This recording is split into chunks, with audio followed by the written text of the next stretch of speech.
Hello and welcome to LNAudioBooks. Please subscribe and leave your suggestions and favorite novels on this channel. Thank you so much, and please enjoy the light novel. Volume 11 of The Eighth Sun. Are you kidding me? Prologue. Demon. Say, Vil. We have forgotten due to the final moments of the enemy's boss, but Blue Eyes. Forgot? Wendlin. Did the demon die? Blue Eyes. Damn, I totally forgot. Wendlin. Being reminded by Blue Eyes, I hurriedly order the soldiers to search for the demon in the wreckage of the huge golem. However, faster than discovering him, the demon appeared from below the wreckage. Yet, the blisters are terrible and he apparently can't move well as his body's functions are seemingly paralyzed. It's not fatal though, is it? I suppose demons are tough. Although she examined the demon medically, there's no danger to his life. I was astonished by the strength of a demon's vitality. If possible, I would like you to heal me. Since we wouldn't be able to handle you if you went on a rampage. After healing you, I'd like you to die just like that, if possible. Wendlin. There's still a huge amount of mana remaining in this demon. It would be difficult to disable him once more, if he went ballistic after getting healed. Since I would hate being killed by an opponent that I already defeated once, I'd like him to pass away here. Even though it's a bit pitiful. It might be better to finish him off here. Everyone agrees with Ina's opinion. You. How brutal of you, Earl Bourmister. That's not something I want to be told by you, who caused a rebellion and took part in a genocide. Wendlin. I responded cynically to the selfish complaint of the demon. As I was pondering what to do about this demon, Wilma pulled my robe. Vilsama. Wilma. Yes. Wendlin. Won't it turn into a problem with the demon country if you kill this demon? Wilma. Oh, there was that, too. Threes, who should know the most about this whole story among us, agrees with Wilma and her strangely sharp intuition. The possibility that the demon country will dispatch its soldiers because one of its citizens was killed certainly exists. Threes. Once it becomes an international issue, I don't know what excuse to attack they might use. I guess we shouldn't risk anything. 3-san, this demon has taken part in the civil war. Katharina. That's true, but we have no choice but to take an invasion of a war with the demon country into consideration. 3s. Emotionally I agree with Katharina's opinion,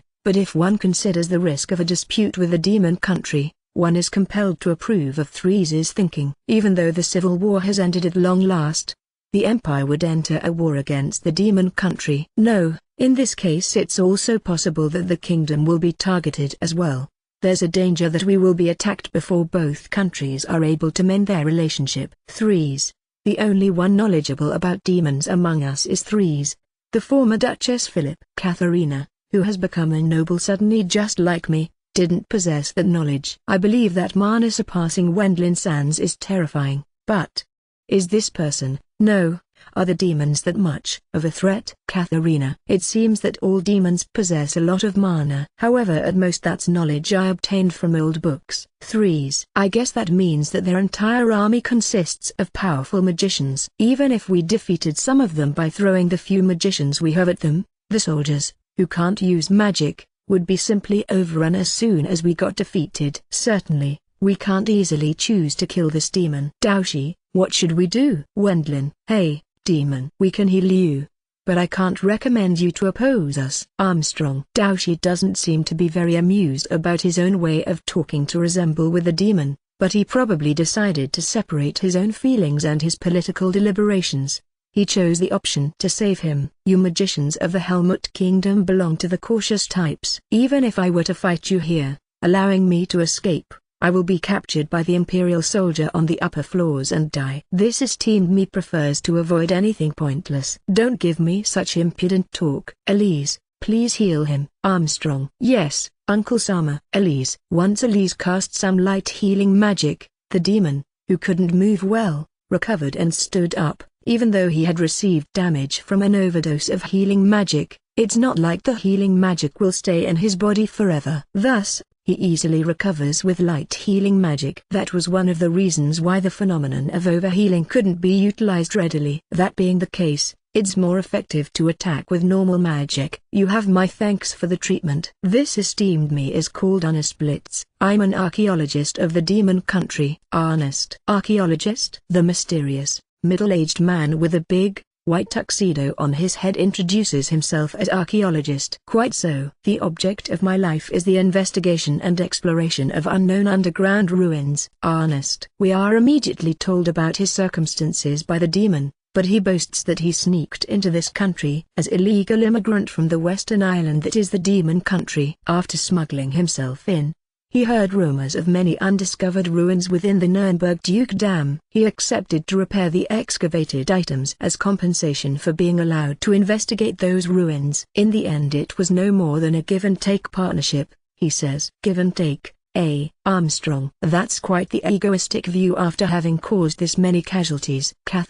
Even Katharina, who endured many things herself as former owner, follows Daoshi's view and seems to be disgusted with this demon. As I am an archaeologist, I wanted to investigate and explore underground ruins. The permission of Duke Nuremberg, the feudal lord, was necessary for that. Honest. The demon had also talent as researcher and artificer. That's why the weapons used by Duke Nuremberg's feudal army were items which had been made usable by this demon repairing the excavated items. Even if the owner of a knife, which had been given to them by me after making it usable, commits murder, this esteemed me cannot do anything about it. Honest. Hey, don't screw around with us. Owen. Iryu-san, please calm down. Haruka. Iryu snapped due to the demon's blunt shirking of any responsibility. Haruka restrains him in a hurry. Even if you get angry over that agreement allowed me to freely investigate the ruins located within the Dukedom Nuremberg. Honest. I could understand and accept it as valid. He is a scholar with all his heart. He merely acts for the sake of quenching his thirst for knowledge, and doesn't consider the problems he creates to others with that. I won't go as far as calling him a mad archaeologist, but he might be a typical researcher. And that type of people is actually capable of achieving results because they partially lack morals. In accordance to the contract with Duke Nuremberg,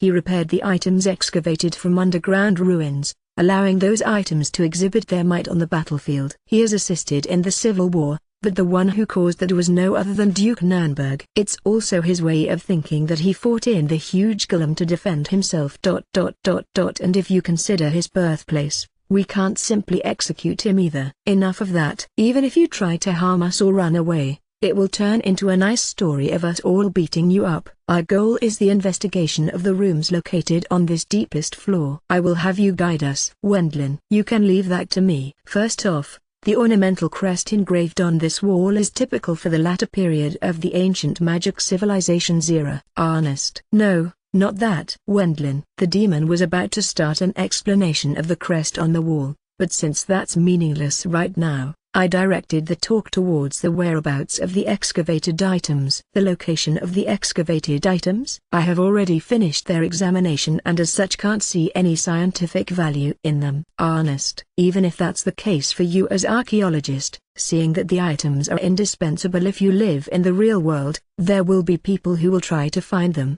making it necessary to get rid of them appropriately. Wendlin. I understand. Honest.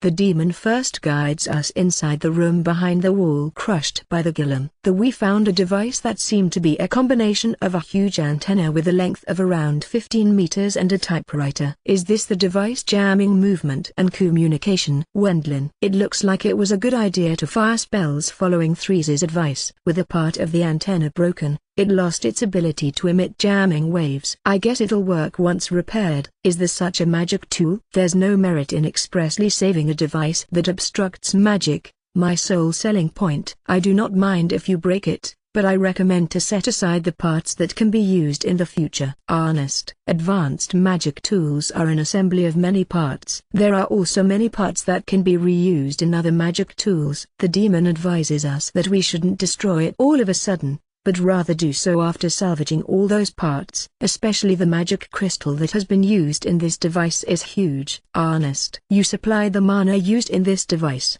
didn't you? This esteemed me as an expert in investigation and analysis. I also had the task of repairing and maintaining the excavated items because of that. Consequently, it's not like I was next to this device all the time. I activated the device by charging a huge amount of mana into the huge magic crystal. Honest. The demon opened a hatch on the back side of the device, revealing the magic crystal installed there. I guess he readily explained everything. Upon my order, Soldiers led by you begin to collect the magic tools scattered on the lowest floor. They gather various items such as destroyed breath-emitting devices, the wreckage of the huge golem, spare parts for the golem, a golem that seems to be a prototype I don't really understand, and items that look like weapons. As long as it's explanation and repair of technology, I can handle it. Then it's fine. I put all the collected items into my magic bag. There's no issue with that since the handling of the plundered loot is up to us, even if this is Imperial territory. Since there's the possibility that the Empire will start a war with Kingdom next because the Imperial army got too strong after confiscating the magic tools from Nuremberg Dukedom after the Civil War,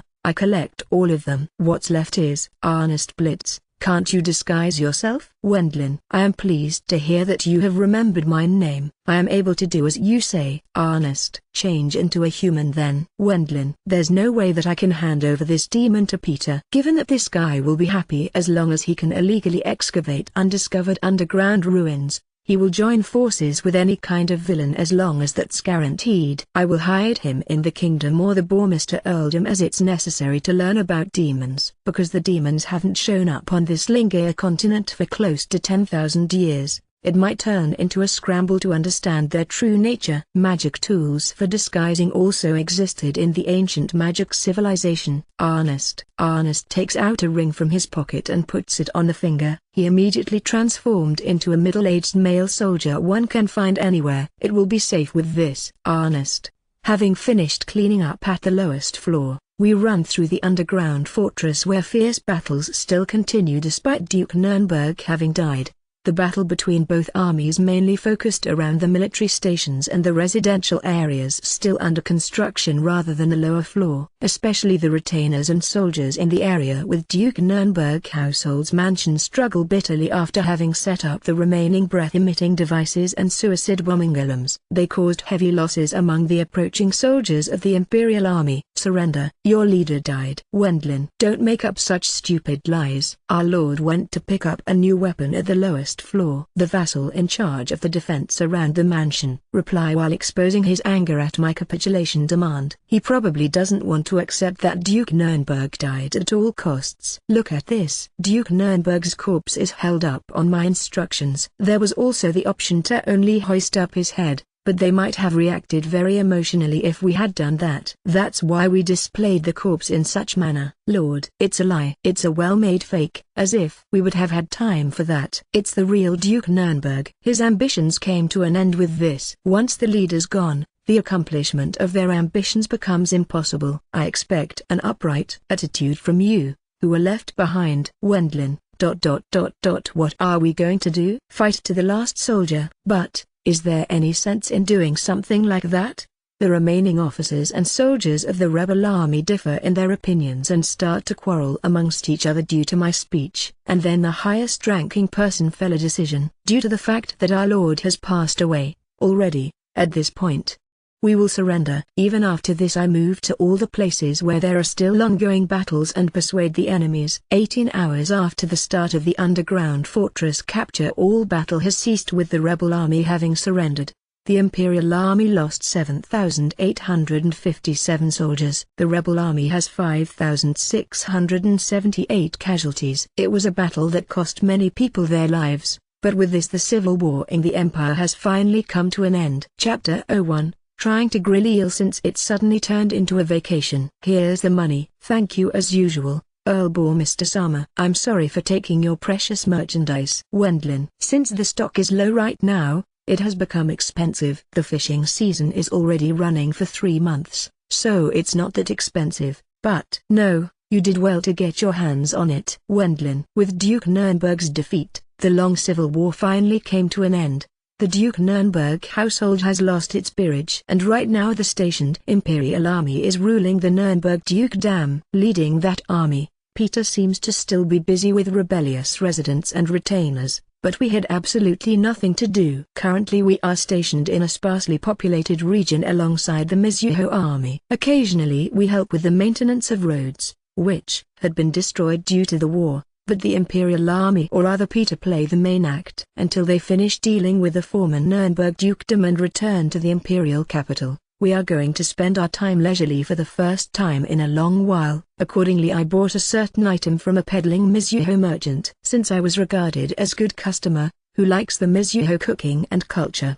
By the Mizuho people, there are several merchants I have become familiar with. Customer-sama, you have a discerning eye. This is a hair ornament manufactured from the valuable northern coral. The northern coral lives in the colder areas of the ocean. As a result of it being special, its growth is slow and thus it has become a very valuable item. This will suit your black hair well, won't it, Haruka-san? Iryu-san, I can't accept something so expensive. Haruka, I intend it to serve as substitute for an engagement ring. Since it'll be a commemorative present, you don't have to hold back, Haruka-san.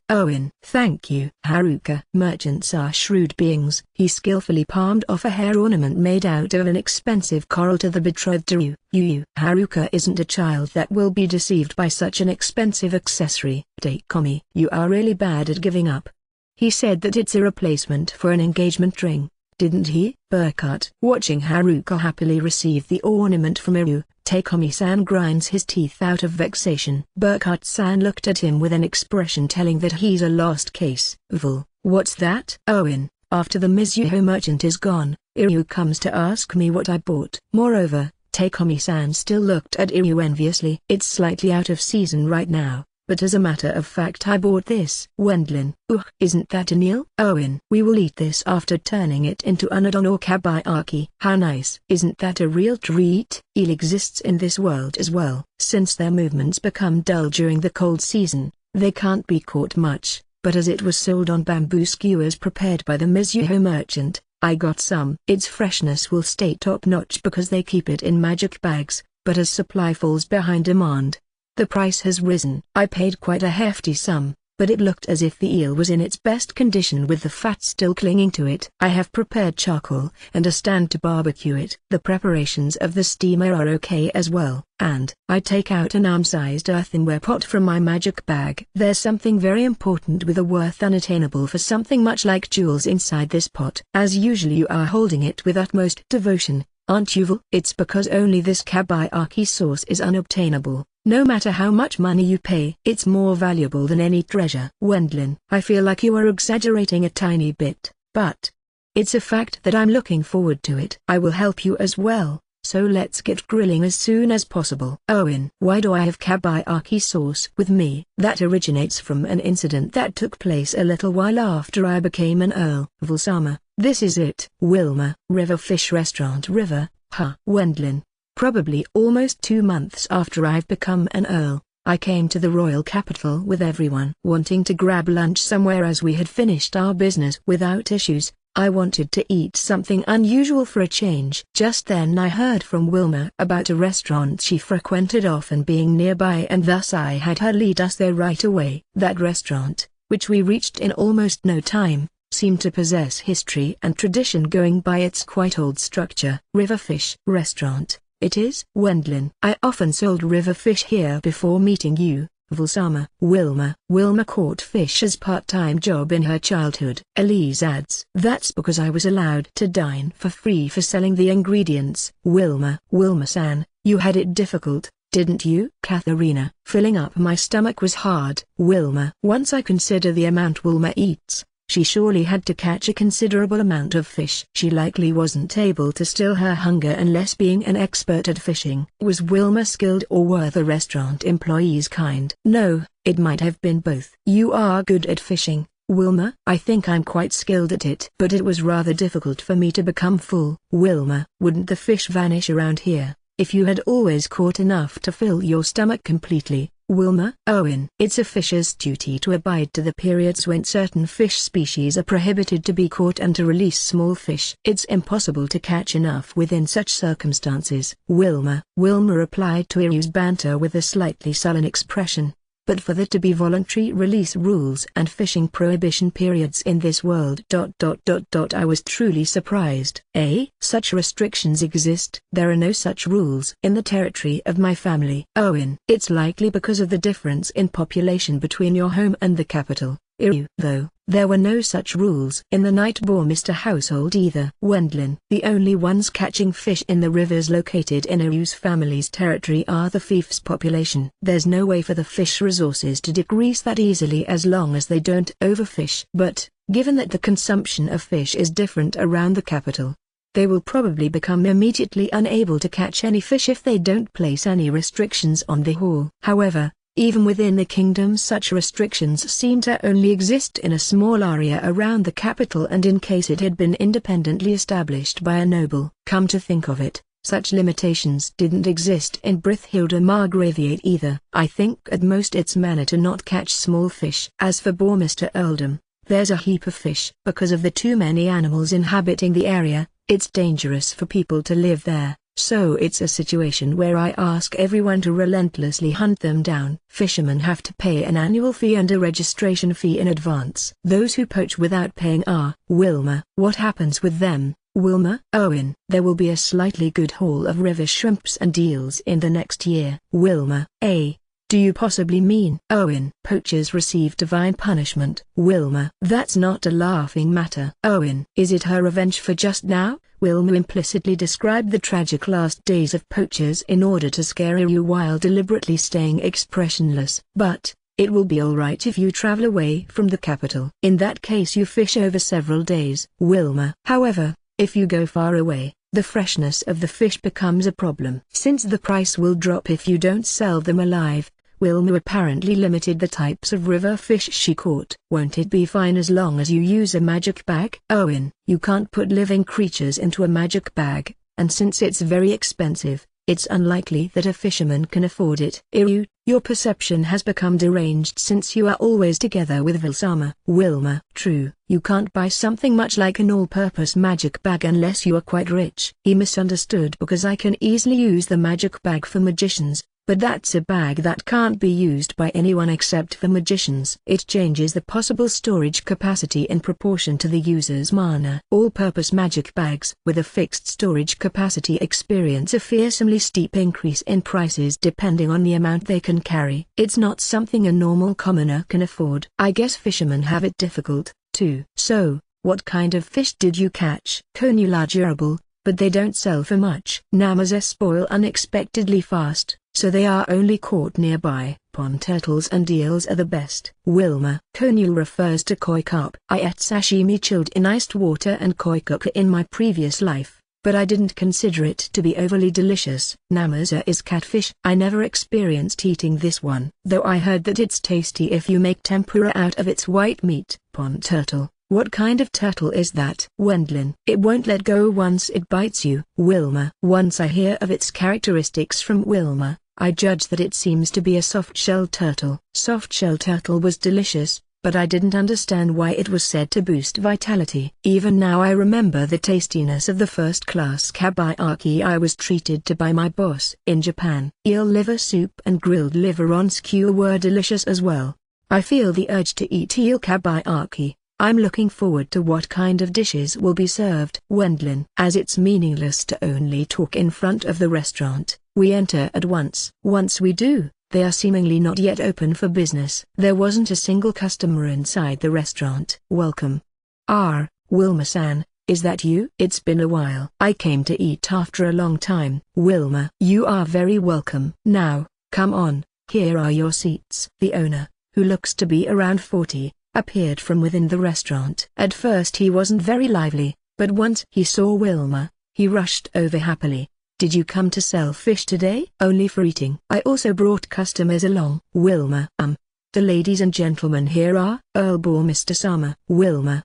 I heard of you in rumors. It's an honor for a so famous person like you, Earl Bourmester Sama, to kindly visit my restaurant. The owner realized that we are celebrities and seemed somewhat overjoyed. Is he possibly going to ask me for my autograph? This isn't a Japanese restaurant, so I guess it won't happen. According to the gossip, it appears you have come to be Earl Bourmester Sama's wife, Wilma-san. In that case you won't come to sell fish any longer, right? Oops, this was a slip of tongue. I will immediately serve the food. The owner led us to our seats, served some tea, entered the kitchen and immediately started to cook. It looks like there are no other employees. Which reminds me, For me, river fish. Wendlin. I remembered that I didn't like them much. I recall the mud-smelling stew I was offered in the night bore Mr. territory in my childhood. Even so, if there's at least eel and soft-shelled turtle, I might be able to handle it somehow. Come to think of it, I wonder whether eel kabayaki exists. My interest in the dishes here amounts to only that much. Vulsama. Are you bad with river fish? Wilma. I won't know until I try eating them. After all, it completely changes depending on the way of handling the fish and the cooking methods. Wendlin. I have heard that this restaurant is a long-standing establishment continuing for more than 200 years. Wilma. Since they are in the suburbs of the capital and as they serve traditional river fish cuisine, it seems that there are very many customers coming here regularly. I think them having been kind to Wilma was based on the leeway of being a well-established restaurant. You say it's well-established, but there's relatively few, or rather no customers here at all. Just as Iryu says, even after a closer look, there's not a single customer present, despite it being lunchtime right now. Since it's not like they have a day off, I felt slightly uneasy about that. It might be a little known inside at Iryu. Do you like river fish? In winter I caught, grilled and ate carp and minnow at a river close to my family's home. The taste was ordinary. Owen. Even in Japan, cold days and beaches have become a specialty in certain areas. Since it's autumn right now, delicious carp might be served today. What about you, Inanlu Eyes? Wendlin. At the dojo we cooked cornmeal in a big pot after cutting it into round slices and treated the pupils to it. I didn't like it since it smelled like mud. What kind of seasoning did you use in the cooking? Wendlin. Only salt. It was often served after the training since it has good nutritional values. Mum and the wives of the instructors prepared it and cooked it together. They stewed koi carp without even using miso? I don't think that's something I would want to eat. Now that you mention it, there was cornmeal at your place, wasn't there? Inachan. We cooked prepared pond turtle, but I was bad with the earthy smell, too. Lui's home apparently provided stew with boiled soft-shelled turtle to their disciples. However, it's obvious that they haven't properly washed off the mud. Given that there's no way for them to have cooked it with ginger and soy sauce, this was also something I don't really want to taste. Removing the intestines of small fish and frying them in oil is delicious. Small fish tend to not have any peculiarities in flavor after all. Lui's. Neither Ina nor Lui's seem to like river fish much. Even so, they recall having eaten the fried small fishes that were served in Brutberg's restaurants without reservations. How about you, Elise? I'm slightly bad with them, too. Since the capital is far away from the ocean, there are dishes using river fish even on the dinner menus of noble households. There's also a traditional river fish cuisine in the Hohenheim household, but, Elise, it seems they have a tart dish that uses carp. But since it's not overly tasty, even on parties there are only few people who grab it, and it ends up being left over. We reluctantly serve it since it's a tradition. Elise. I guess it's impossible to improve its taste because they can't change the recipe of a traditional dish either. I don't remember having eaten it. Wendlin. Father and the old man who have been considerate as you are picky with your food. Wendlin-sama. Elise. So far I had been invited to several dinner parties of the Hohenheim family, but in order to not offend me, they didn't serve dishes known to not be tasty from the start. Elise explained. After all, we haven't told you about our traditions, Wendlin-sama. Elise. Certainly, that's true. Wendlin. There's no problem if it's delicious, or more precisely, food has to be delicious, right? What about you, Katharina? Wendlin. Me? Let's see. During my adventure at time I often caught and grilled fish at mountain streams. I removed the intestines of mountain and rock fish right after catching them, applied salt to them and grilled them thoroughly over open fire. They were delicious. Katharina. I guess you have been unexpectedly living in luxury. Rockfish and mountain fish refers to chars and masu salmon. They are high-class ingredients in the capital, but for Katharina, who can easily reach mountain streams with flight, it shouldn't be that much of trouble to obtain them. Seeing as I earned money by collecting rock and mountain fish during my prep school time, cooking is also one of my strong points. Katharina. If you put freshly caught fish into a magic bag after pickling them, they can be sold for a lot of money at fancy restaurants since they are still fresh. I happened to eat them in the past as well, but dishes, which use fresh rock and mountain fish, are so high class that a single plate easily costs close to 100 cent. After all, normal fishermen and adventurers can only bring those back after grilling and drying them. If you walk normally, it takes 5 days from the capital to go to the closest river stream with rock and mountain fish. Therefore it seems common to bring them back after preserving them on site. With that they become long-lasting. Even so, as one fish is sold for more than 30 cents, they seem to turn into good profit. Soups and stews, which use those as stock, are considered high-class cuisine in the capital. However, even if there are no monsters deep in the mountains, bears and wolves will appear. Therefore there are only few ordinary people trying to use this for making a living out of it, resulting in the price of mountain stream fish with good taste being high. The ones capable of eating those without reservations are likely the local residents living close to mountain streams. 30 cents for one fish is amazing. Since I brought them back in a fresh state, I was paid 50 cents per fish by fish dealers and restaurants. Katharina: how nice. I think that catching fish at river streams is difficult, but Katharina can manage with her skills. Meaning, catching fish becomes easy if you can freely use magic. It was probably the most suitable business for earning money by herself in her prep school period. So you were alone even during your part-time job back then, weren't you, Katharina? The scene of Katharina grilling and eating fish instead of normal meals crosses my mind. It might be a fun leisure activity if you do it with several people, but for Katharina that might not have been the best option. The image of Katharina catching fish and eating it that floated up in my mind was that of a very handsome man. Wendlin-san, is it some kind of problem for you that I caught fish by myself? Katharina: probably it would have been a burden for you to take others along. Let's go catch some next time. I want to eat fish grilled with salt. Wendlin: somehow I feel tricked. But well, whatever. Katharina: I only felt sympathy as likewise for Malona. After all, I by myself also used the savage lands as my turf during my childhood. Come to think of it, there aren't that many river streams in the Bourmister earldom. It's situated in the south, so there's only few tall mountains except for the Great Leag mountain range. In exchange there are southern trouts that travel upstream from the ocean in the Bourmister earldom. Those might turn into great business if we introduce them as local specialty.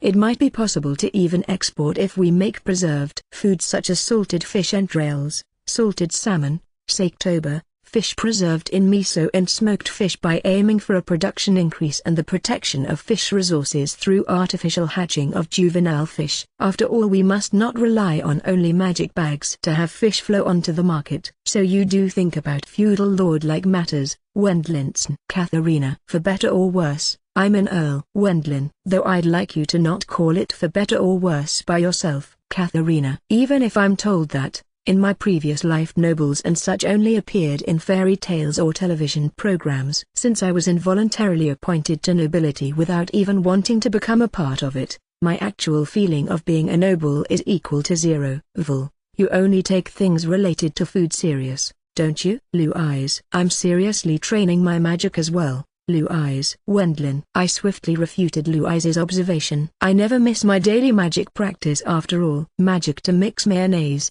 magic to force fish and meat to mature, or exclusive magic for a certain, particular purpose. There are many of those, aren't there? Blue-eyes: one must not look down on magic to mix mayonnaise. The mixing speed and angle are crucial. I finally learned the proper way after piling up many trials and errors. At first the ingredients were wasted as they were sent flying all over. Either way, it was a chain of hardships. Something that can be mixed with a magic tool. Blue-eyes: the texture of the mayonnaise is much finer with my spell than it is from using a magic tool. That changes the taste. Wendlin: is it all that different? Blue-eyes: Blue-eyes, you must not underestimate that small difference. Wendlin: it might be a very small difference, but it's possible that there will be a big change in taste for the actual dish. I repeatedly advocated to Blue-eyes that it's wrong to simply discard that pickiness. Besides, no magic, which is that useful, exists, right? Really? It's more useful than wind cutter, for example. Katharina: isn't that quite obvious? Wind cutter only tears apart enemies and monsters,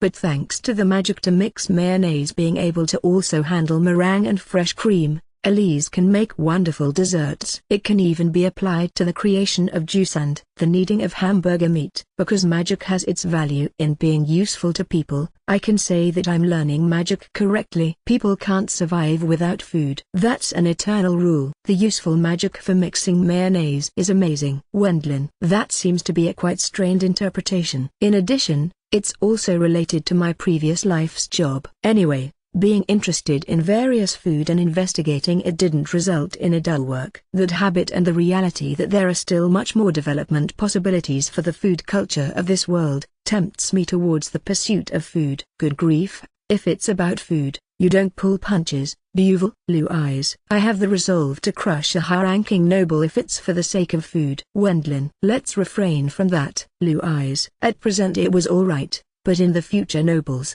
who will hinder my eating habits, might appear. I believe it to be necessary to have at least the resolve to crush their household, if that happens. Though Blue eyes opposed me on that for a change. It looks like the food is ready. Time to eat. Owen. While all of us are chatting, the owner carries in the finished river fish dishes. Seemingly hungry, Ira frolicked around like a child. Here comes stir-fried small fishes and river shrimps, boiled conule scales, grilled salted carp, namaza stew, eland pond turtle hot pot. He brings one dish after the other, but at this point in time and Blue eyes felt that it was no good. That's because there was still a bit of the characteristic river fish smell lingering, albeit it might have been lowered through the processing and seasoning. Has the characteristic smell of river fish and the mud smell been lowered by using herbs? Wendlin. Once I try a bite, I could eat it normally. But, if I were to be asked whether it's delicious, I would deny that. It's not disgusting, but in my eyes there's no way for a guest to pay money to eat something that's not disgusting. I was somehow able to grasp the reason why this restaurant has no customers. Owner-san, don't you have mountain and rock fish in stock? Katharina. We are a restaurant for commoners, so. The owner explained to Katharina that he can't procure high-class fish. Wilma-san, how is the taste? Katharina.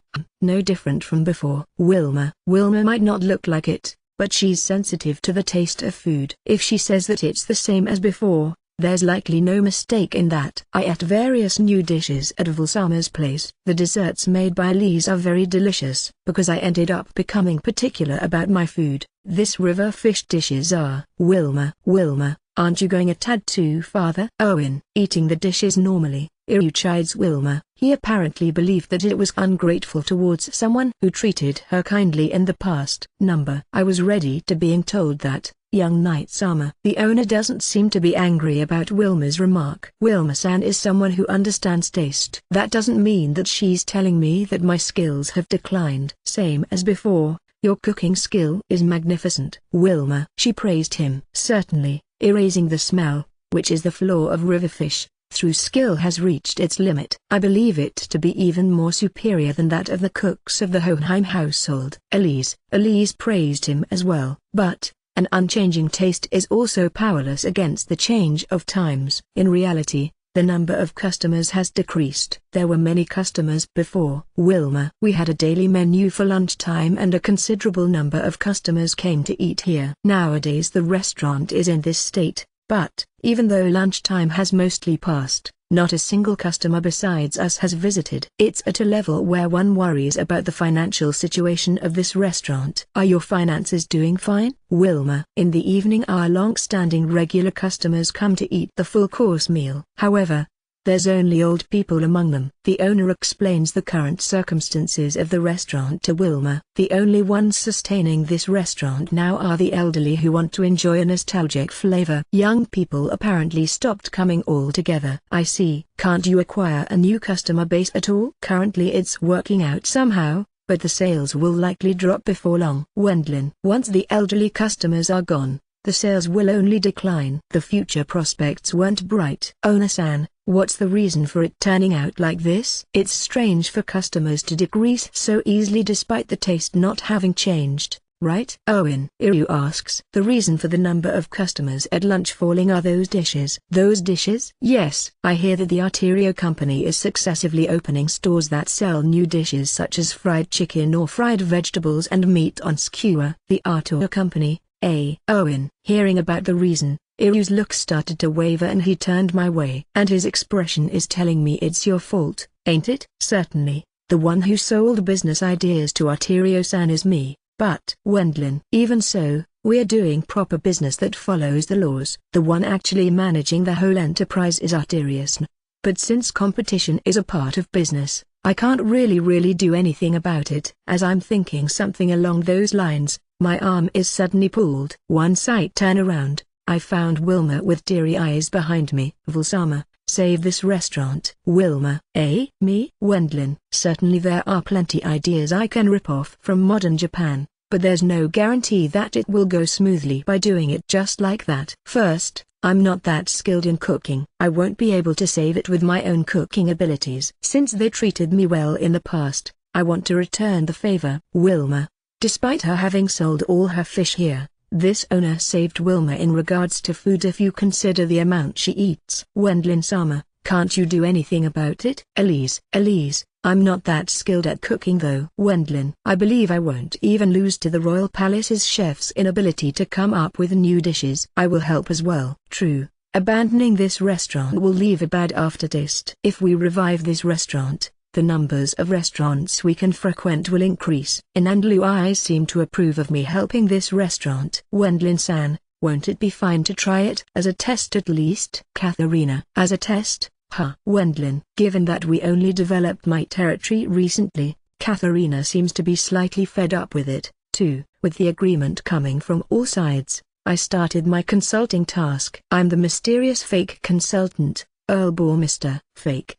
Is that something you'd say about yourself? Ina's astonished, but that's the image I have of consultants. Anyway, I think they are a full assembly of sly, old dogs. I often had work related to consulting restaurants and dealing with ingredients, but there was a small fraction of people at the level of swindlers, who think that a novel opinion equals wonderful, and others, who talk to their customers about harmless things like sham psychological counselors. If you leave it to a splendid person, there will be tremendous results, but if you leave it to a useless person, it won't only result in a waste of money, but it will also serve as milestone towards bankruptcy. What makes matters worse, it depends on the ups and downs of luck and business conditions. And, coupled with the misdeeds of a small portion of wrongdoers, the flaw in the crystal is the liability of consultants to give a bad impression. Well, there are various difficult occupations, but going by my experience as person who has seen competent experts, it's reasonable for me to call myself a fake. Vulsama,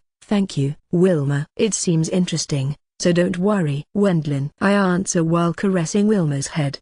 Besides, Wilma is a very nice and obedient girl, with her only weakness being her gluttony. As it's her very own wish, I judge that I will comply with it. First up is what you will do about the management, right? Changing the menu towards fried food, which is currently a fad in the capital, or something like that. No, that's risky. At the moment Arterio-san controls and sells their seasonings and ingredients in the capital. His franchise-styled shops are at their height of prosperity. Considering profit, other stores introduce those as well, but due to Arterio-san procuring the ingredients and seasonings in batches, we won't be able to win against Arterio Company with its stable taste and cheap prices in the present state. Even if we serve the same dishes in such remote area and moreover in this kind of situation, it's highly unlikely for us to have a chance of winning. What's the selling point of this restaurant? Riverfish. Riverfish. No, it's riverfish. It is riverfish. It is riverfish. Katharina. It's riverfish, right? It's so obvious that even you understands. Wendlin. Hey, as what kind of idiot do you regard me in your mind?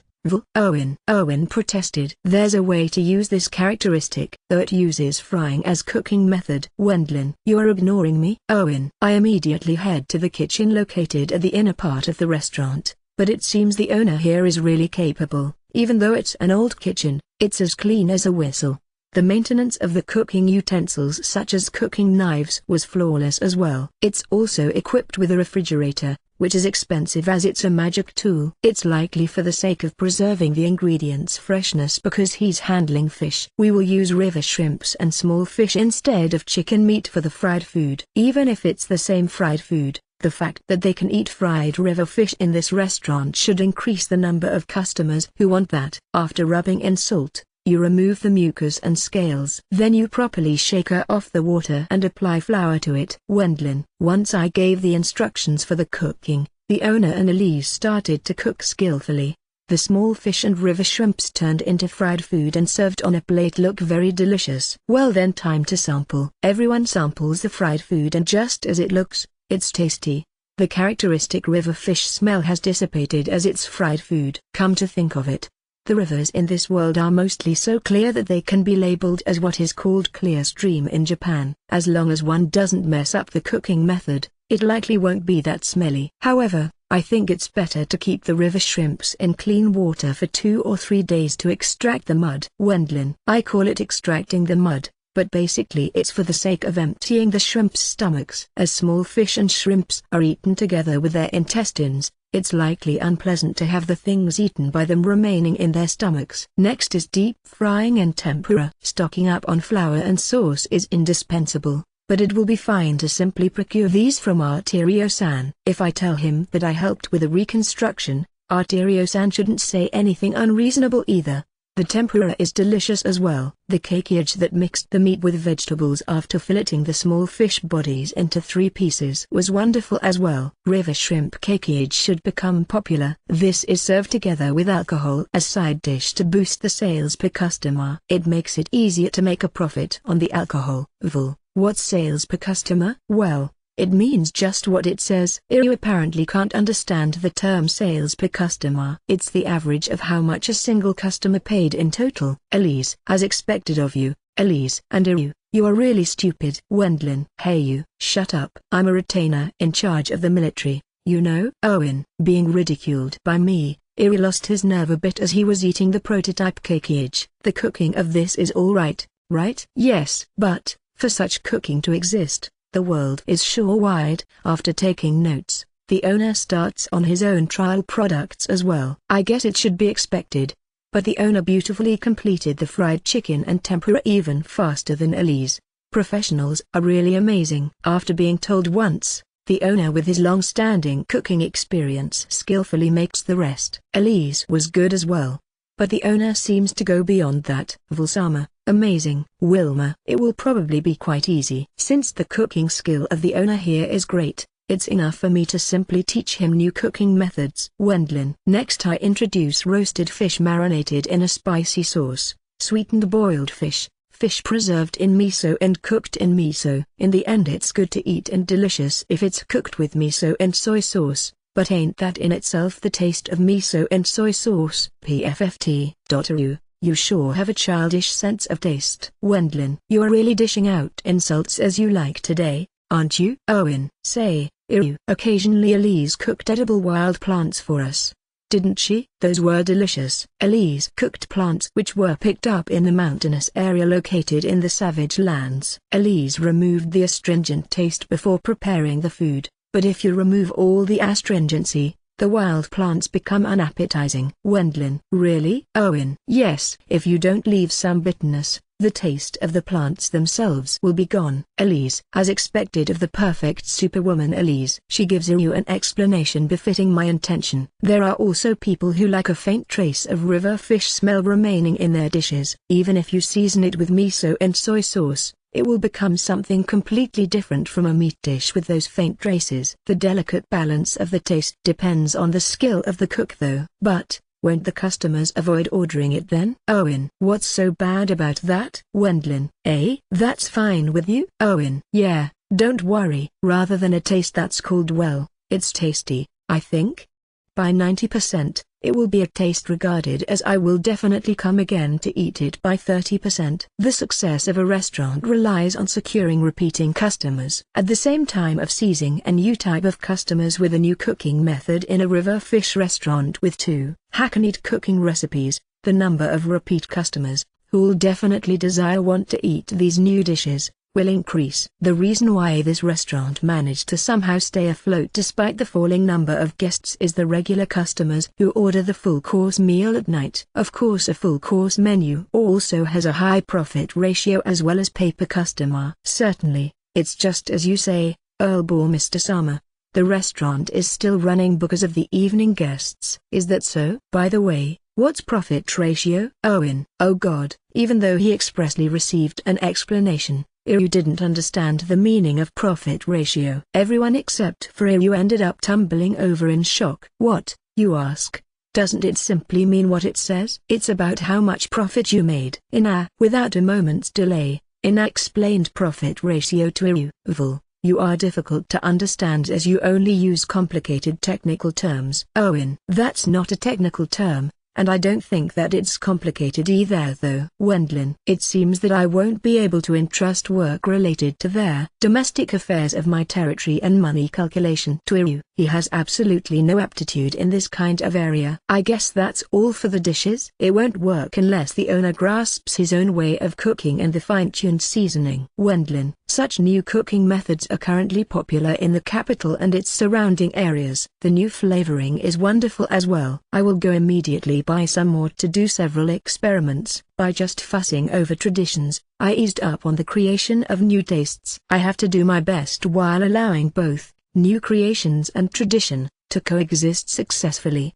Having discovered a hope to continue the restaurant, the owner was suddenly full of power to get things done. He is going to challenge new things while keeping the good things in his repertoire. There are many people misunderstanding that a well-established restaurant will last eternally by serving always the same dishes.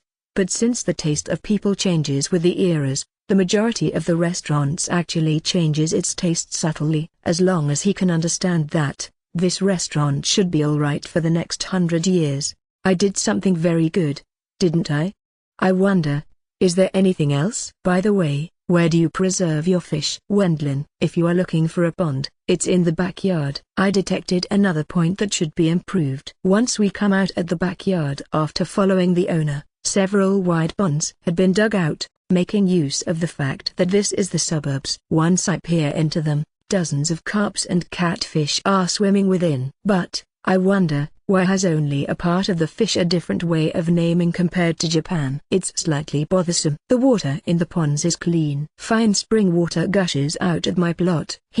How much mud extraction do you do? Wendlin, mud extraction? I don't do that. I erase the bad smell with herbs. That's no good. Wendlin, it's wrong? He sure has some nerve to not wash out the mud, including the carps, too. If it's that much, even I with my little knowledge about river fish am aware of it. Or rather, for them to be reasonably edible even without doing that is probably owed to this world's nature not having been polluted at all. You dig a pond into the ground and put them in there? It's for the sake of keeping them alive. Given that he's putting the fish into the pond solely for the sake of keeping them alive, he seems to give them normal feed because it's also in order to make it easier to prepare them at the time of cooking. Emptying their digestion organs doesn't make sense here. Basically erasing the bad smell with herbs is a tradition, the owner explained. You said that spring water is appearing inside the plot. Yes. Moreover, a large quantity of it. Thanks to that, I can use good water for my cooking. You have to also wash off the mud from the fish. Wendlin, I'm sorry. Therefore I forcibly create a stone fish tank for washing off the mud in a hurry. That's because the mud smell can't be washed out in the ponds. So that the effort to change water,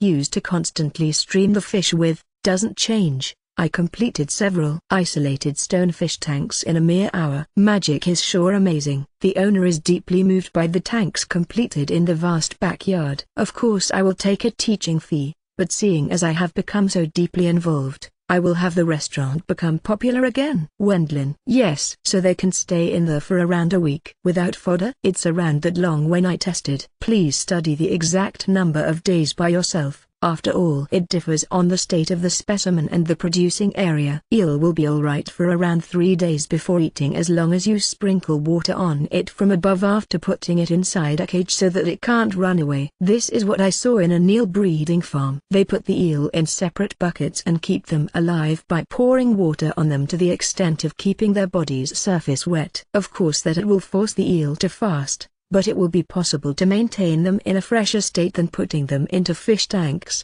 even if you do it like this. Let's meet again after a week. Since there's no reason for us to be in this restaurant until the fish mud has been extracted, we finished the first day of consulting with this. And then after the promised 1 week, the River Fish Restaurant? It's a store in the suburbs of the capital, isn't it? I went there to sell fish in the past, But why are you supporting that restaurant, Roderick? I was asked to by Wilma and it looked somewhat interesting. Wendlin. Is that so? I don't particularly mind since the territory's development is advancing faster than planned, but, Roderick. He seems unable to understand my obsession, but since it's not like it holds back the development, Roderick didn't object to us visiting the capital. He comes to see us off in the same manner as usual when we go hunting in the demon forest. Once we instantly transferred to the River Fish restaurant with teleportation. We were awaited by the owner who was sharpening his kitchen knives. A temporarily closed tag hangs at the entrance door of the restaurant and he seems to have been eagerly expecting us. It's the start of the second day of the fake consultant job. First we start with the cornmeal. Following my instructions, he carefully makes miso stir-fry, koikoku and braised carp. Since sashimi has the issue of parasites, we passed on that this time.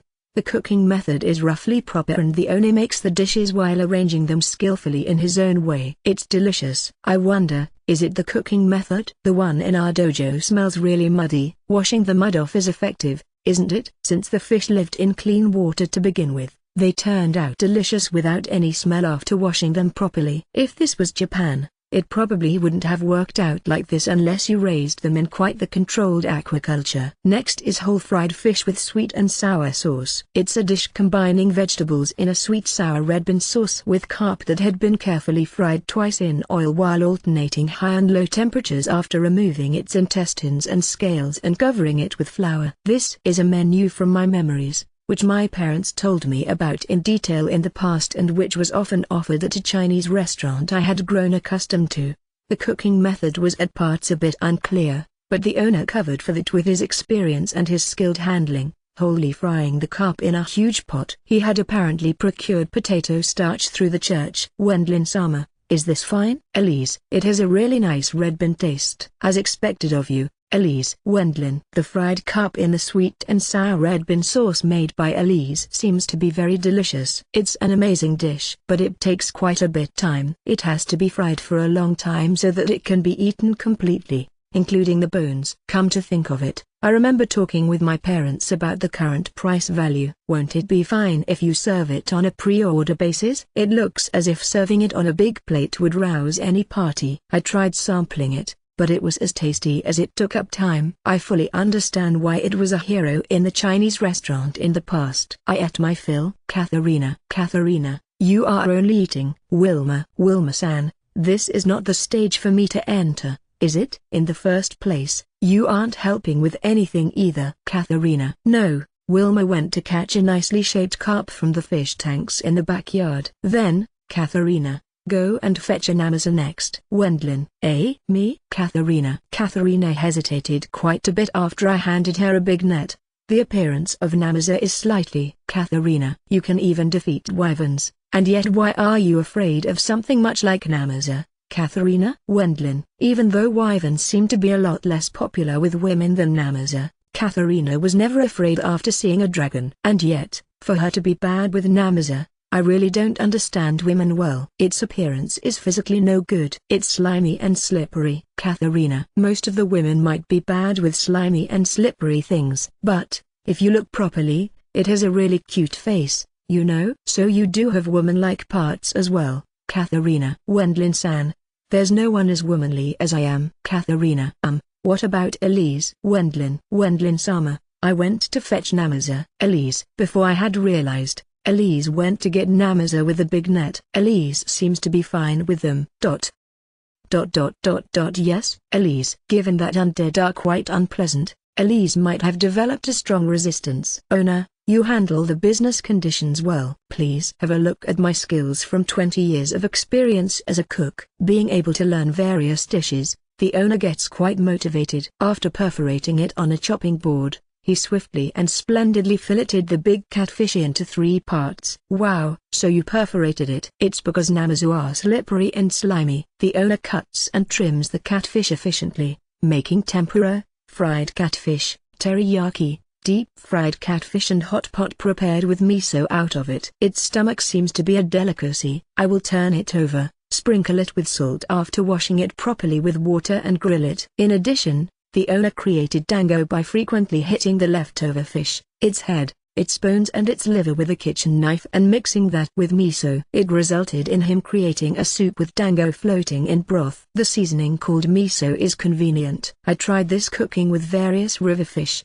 but if it's just salt and herbs, the taste is lacking. The owner apparently carried out a personal cooking method research. Even without being told by me, he made various types or original dishes. It seems the existence of miso and soy sauce, which are fermented seasonings, is a big deal. If it's show, it won't result in an overly good taste as the ingredient is fish as well. Since show is fish paste, it probably has a fishy taste. Let's cook pond turtle next. You are going to eat the turtle, Katharina. You haven't eaten it at home, Katharina? Wendlin, sorry, but we didn't have such a custom.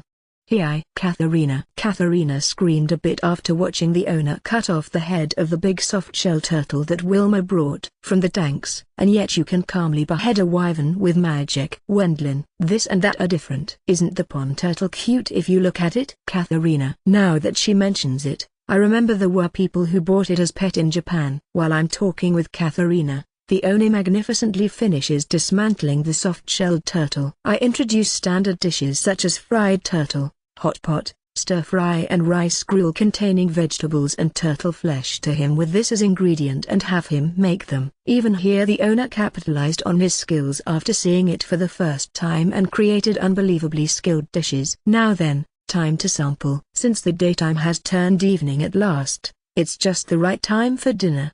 The restaurant is on break, and since we have planned to stay here and continue the consulting work tomorrow as well, we decide to take dinner comfortably in a private room inside the restaurant. It's really tasty, since the ingredients and cooking is excellent. All the river fish dishes were delicious. They were raised in clean water and had the mud removed, thus it was nice as it didn't have the smelliness of river fish. With this, plenty of customers will come. I have to procure plenty of miso and soy sauce. The owner seems very happy while serving the finished dishes. It's great with its adult taste. Iryu also ate plenty of dishes while looking satisfied. Since it will be difficult to win even if you challenge the large funds of Arterio-san, who bets on small profits and quick return, we will fight with a multicolored menu featuring river fish. It will be a good idea to sell fried fish and sweetened boiled fish at the storefront. We will create a special lunch menu, single dishes and alcohol for those enjoying that and several course menus for parties. I see, different menus aiming for different customers. Yeah, but I guess manpower is still a problem. It's alright. My parents,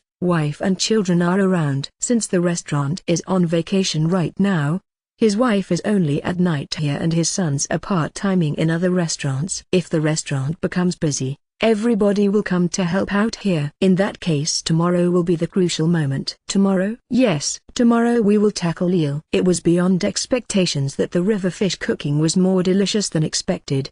But there's a reason why I taught him river fish cooking, which I don't really like much, and had him make it. It's for the sake of observing the skills of this restaurant's owner. Speaking of eel, it must be that dish is he a person worthy of allowing him to make kabayaki, which requires technique. In order to make sure of that, I spent some time. Owner, how do you cook eel? Let's see. After cutting it in round slices, I blanch it. Then I cook it together with salt and herbs. That sounds unappetizing. In all honesty, I have absolutely no craving for such a dish. Sounds unappetizing, you say?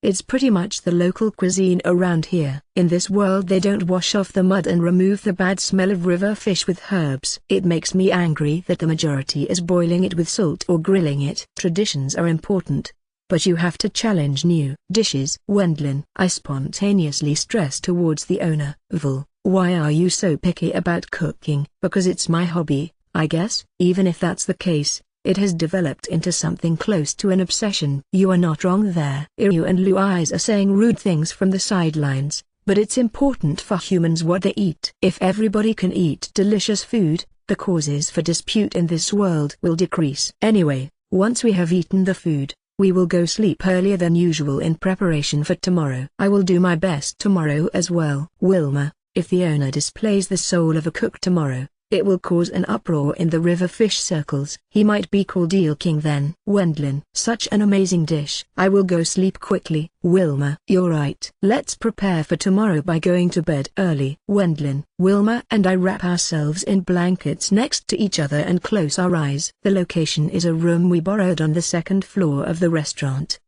You are going sleep this early on? Ina seems to be dissatisfied. But tomorrow will be busy from early morning. That's because we must pour all our energy into making kabayaki tomorrow. If I can eat plenty of delicious dishes tomorrow as well, I'm fine with that. Owen. I will help out, too. Elise. Even though something like eel isn't overly tasty as it's only greasy. Katharina. Iryu and Elise were enthusiastic, but only Katharina seems to have a hard time with eel. However, I will declare that even you will begin to like eel tomorrow. Katharina. Wendlin. I don't quite understand from where you're getting that confidence. Katharina. On that day we go sleep earlier than usual. And then, early morning of the next day, we grab a light breakfast and then set up a special cooking space in the front yard of the currently closed restaurant. With Iryu playing the main role, we finish the carpenter work by using the restaurant's utensils, such as a stand to grill with charcoal and a kitchen table to process the eel. Since charcoal will be used for grilling the eel, all that's left is to build a stand for grilling over a high flame. Wendlin. Using a high flame is great for grilling eel. They even said so in a certain May manga. That's fine and all,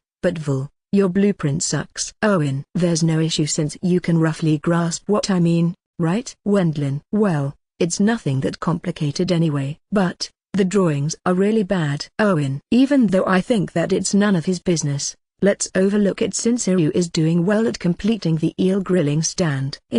Louise, how's the rice? Wendlin. It's fine, but is it really alright to cook this much? I wonder about that as well. Isn't it a little bit too much? Louise. Everyone might want to have a second serving. That's why. Wendlin. I see that you are brimming with confidence. A short time later the special cooking space is done, and Wilma accordingly brings a big bucket full of eels that had been pickled in spring water. Owner. Slice it down its back. Wendlin.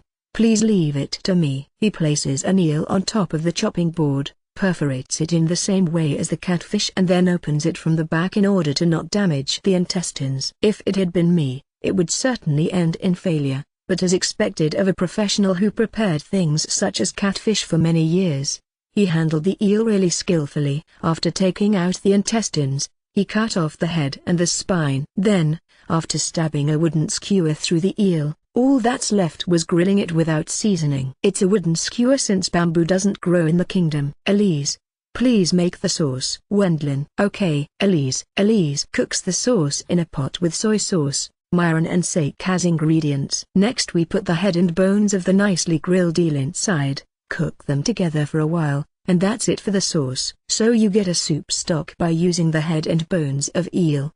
This sauce is important. Wendlin. The owner makes grilled eel while carefully spending time on it. Meanwhile Iryu manufactured a steaming basket to steam eel. Iryu, make sure it's sturdy. Wendlin. Somehow I feel like that's not the job of an adventurer. But with the prospect of eating delicious eel dishes, I guess I will do my best. Owen. Iryu's handmade steamer, which is placed on a cauldron, has been finished, and using that, we steam the grilled eel. With this the excess oil will be thoroughly removed. It's a cooking method in the Kanto style, but the natural eels seem to have tougher bodies than those from aquacultures, and since I heard that this method is better, we go with that. And then at last put sauce on the steamed eel and grill it again.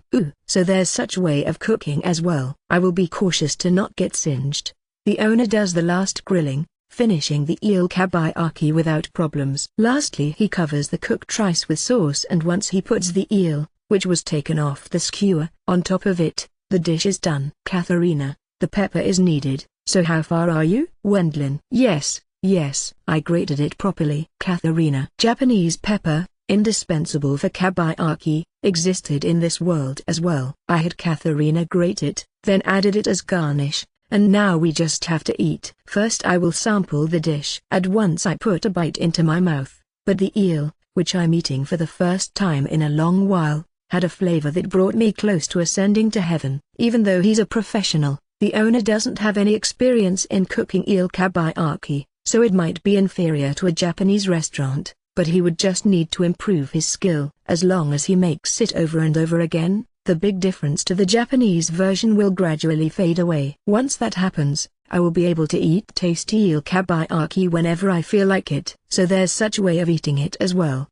Next, even the owner was deeply moved by the taste while sampling. It's overwhelmingly more delicious than stewing it in round slices. Stewing it like that is the local cuisine, but that likely won't please anyone but an English person. I don't think that it's something I want to eat. This is extremely delicious. I want to eat more. Louise, Houselie. You eat too much. I couldn't endure the aroma any longer when it was grilled while soaked with the sauce. Wendlin-san, it looks like there's not enough. Katharina. The unadon, which was made first, is eaten up completely without a single serving remaining by In and the others. I didn't get even a single bite of it. Owen. Iryu complained as he couldn't eat it due to getting a late start. In addition to him, Elise couldn't eat it either, but as expected of her, she didn't complain about it. That difference in behavior might be owed to their upbringing. Owner, today we will devote to preparing eel and making kabayaki, for the sake of training, right? There's that as well, but the biggest reason is the sauce. I point at the huge jar with the sauce made by Elise. Grill and steam the eel, add the sauce to it and then grill it again, right? On that occasion the eel's oil and flavor will melt into the sauce. Wendlin. In other words, you are saying the eel's flavor will gradually condense into the sauce. If it decreases, you have to replenish it with new sauce. As you do, this sauce's taste will steadily get better. Wendlin. It will turn into an outrageous asset, won't it? Even if the restaurant burns down or is engulfed in a war, as long as you have this sauce, it will be easy to rebuild this restaurant. Wendlin. I see. The sauce is a treasure. Alright. I will grill plenty and improve my skill. The owner called his wife and children in a hurry, and began to grill a huge amount of eel. Since he also has 3 sons that are already adults, they do the preparing, skewering, steaming and grilling in turns with the 4 of them. Meanwhile his wife begins to cook rice and prepares it in bowls. And like that they finish another 30 unadon. Iryu, eat without reservations. What a nice scent. A combination of eel and rice. Huh? Owen. Having already finished making 1 set of eel grilling stand plus steamer, Iryu begins to eat the delicious-looking unadon. The eel with its mellowness and tenderness is tasty.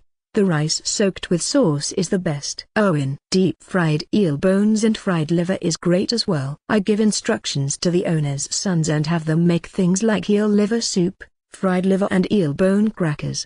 I enjoyed the nostalgic taste of eel while eating those dishes. Another serving for me too. Since it's so delicious, I ended up getting another servings against my better judgment, but even for me 3 bowls was the limit. Afterwards I watched the owner's family while slurping eel liver soup and eating the fried liver and the eel bone crackers. Their performance in making kabayaki is gradually becoming better. Another serving. However, every single one they completed ended up in Wilma's stomach. Wilma.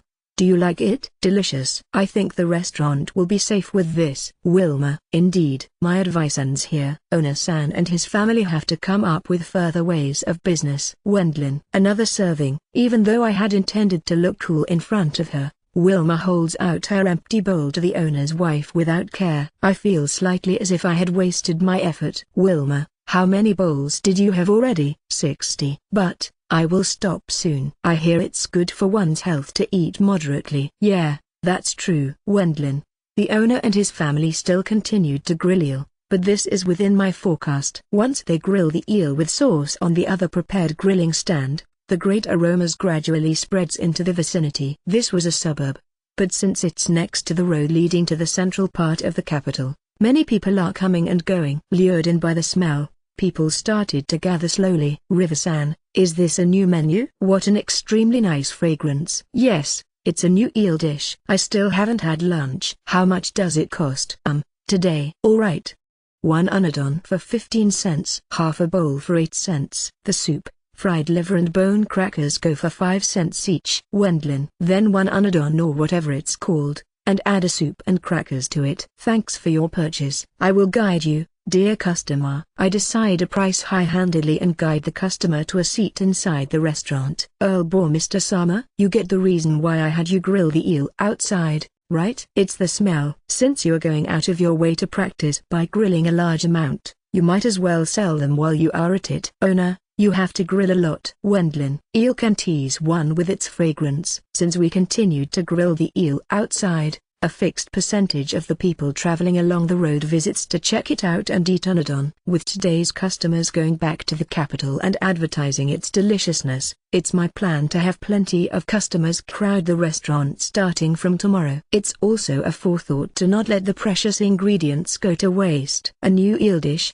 huh? I'm eating it for the first time, but it's great. I hate eel broth, but this is truly delicious. It was spot on to come here after being attracted by their scent. Even after lunchtime had already passed, the stream of customers didn't stop. Before I realized it, the restaurant has become fully occupied and we helped out by taking orders and washing dishes. Occasionally things like this are fun as well. Wendlin. That's true. Wendlin-sama. Elise. I recall having worked as part-timer in ramen shops and family restaurants during my student days. Elise was taking the orders while looking happy. But, what an amazing number of customers. Wendlin-san, you have a superb talent for things like this. Katharina. Iryu and Katharina admire the big number of guests while washing dishes. Though it's a mistake to think that I have talent for business. In reality it's just a type of janken where I wait to see the opponents move before doing anything. I just knew by chance about eel kabayaki that didn't exist in this world so far. Calling me a pioneer and being able to earn the most with business wasn't wrong though. What a nice aroma. For me,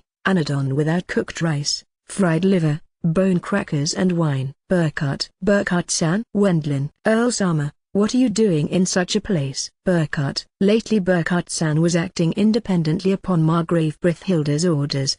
He ordered eel with a nonchalant look. Just a small, advisor-like job. Wendlin. Is that the job of an adventurer? Burkhardt. Occasionally things like this are interesting as well, aren't they? Burkhardt-san.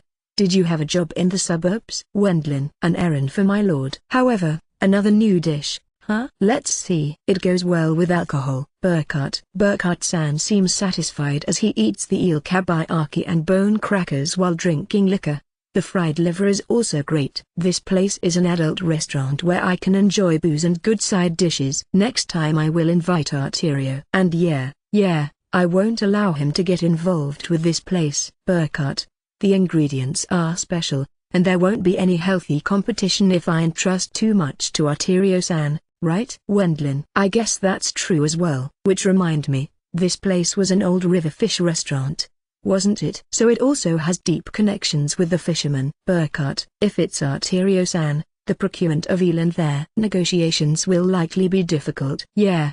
The price will be a lot higher than for this place. The fishermen don't have an official guild, but with their unity being strong, it's almost no different from a guild. If River, who is a veteran, succeeds with eel and other river fish, it will contribute to an improvement in the fishermen's lives. They are sure to prefer River, an old acquaintance of theirs, over a new customer like Arterio, and will supply River with good ingredients at a low price. I guess it's better to exclude Arterio from the eel. The smell of a new business. Wait, Earl bore Mr. Sama? Even though I'm your purveyor, Earl-sama. Arterio. It seems he was today in the capital and moreover swiftly sniffed out the scent of eel. Arterio, the subject of our talk, was lost for words when he saw the delicious-looking eel kabayaki and me helping in the restaurant. Please allow me to join in on it as well. Arterio. The stocking of eel. Are you going to be alright with that? Wendlin.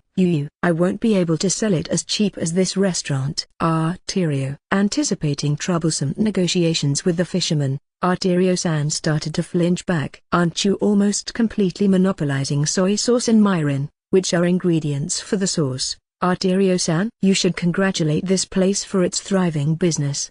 Besides, when we open an eel restaurant in the Bourmester earldom, the owner here will surely help us without sparing any effort. It's the good you do for others is the good you do for yourself. This savory fragrance, a sauce based on soy sauce. In addition, the orders have increased because I recommended a recipe that used plenty of miso with the obsolete river fish cuisine. Miso as well? It's possible to use this for other dishes, such as steamed chicken meat, grilled with the sauce applied on it. If you grill eggplant and tofu with the sauce, people who are bad with meat and fish will be able to eat it as well. I see. What a great type of sauce. How do you do? I'm someone from the Arterio company. Arterio-san cheers up right away and after greeting the owner, he started to happily eat the unadon and the fried liver. That quickness of him changing gears, you might say it's just as expected of him. If it's like this, I will be able to sell a great amount of soy sauce. With the restaurant still being full, we temporarily place tables and chairs in the front yard and guide the customers to those. And then,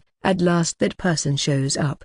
A wonderful aroma entered my nose. Alliop Armstrong. The object, which suddenly landed or rather crashed at high speed in front of the restaurant, was Daoshi, who flew over from the capital's central area. Since he caused a thunderous roar alongside his landing, there were a few among the guests who came outside the restaurant while holding their bowls, wondering what was going on. Mister, why didn't you invite me to such an interesting event? Armstrong. Well, as expected, for you, Daoshi, this kind of work. There's no way that I can make Daoshi, the royal head magician, help out in a restaurant. That's the official reason, and my true opinion is that I didn't expect him to be of any use. Can't I contribute by sampling food? That's because Wilma is here. I will invite you next time. You absolutely have to do so next time. Now then, I guess I will try the new eel dish right away. 20 unadon with a big serving of rice, 10 servings of eel liver soup, 20 servings of bone crackers and 30 servings of fried liver for me. Are you really going to eat this much? Of course. Daoshi confidently places an order for a large amount of food.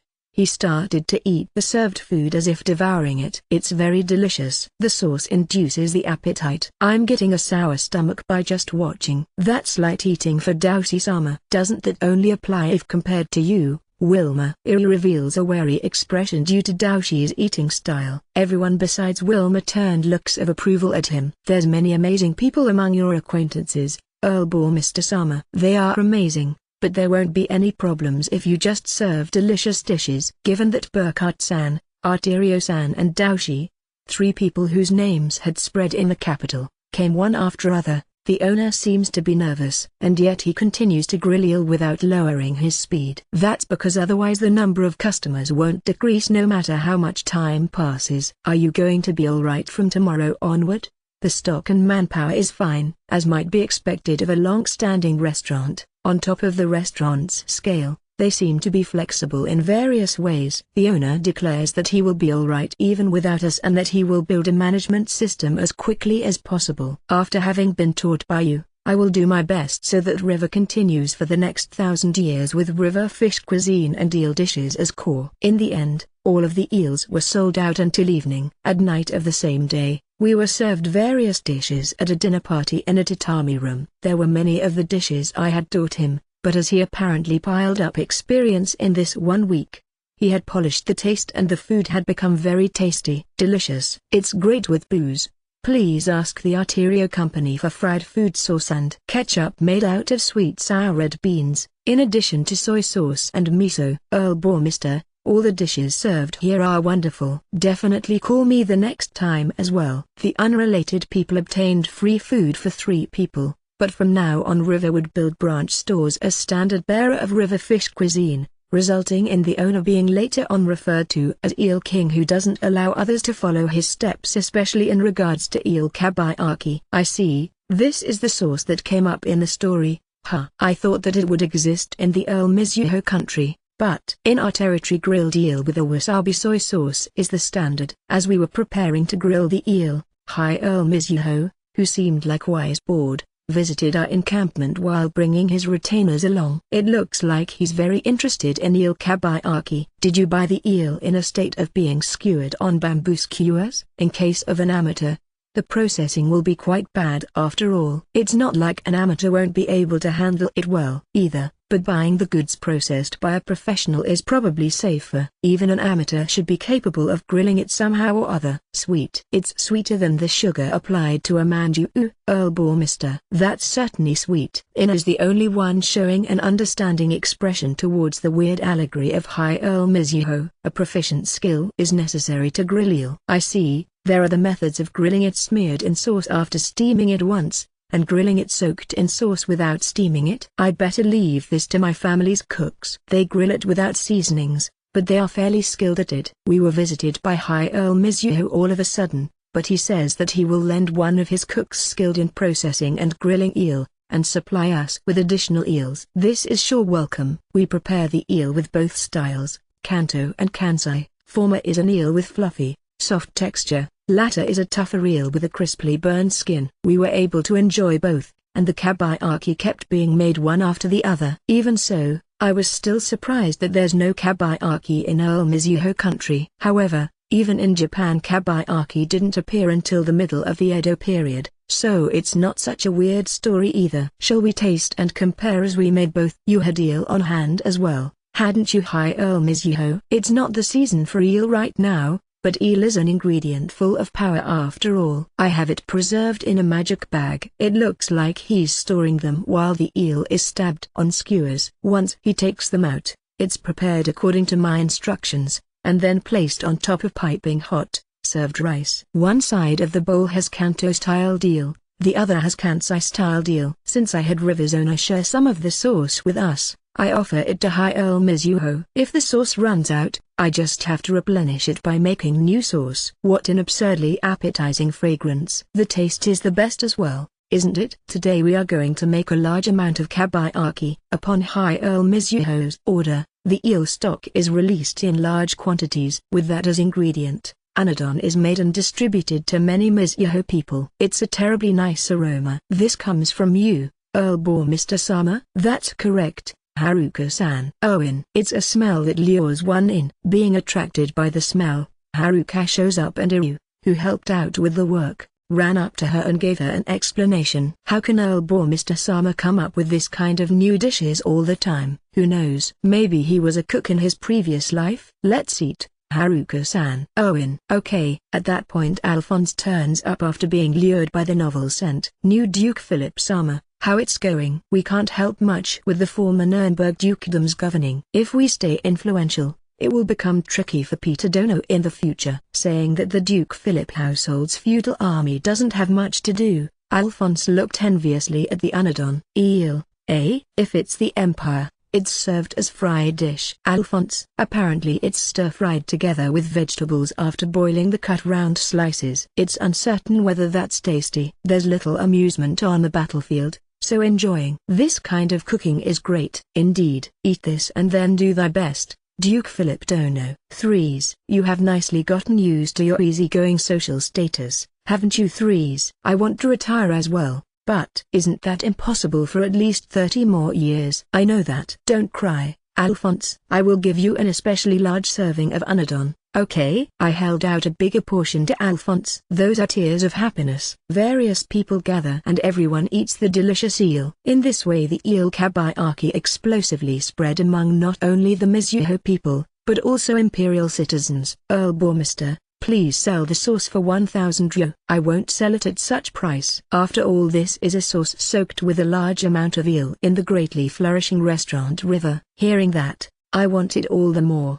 Didn't I provide the eel today? Hasn't it been you yourself who said that you want to allow everyone to eat it? I contributed by sharing the sauce. Can't you think of it like this? Your sauce improved the taste even further by absorbing the deliciousness of the eel provided by me. It has contributed to the good flavor of the current sauce. In that case it won't be a problem, as long as you sell at least half of it to me.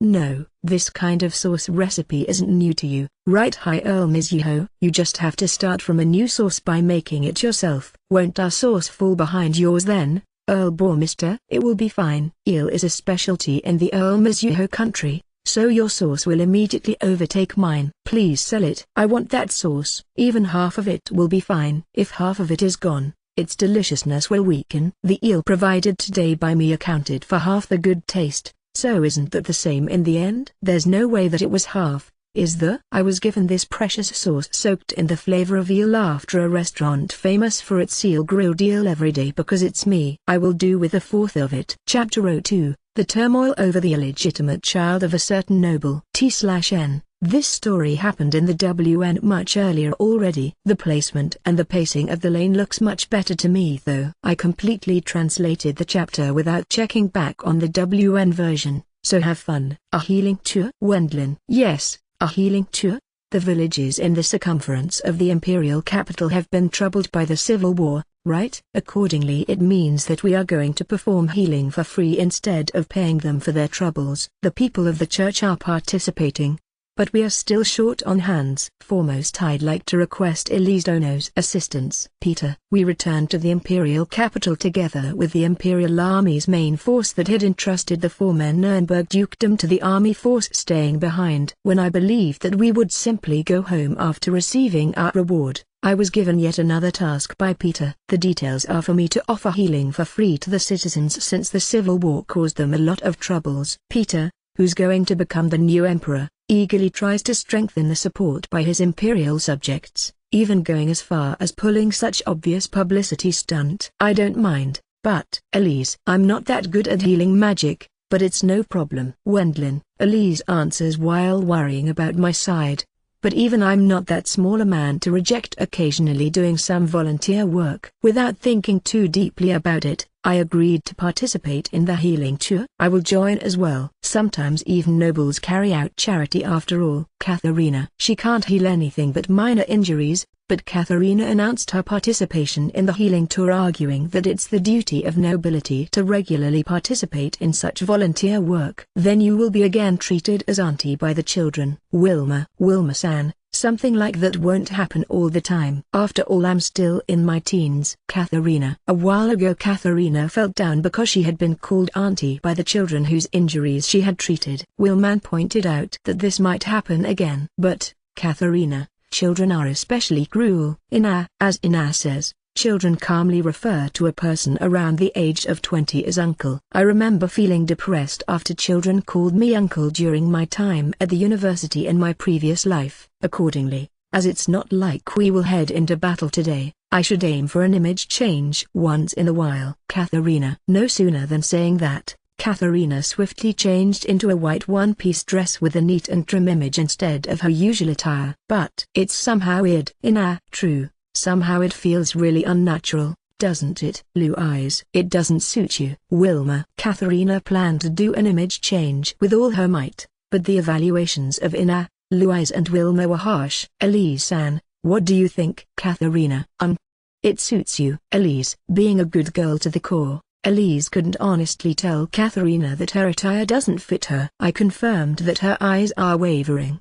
Do you really believe that? Katharina. Yes. Elise. It's no good. Elise is bad at lying. Wendlin-san, what do you think? Katharina. I guess there's no point in lying here. I'm not well acquainted with fashion, but it looks unbalanced. Wendlin. It was nice for Katharina to wear a simple attire, but her hairstyle is still the same. If it's her usual flashy attire, it suits her since the balance works out, but right now just the hairstyle oddly stands out. If I'm forced to phrase it out, she looks like a Kokushi doll with long hair. I don't know whether Kokushi dolls exist in this world, but maybe they can be found in Mizuho. I will look for them next time. What if you straighten your hair instead of the usual ringlets? If you do that, the balance will improve. Wendlin. Katharina is a beauty, so it should suit her normally once she fixes that part. Change my hairstyle? Katharina. Yes. Wendlin-san, that's impossible. Katharina. Is it a fixed family rule of the Weigel household or something? Wendlin. She's also a noble, so I can't really force her if I'm told that it's been decided by the household for generations. There are many people possessing strange obsessions among nobles. Since my hair crimps, I can't straighten my hair, as a result of various trials and errors. Since my childhood, I confirmed this hairstyle to be the most suitable while at the same time possessing dignity as the hairstyle of a noble. Something like changing my hairstyle is simply not possible. Katharina. Katharina declared boldly. Then that attire of yours won't work. Wendlin. How regrettable. Katharina. In the end Katharina returned to her usual clothes. Elise, Katharina and me. I guess it'll be fine if there are 3 healing magicians. Wendlin. Everyone else plans to accompany us as guards or to waste some time. Burkhardt-san has some circumstances, so he's going to stay behind. Since it looks like all we have to do is to make a healing to a single village, it will likely be plenty with 3 healers. When I thought that, Doughty stated that he will participate as well for some reason. I will go too. Armstrong. There won't be any combat. Wendlin. It's necessary for me to practice the healing magic I learned. Armstrong. I understand his sentiments,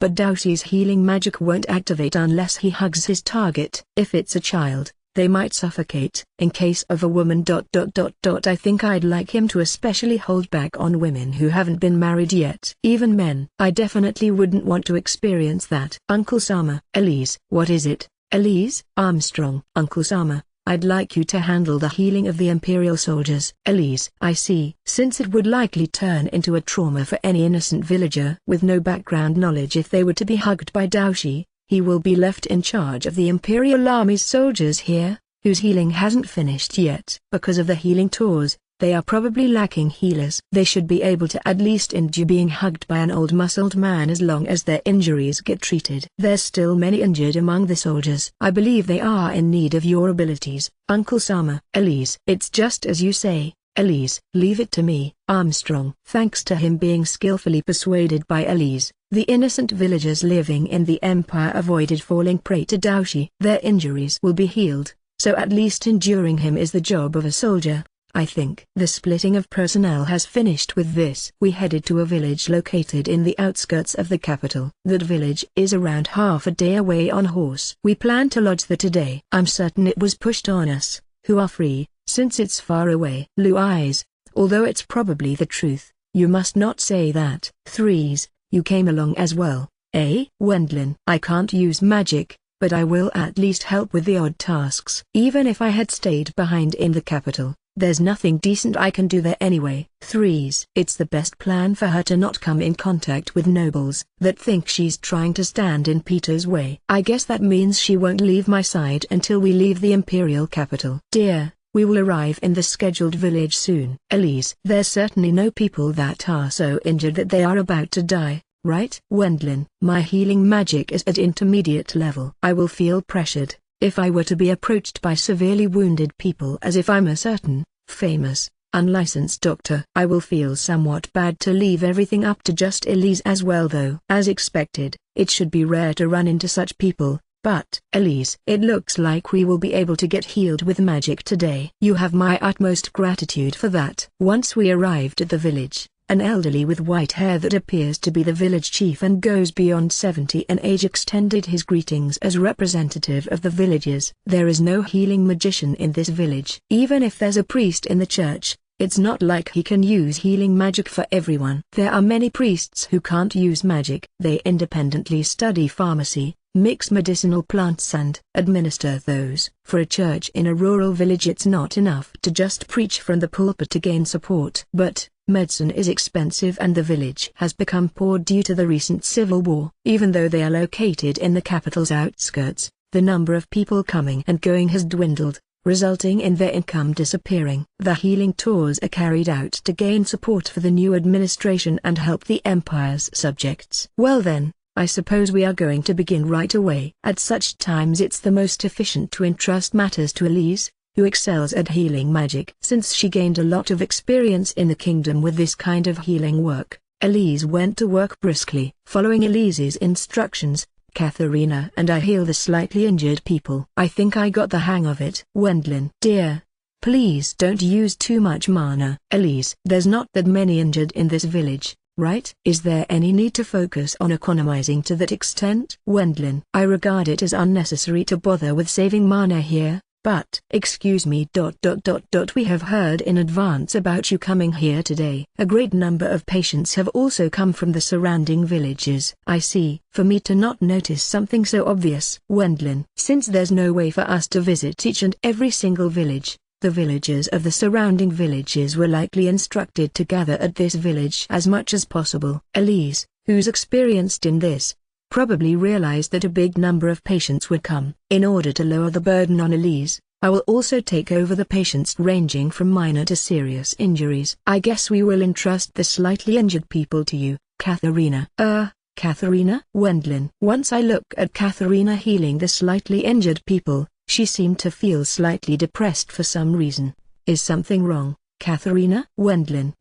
I'm just an auntie. Katharina. She seems to be down after being again called auntie by the children. That's how small children are. They are certainly calling me uncle or something like that, too. Wendlin. Is that true? Katharina. Yay, sure is. I'm the same as you, Katharina. Wendlin. Since I was handling a 3-year-old child with a bone fracture right then, I tried to observe how it calls me during the healing. Since small children are cruel, I'm certain it will call me Uncle Anna-chan. Thank you. You're welcome. Wendlin. Katharina. I didn't expect this. Even though it's small, it's a good child who discerned the truth. Nevertheless, Katharina's look is painful. I have become considerably accustomed to this. Wendlin. Is it all right now? Having safely finished healing several hundred people, it was finally the last patient, but I knew that this person is going to be unmanageable for me and Katharina. The patient was a young woman. She didn't particularly look like an injured or sick person, but quite conspicuous burn marks were extending all over her face. She said that her face got burned in a fire several months ago. She's not so severely wounded that it would affect her daily life, but it's impossible for an inexperienced healer to erase these kinds of scars. It's not like it influences her life, but this girl is scheduled to marry next month. In that case it's definitely better for her face to be beautiful. As fellow woman, Elise was enthusiastic about healing her. I approve as well. But how are you going to heal her? Wendlin. As a matter of fact, these burn scars had been apparently healed once with healing magic. The burn had been healed, but terrible scars were left behind. It seems there are many such cases, but even if additional healing magic is cast here, it's unlikely for the burn scars to disappear. Even if you cast healing magic on a person who has already been healed, it won't improve anything at all. As I'm troubled, Elise teaches me the healing method. There's something we have to do first. Please hand me a knife with a sharp blade. Elise. Once I hand Elise a knife, she speaks to the woman with the scars.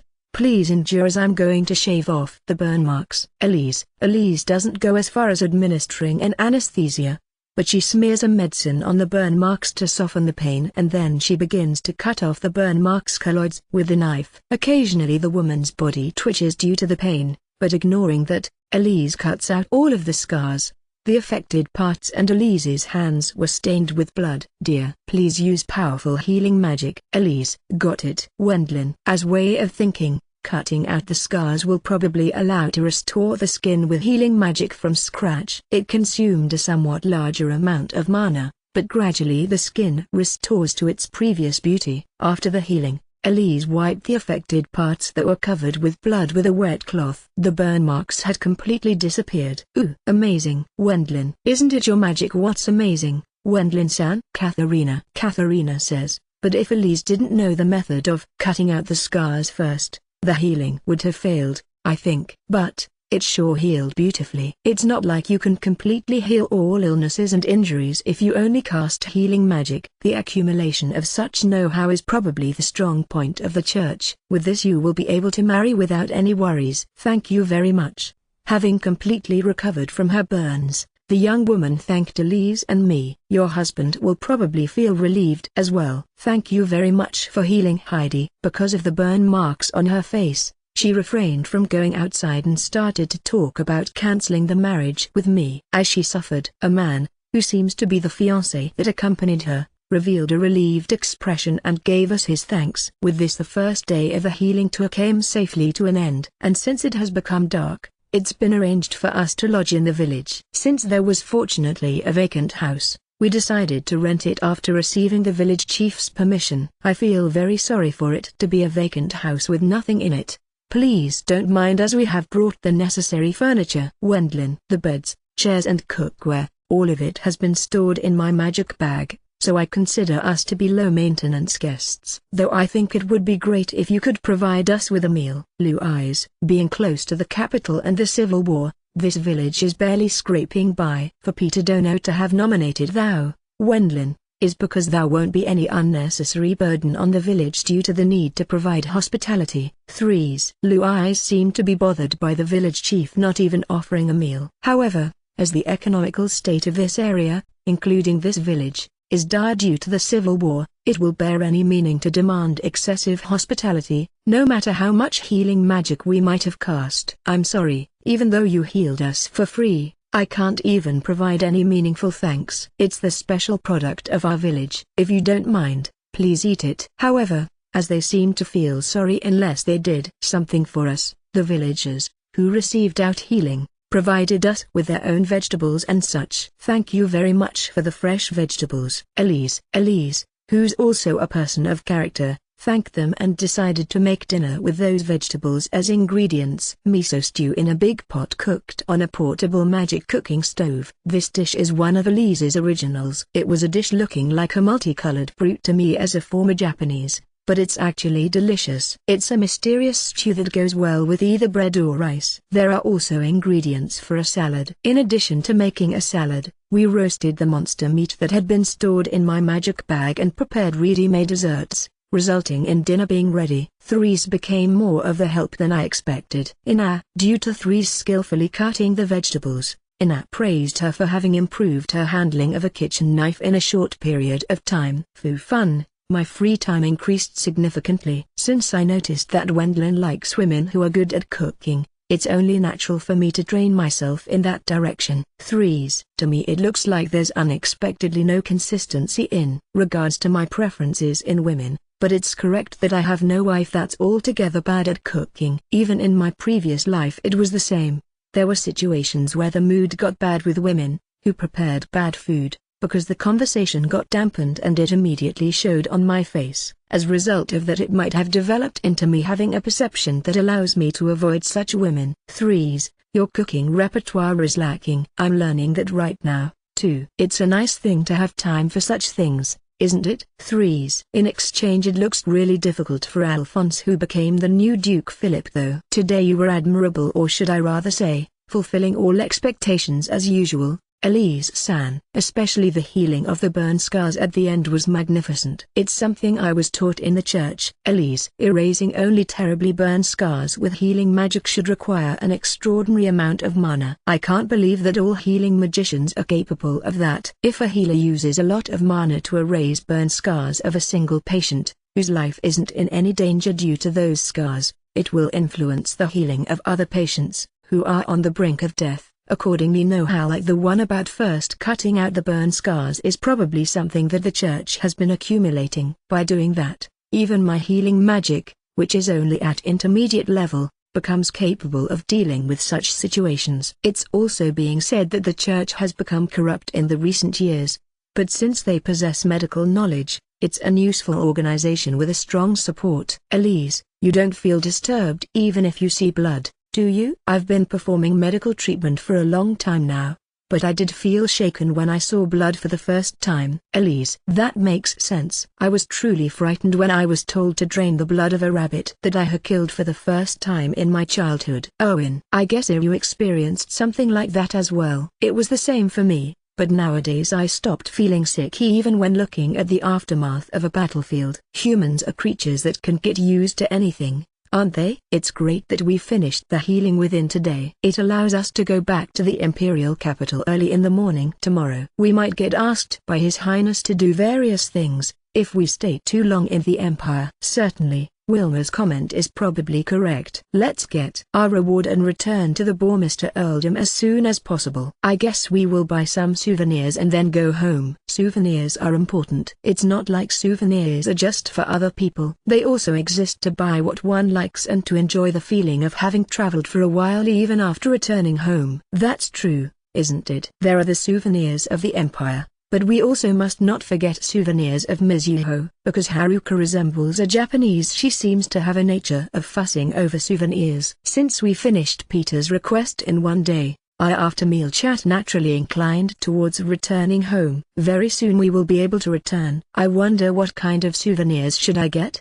Probably because we talked about something like returning, we ended up getting dragged into yet another troublesome matter. Or am I reading too much into it? Excuse me for visiting you so late in the night. When there was a sudden knocking at the door, Iryu opened it while staying on guard just in case. On the other side of the door were the village chief and a young girl that looked to be around 12-13 years old. Village chief-san, do you have any further business with us? Owen. As a matter of fact, I have something private to discuss with you.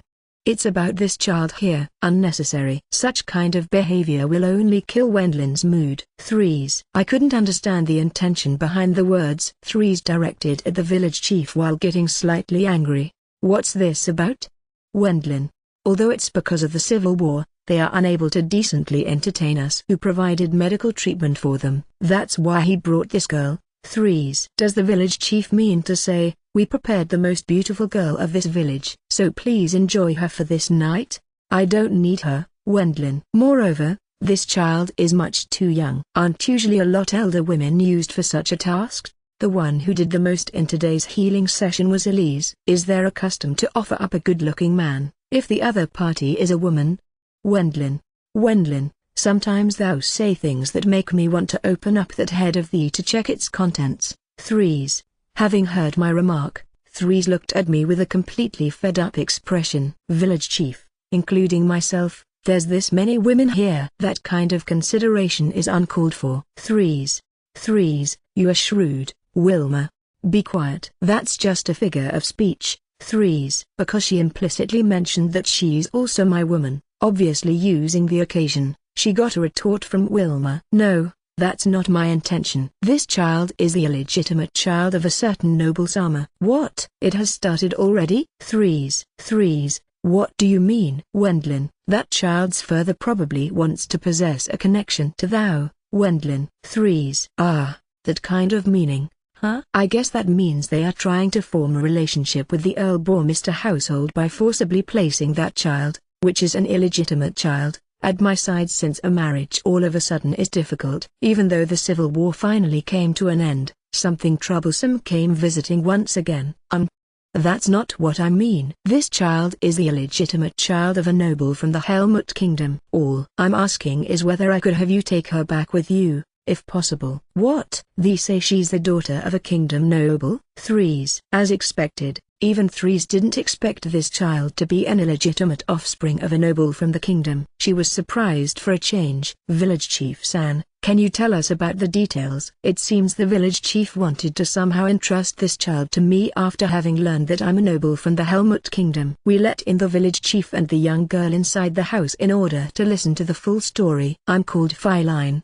Please take care of me. Once urged on by the village chief, the girl introduced herself. Feline-san, right? How about some cake? Feline, accepted. Yes, Feline. There's no way for a still young child to explain her own complicated history. For the time until the village chief finished the explanation, Elise put out cake and tea, and had her silently eat some of it. At first Feline held back, but once she received the village chief's permission, she began to delightfully eat the cake. Actually, the mother of this child was a woman known for her beauty. At the time of the last friendship group's visit, she was selected as maid to take care of a noble Sama from the kingdom. Back then she got pregnant with the child of that noble, and then she gave birth to Feline in this village, her own birthplace. After that, mother and child lived in this village for a while, but her mother died to sickness when Feline was still very young. After that, the village chief, a distant relative of hers, apparently took care of her. At this rate, rather than living in this village, it's better for her to rely on you, Earl-Bourmister Sama. As soon as I believed that returning this child to her father would open up her future, in such a rural village a girl descending from a foreign noble is probably difficult to handle. Since Sai, a kingdom noble, luckily came here, he believed this to be fate and decided to try entrusting Feline to me. Huh? Did Peter actually know about this? Is that the reason for us having been in charge of this village? Earl-Bourmister Sama, no one except Feline, her deceased mother and me knows about Feline's descent though. Coincidence? If that's true, this girl must be very lucky. Though I might have a predisposition to get dragged into things. Say, I'm sorry to doubt you, but isn't it slightly weird? That child is too big. The visit of the last friendship group is approximately 10 years ago, and yet Feline's big body looks like that of a 12-13 years old girl. Just as pointed out by Louise, it doesn't really match up with her age. Young madam, Feline is 10 years old right now, so the calculation is correct. This child is still 10? Louise. We were a bit surprised as well, but Louise, who had Feline's age, apparently felt so all the more. Haha. It's because that girl is bigger than Louise and doesn't look like she's much younger than her either. Owen. Erie laughed while pointing out that Louise looks younger than her actual age and Feline looks older than her actual age. It would be a turnaround if she was 1 year older. If Louise was around 30 years older, she would be suitable for her ag. Yuga. Owen. His mouth is his own downfall. Iryu was silenced with a vicious elbow strike from Lu Eyes. That clears up the matter with Philine's age. So, about the evidence. Elise. At this point Elise skillfully changed the topic. Stories about illegitimate children of high-ranking nobles actually aren't all that rare. There are quite a few real examples of that. But since it looks like there are manifold more fakes out there, it's not like we can take her back while accepting it so easily. Evidence, you say? It's here. The village chief showed us the evidence he brought along. Since it was proven with the evidence that Philine is really an illegitimate child, we returned to the capital early in the morning of the next day. Huh? That child is your new wife, Wendlin? Peter. No way. Wendlin. Peter, who came to greet us, said something foolish after seeing Philine, so I denied it with all my mind. Right. Now's not the time to keep you company, Peter. Wendlin. Isn't that way of phrasing it way too cruel? Peter. Ignoring Peter's objection, we hurried to Burkhardt-san, who didn't participate in this time's healing tour. He was teaching young magicians who are going to support the Empire in the future. Given that he himself can't use healing magic either, he stayed behind. Burkhardt-san, there's a little something to discuss. Wendlin. When I called out to him, he was just talking about something with Daoshi. Even though I'm telling them that I will heal them, there are many who decline that. Armstrong. The civil war came to an end, so it's all right to not hurry.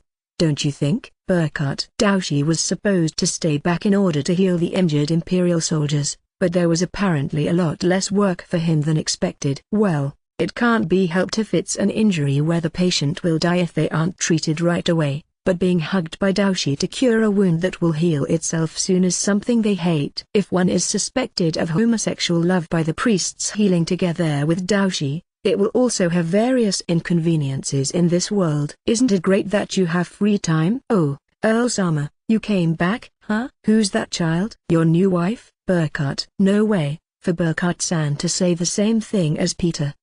I'd like to consult with you in regards to this child. Wendlin. To persuade Elise Dono? I don't want to. Do it yourself, Burkhardt. I told you she's not my wife, so please give it a rest. As a matter of fact this child is Wendlin. I explained to Burkhardt-san that Philine, who we brought with us upon the village chief's request, is Margrave Brithhilda's daughter. This girl? Certainly. The color of her hair is the same as Master's. Her face is similar as well, but I guess she resembles him. Burkhardt. That's why I said that she's the real deal. Look, here's the evidence. Wendlin. Among the items the village chief entrusted to us, there was a diary written by Philine's deceased mother. We read the content as well. Philine's mother was apparently in charge of assisting Margrave Brithhilda at the visit of the previous friendship group. Last time, I didn't see any of that. Burkhardt. Dono and I were busy with entertaining Threes-sama. Armstrong. Come to think of it, Threes said something along those lines, didn't she? Burkhardt-san and Daoshi visited various places for fun in the capital together with Threes, who was still young back then. It's no wonder that Master didn't say anything about me leaving every day. Rather, I considered it weird that he joyfully sent me off. Burkhardt. That's because he repeatedly had trysts with Philine's mother, using the good opportunity that his annoying watchdog was gone. Dense. Wilma. I can't deny that. Burkhardt-san didn't possess any counter-arguments to Wilma's merciless comment. There's still more evidence. Not just the diary, but also love letters Margrave Brithhilda gave to Philine's mother, a letter that proves that it's his child if a child is born, and a luxurious knife with the family crest of the Margrave Brithhilda family were part of the evidence. The handwriting is definitely that of Margrave Brithhildsima. Same for the crest on the knife. If I remember correctly, this knife can only be made by the shop of the Margrave Brithhilda household's purveyor, right? I guess Margrave Brithhilda enjoyed himself at the destination of his trip. Master really can't be helped. Burkhardt. With even in and Lu Eyes, who are the daughters of Margrave Brithhilda's retainers, giving statements that remove all objections, Burkhardt-san surrenders completely. I really don't want to say it, but he's the worst. Katharina, who's a famous magician and also a noble, quite bluntly criticized Margrave Brithhilda's deed. They don't voice it out, but it looks like Elise and the others clearly agree with her. That was the moment when the reputation of Margrave Brithhilda, who seems to be an educated, good young man, crashed to the bottom. Love letters. Even at such times Margrave Brithilda shows his affinity to the liberal arts, doesn't he? When we checked the contents, albeit feeling sorry, phrases, which were embarrassing to even look at, such as the "you who is as beautiful as the sun" or "how shall I convey this throbbing in my chest to you," were written in there. Seeing the contents, Daoshi and Iryu started to laugh while rolling around due to the overly embarrassing lines. Margrave Brithilda might have been serious, but seen by an outsider, it's kind of ridiculous and a public execution for the person himself. The difference between the women's scornful laughter and the men's mocking laughter was surreal. A love poem sent to the dear you by Amadeus Freytag von Brithilda.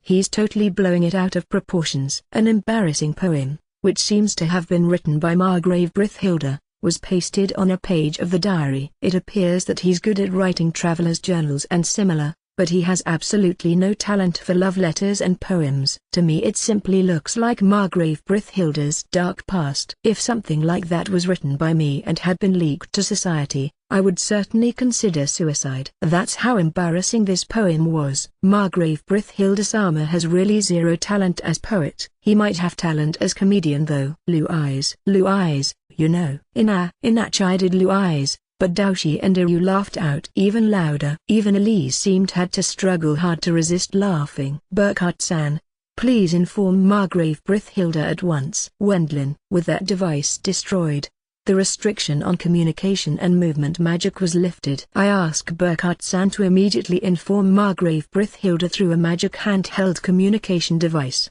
MHCD. I will tell him. But who's going to look after this child until she meets with Master? Burkhardt. Isn't it fine to take her along right away? Owen. Don't say something so absurd, Iri lad. Burkhardt. In this world, where dispute over the illegitimate children of nobles is an everyday occurrence, it's impossible for her to immediately meet her parent, no matter how much evidence she has. Burkhardt-san states. Indeed. First you must inform Margrave Brithilda-sama alongside handing over the evidence. Then Margrave Brithilda household's side will judge its authenticity. Haruka. Unexpectedly Haruka was the most composed among the women. I wonder, did such disputes also take place in the Fubayashi household in the past? No. Takeomi-san instantly denied that. To have this much evidence, somehow it's an unpleasant story. He has to talk with his wife and gain her approval. And it's necessary to inform all his major retainers. That's how it is. With this child entering the Margrave Brithilda household,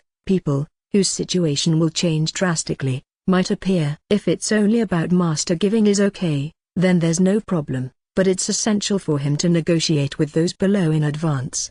Besides, you know, Burkhardt, even if she were to be allowed to meet with Margrave Brithilda-sama, a minimum of manners is necessary. Elise. Manners? As expected of Elise to notice something like that. If you consider Philine's education, it might be best to regard her as unfamiliar with the manners of a noble's daughter. If it was the Night-Bormister household, it would be no issue at all. But the Margrave Brithilda household is upper nobility amongst high-ranking nobles. Burkhardt-san, you will teach her that? Wilma. No, I can't teach a little girl about manners. Burkhardt-san completely denied it upon Wilma's question. Even if you were to entrust me with a little girl.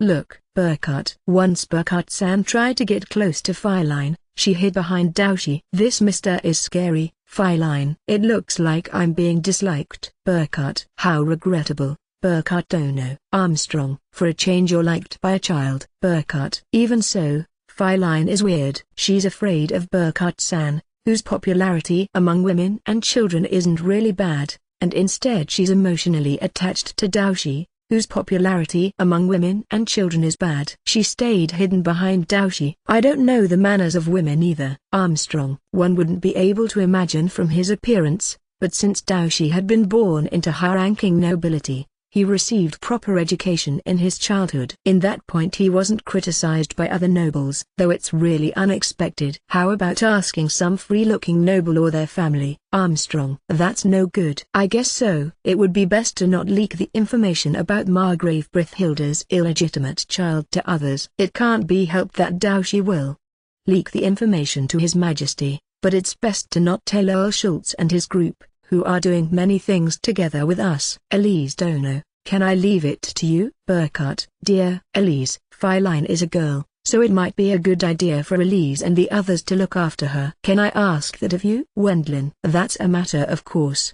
Please leave it to me. Elise willingly took over the task of taking care of Feline. Since I only have elder brothers, I'm happy that I was able to gain a little sister in Achan, and I also have only elder and younger brothers. Louise, though it's Louise that looks younger than Feline.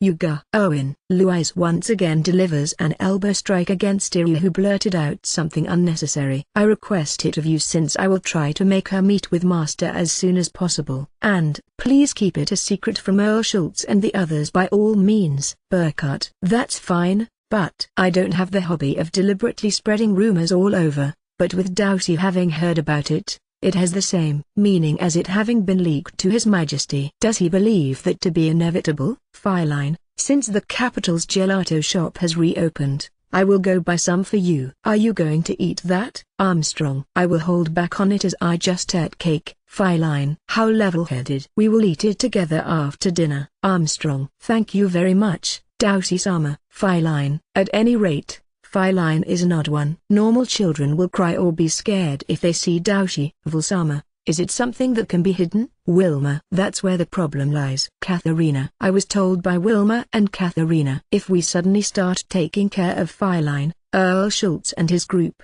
Philip and Christoph, are bound to consider it weird. Let's have her usually wear this. Wendlin. Maid clothes. Wendlin-san, you are going to pretend that you have hired a new maid, aren't you? Katharina. Fortunately Feline looks older than Louise. She may be regarded as new maid apprentice ...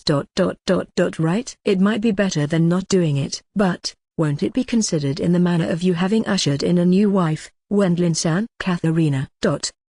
Even though it's for the sake of a reunion of parent and child, the risk to me is. However, that worry faded away during the evening of that day. Earl Bormister, is that the rumored daughter of Margrave Brithhilda? It was exposed right away. Wendlin. It's because my father also participated in the previous friendship group. There was no definite proof, but rumors were circulating. It also means that Earl Schultz is a high-ranking noble with a history, albeit an appointed one. The fact of Feline being Margrave Brithhilda's illegitimate child was exposed in one go. Is possessing such a characteristic silver-colored hair limited to people of the Margrave Brithhilda household? Yeah. He will be scolded by his wife later. Burkhart-san held his head between his hands due to the all-too-sudden exposure. Vulsama. Court service is difficult. Wilma. That's true. Wendlin. Only at this time I thought at the bottom of my heart that it was good for me to be a noble. Chapter 03, End of the Empire's Civil War. Report? Sure. As usual Peter accepted it casually. The settlement of the Empire's Civil War hasn't come to an end yet, and thus our reward hasn't been decided. Since it's pointless to wait for just that now that I can use teleportation, I decided to go to the royal castle to give a temporary progress report. At least that's what I had intended. Say, Elise, is there any need to put this on? Wendlin. Not necessarily. But since you will be triumphantly returning to the royal capital with many big achievements under your belt, I think it's necessary for you to wear an attire that suits the occasion, dear Elise. While listening to that explanation from Elise, I had my personal appearance put in order. Wendlin-san, I will fix your hair up to look appropriate for a noble. Katharina. Katharina combs my hair. After all, she's used to tending to her own terrible bed hair every day. Vulsama, you look handsome. Wilma. Thanks, Wilma. Wendlin. The final touch is attaching this, I think. Elise. Yes, it's perfect with this. Because I'm a high-ranking noble, it's usually exclusive maids that take care of my appearance. However, thanks to having been dragged into the Civil War for this last year, I let that practice slide. That's not an issue during a civil war, but since the war has ended, I was surrounded by Elise and the others with the words, "It's no good to keep letting your looks slide," and was forced to dress up. You will be ridiculed by the nobles in the royal castle anyway. Katharina. True. It's about them at least not being able to criticize you for being dressed badly. Since I'm rising in power within the kingdom, I guess there are nobles that want to criticize me no matter what means they have to use. It's a pain in the backside. I don't even want to rise in power in the first place. Dear, you are done with this. Elise. As finishing touch, Elise placed the circlet used by Master on my forehead. ... Clothes truly make the man. Owen. Typical of you to say that. Wendlin. That are you. I don't need you to tell me that. ...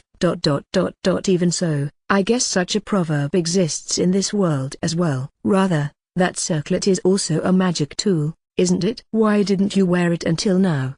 It might have given you a bit of an advantage in the battle against your master. Owen: It's nothing that special. Wendlin. Burkhardt-san, who had also put his own appearance in order for the sake of having an audience with His Majesty, replied to Iru's answer in my stead. Iru lad, tell me, what do you think is the effect of this circlet? Burkhardt: It remarkably increases the power of spells, or it widens the range of usable magic. Owen: It's not an effect that goes that far. It does have a gem, which has a magic crest boosting concentration carved in it, but it's not an effect to that level. Alf had no issues even without it. You know, normally we store leftover mana into magic gems, right? It's the same as that. Burkhardt-san, Daoshi and I have put magic gems with spare mana into our magic bags to use those when something happens. Master used the circlet to take mana out of the embedded magic gems as necessary. It's no more than a difference in style. It's the same as with my Alice band and Elise's ring. Katharina: That's how it is. Burkhardt: Huh? Then why didn't Vol's master wear the circlet when he was summoned via the heroic spirit summoning? It surely would have been more advantageous for him to fight while wearing the circlet.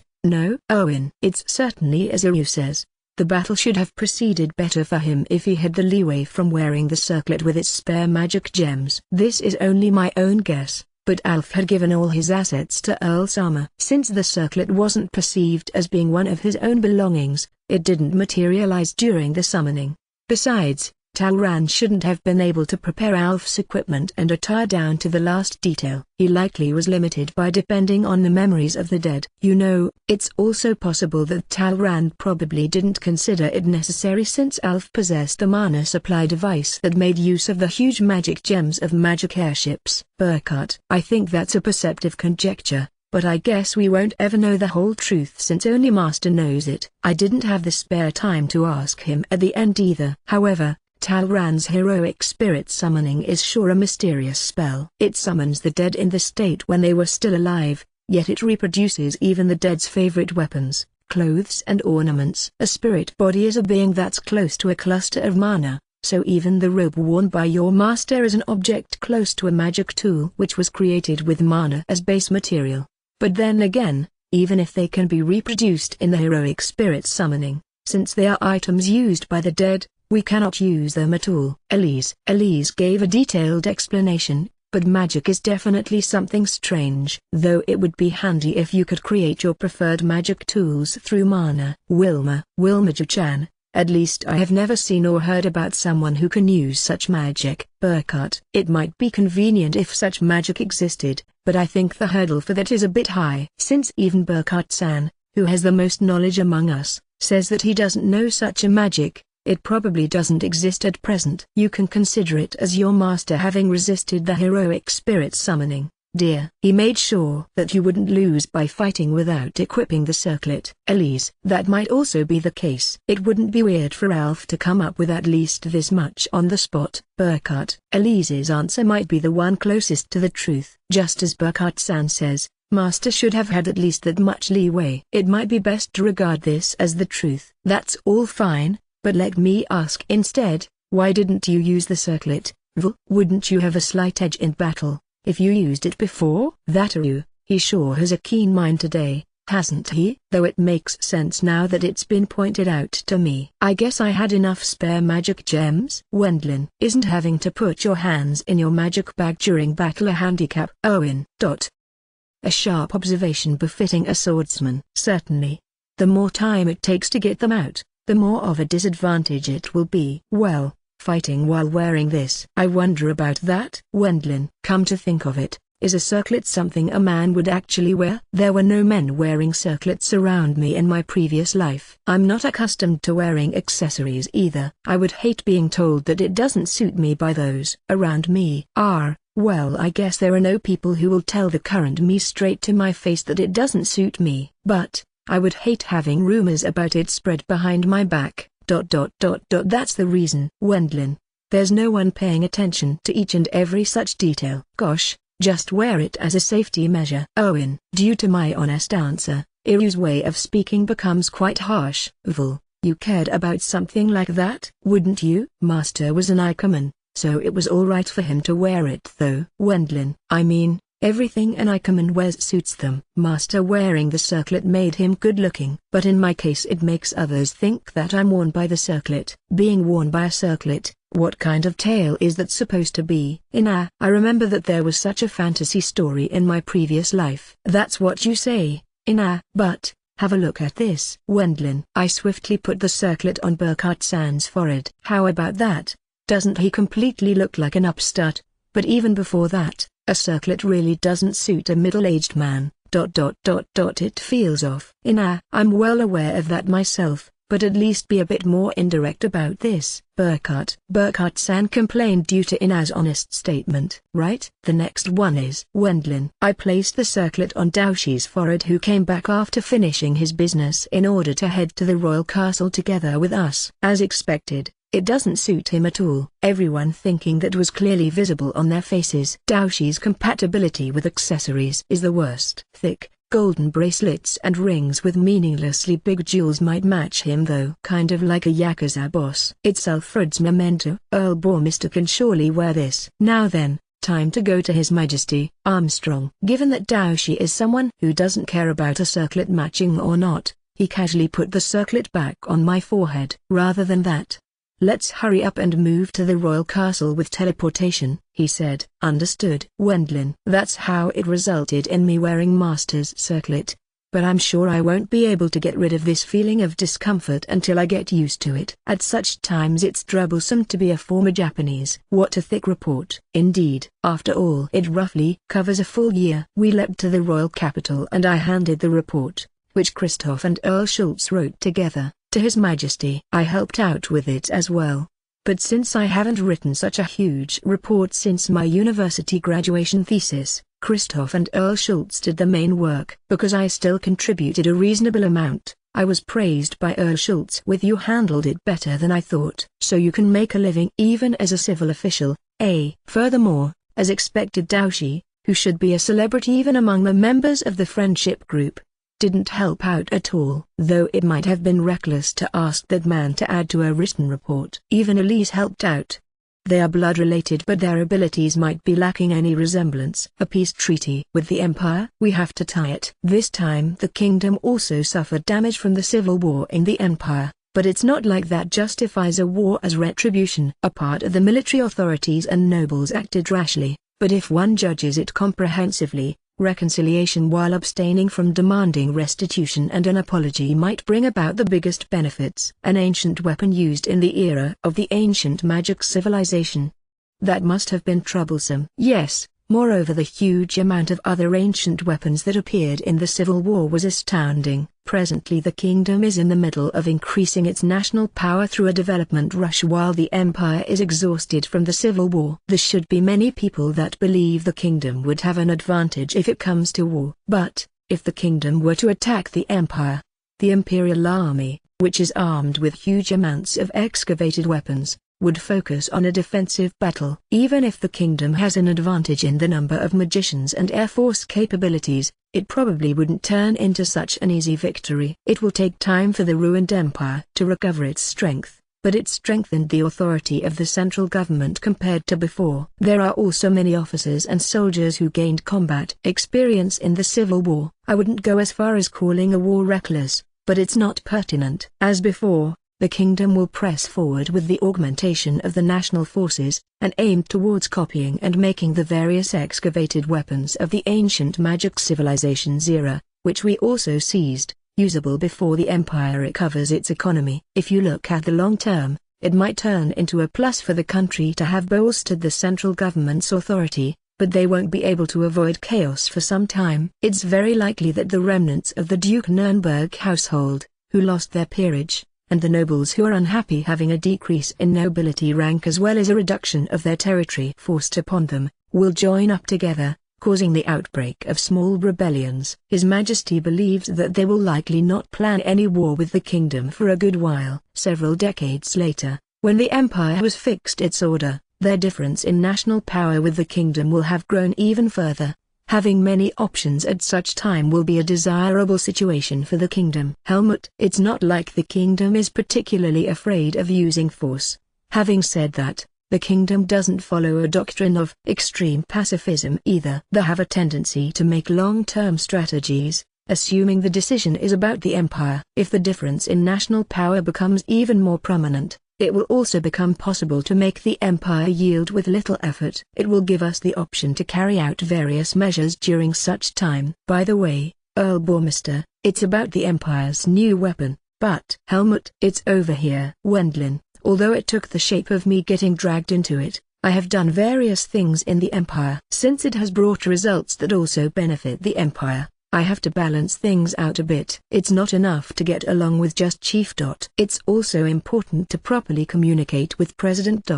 It was a guideline for not getting excluded from an organization I, a humble salaryman, set up. Unfortunately, the military forces belonging to the kingdom were few and the amount of plundered items is less than what the Imperial Army got. Wendlin, the kingdom's forces were no more than 5,000 soldiers.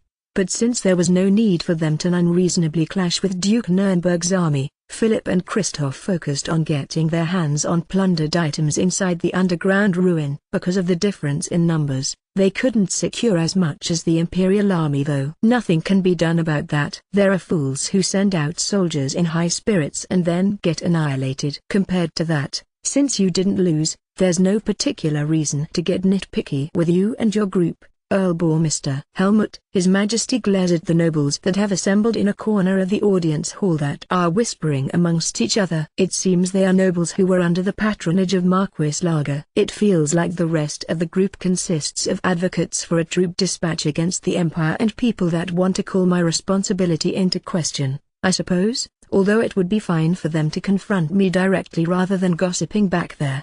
They probably can't do so in front of His Majesty. You have seized a Dragon Gillum breath emission device alongside a Dragon Gillum, Earl Bormister. Due to the research of the Magic Tool Guild, it has become possible to mass-produce these. I think they are usable for defending a military position. Also, the magic cannon.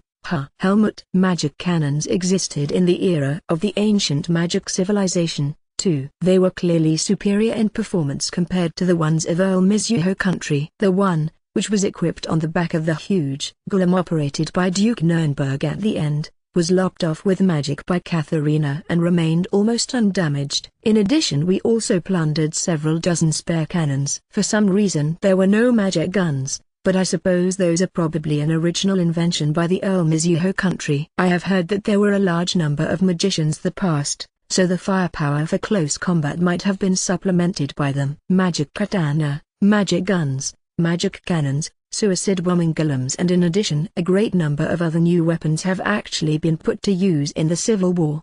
The methods of battle in war changed. Until we can deal with those, it's absolutely meaningless to start a war with the Empire. After all, I wouldn't stand for being called an incompetent king that suffered a crushing defeat, despite having the advantage in military power, after suffering a counterattack by the opponent. Helmut. But even the Empire is only capable of using them. Even their repairs are probably limited to simple, small damages. Naturally, a production of these weapons is impossible. And the demon who's capable of performing extensive repairs as he understands the structure of the items, is in our hands. If it's the Earl Mizuho country, they might reach a level allowing them to produce items at the same level, but they aren't imperial nobility in the truest sense. A territory and ethnic group that possesses a peculiar culture and sophisticated technology since ancient times. Yes, I think the aspect of being autonomous from the empire on top of having a policy that guarantees their safety plays a big role for them. The empire's prime minister plans to turn them into one of the prince-elector households if he succeeds in getting on the same page with them.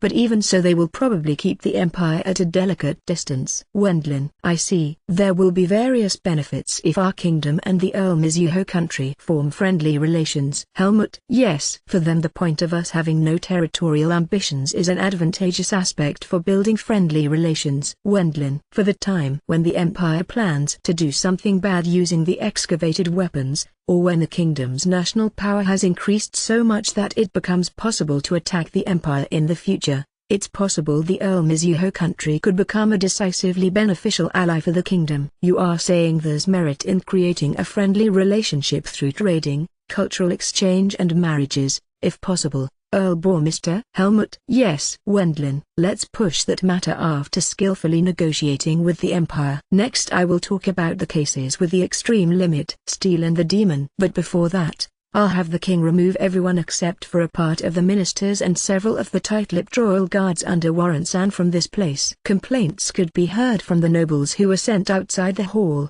but once His Majesty heard my report, he revealed an expression showing he understood why they had to be sent out. Those are explosive matters. Well, as for the metal called extreme limit steel, I guess it's possible to control the amount circulating as long as no one but you can make it. Earl Bormister: You will report the amount you use in your own territory and sell all the rest to the kingdom's government. The government will send out a notification that direct sale to other nobles or other countries is strictly forbidden by the kingdom. As we are inexperienced in the technologies to process it, the orders shouldn't go beyond research and experiments for a while. But Helmut: It can be used as a weapon. In case the extreme limit steel was used as a material for magic guns and cannons, which the kingdom's magic tool guild hasn't even started to research yet, it would become possible to hasten their implementation thanks to its wonderful durability. And then the demon.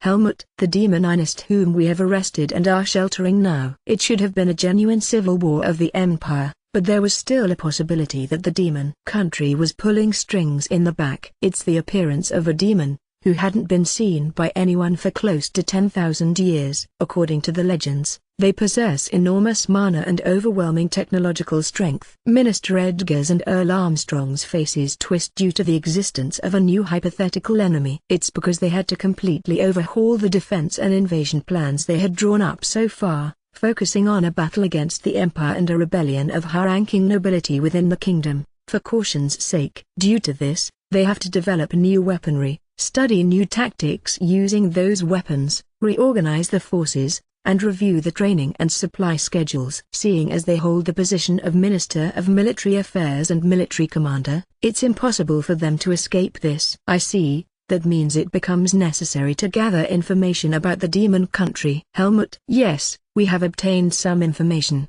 but Wendlin: I have heard the broad outline of the demon's culture, social system, population and location from Ernest and noted it down in the report, even though it's crucial information about his own country. What a weird demon. Helmut: In the eyes of His Majesty, Ernest, who leaks intelligence about his comrades so easily, doesn't seem very trustworthy. Or maybe he's doubting it as being false information. That's because he's a civilian. Civilian, you say? He appears to be an archaeologist, not a person that serves the nation or the army. Wendlin: He has an interest in the underground ruins on the Lingaya continent, but since the demon country has prohibited, by law, anyone from leaving the country, he smuggled himself outside the country and arrived in the Nuremberg dukedom. In order to freely work on his excavation there, he cooperated by operating and repairing the excavated weapons. I tell all of this to His Majesty. Is he a research junkie? Helmut: Yes, he has no interest in anything besides his beloved research. That's why he handed over a large number of weapons to Duke Nuremberg. He's a man that can calmly say that the way how those weapons were used depended solely on Duke Nuremberg. Wendlin: Anyone would suspect Ernest to be a spy sent in by the demon country in order to cause chaos on the continent. But in reality there's absolutely no evidence of him having contacted his fellow countrymen after coming to this country. He enjoys researching and has no family either. All he did in these last few years was researching and excavation. On the contrary, he's a really dangerous man. These types tend to do crazy things. Helmut: Your Majesty, will he be restrained by the kingdom? I believe that would be fine as well. Since he's a guy that would be troublesome to deal with, the best option would be if I could hand him over to the kingdom. Earl Bormister, can you keep that demon in check? Helmut: It will be difficult for me alone. Wendlin: After all, he has a lot of mana. It's also possible that he will be able to run away if he's not on continuous watch by me, Daoshi, Katharina and Burkhartzen, who at least hold an advanced mana pool. That's too inefficient. Warren: Can we use the prison for magicians? Helmut: It's a mana prison that cost a large amount of money to build, but if we use it, it will cost a huge amount of money to maintain it. and it's limited to intermediate level. So, Warren, it seems to be a prison capable of continuously deploying a strong magic barrier that defends against the magic of magicians. But it costs more than 1,000,000 cents per day to operate it, therefore it doesn't seem like you can just simply lock up bad magicians in there. If a magician commits a minor crime, we send in high-ranking magicians and take a fine after knocking the offender down. In the case of a serious crime, assassinating them is the most cost-efficient. There's rarely any people committing serious crimes among the intermediate-ranked and advanced-ranked magicians, but as a matter of fact Burkhardt, Klimt and Alfred have eliminated several such magicians as top-secret missions. I see, so that's why Burkhardt-san and Dowsey didn't feel shaken when killing people in the Civil War. So it means it will become necessary to have him continuously watched by a great number of magicians when it comes to imprisoning and restraining him in the kingdom. So, what does this demon desire? Helmut, since the Bourmister earldom was a backward region to begin with, it seems to be full of undiscovered underground ruins. He wants to explore and research those. Wendlin, what a carefree demon. Seeing as it's possible for him to escape if we lock him up against his will, I guess catching or killing him when he escaped the surveillance would take time and labor. The kingdom has been damaged because of that demon. I suppose we will have him excavate the underground ruins to make up for the damage he caused. Helmut, I can't come up with any better option. That means we will let him live and make use of him, albeit him being dangerous.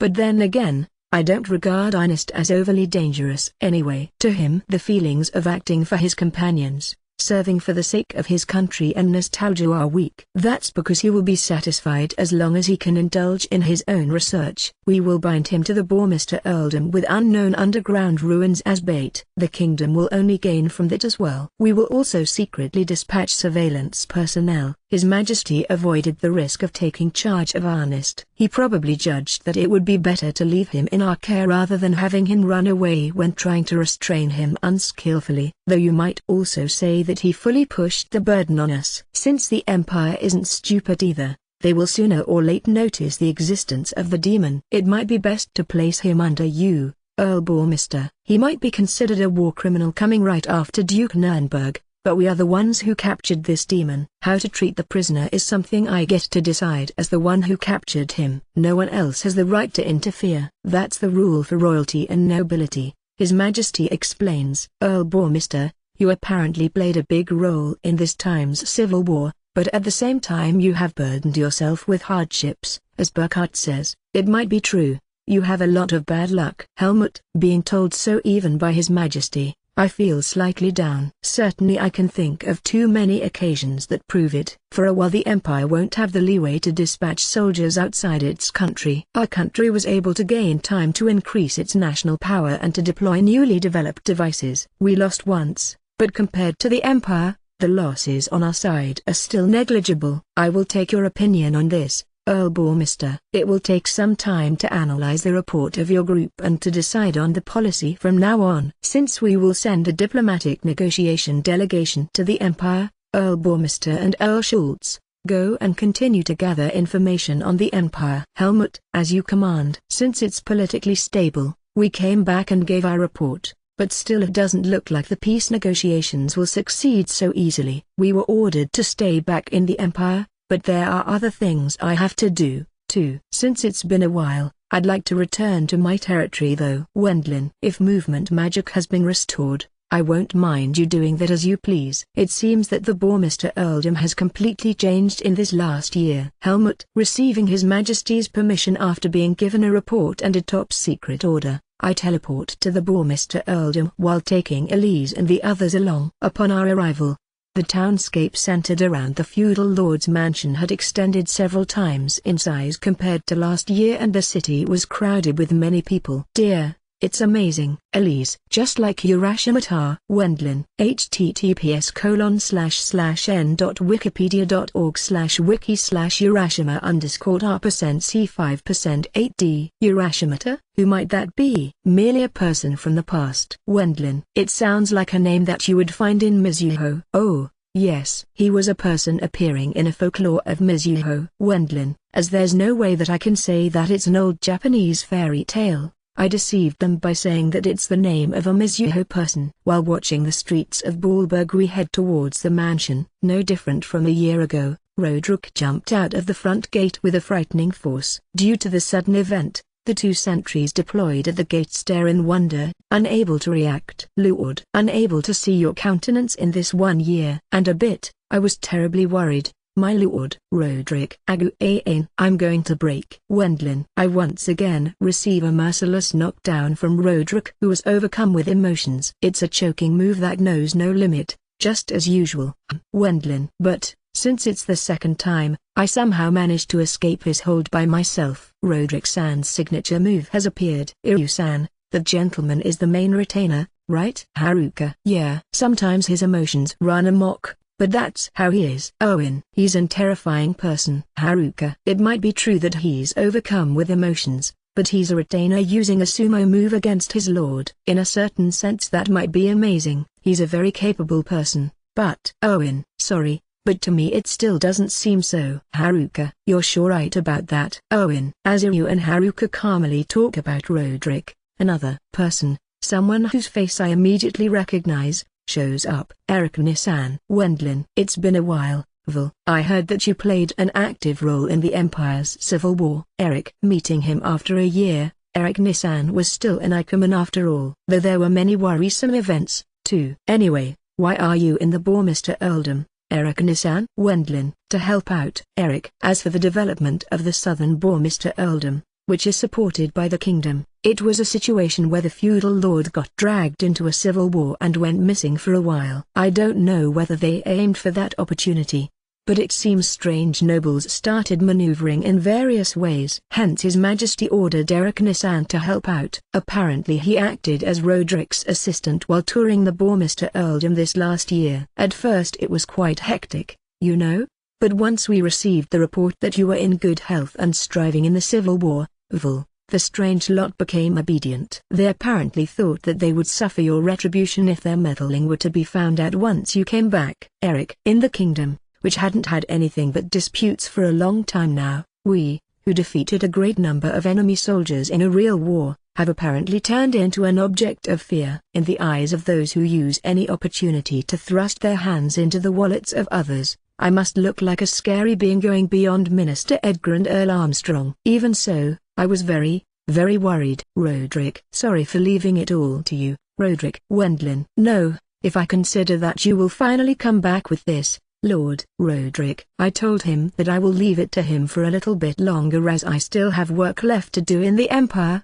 But since the MHCD is also usable again, I can talk with Roderick at any time. I can also receive reports regarding the territory. Since Eric Nissan is here too, I feel relieved. I'm sorry, but is it fine to entrust things to you for a little while longer? Wendlin. I have no problem with that. After all, it's a job I'm doing after having been officially ordered by His Majesty. Eric. So there's still work related to the Empire remaining for you, my lord. I'm looking forward to your return alongside your madams. Roderick. Once I entrusted the boar, Mr. Earldom, to the two of them, we teleported to the Empire once again. Good grief, Wendlin. Even you give me troubles. Peter. Really? Wendlin. I just wanted to try saying it. But the criticism towards you is unexpectedly big. Peter. Once I returned to the imperial capital after having finished my business in the royal castle, I was summoned by Peter, who was busy working. According to him, it appears that me not having publicly displayed the severed head of Duke Nurnberg at the time when I forced the soldiers of the rebel army to surrender has turned into a problem. I believe there are far more important problems than that though. Wendlin.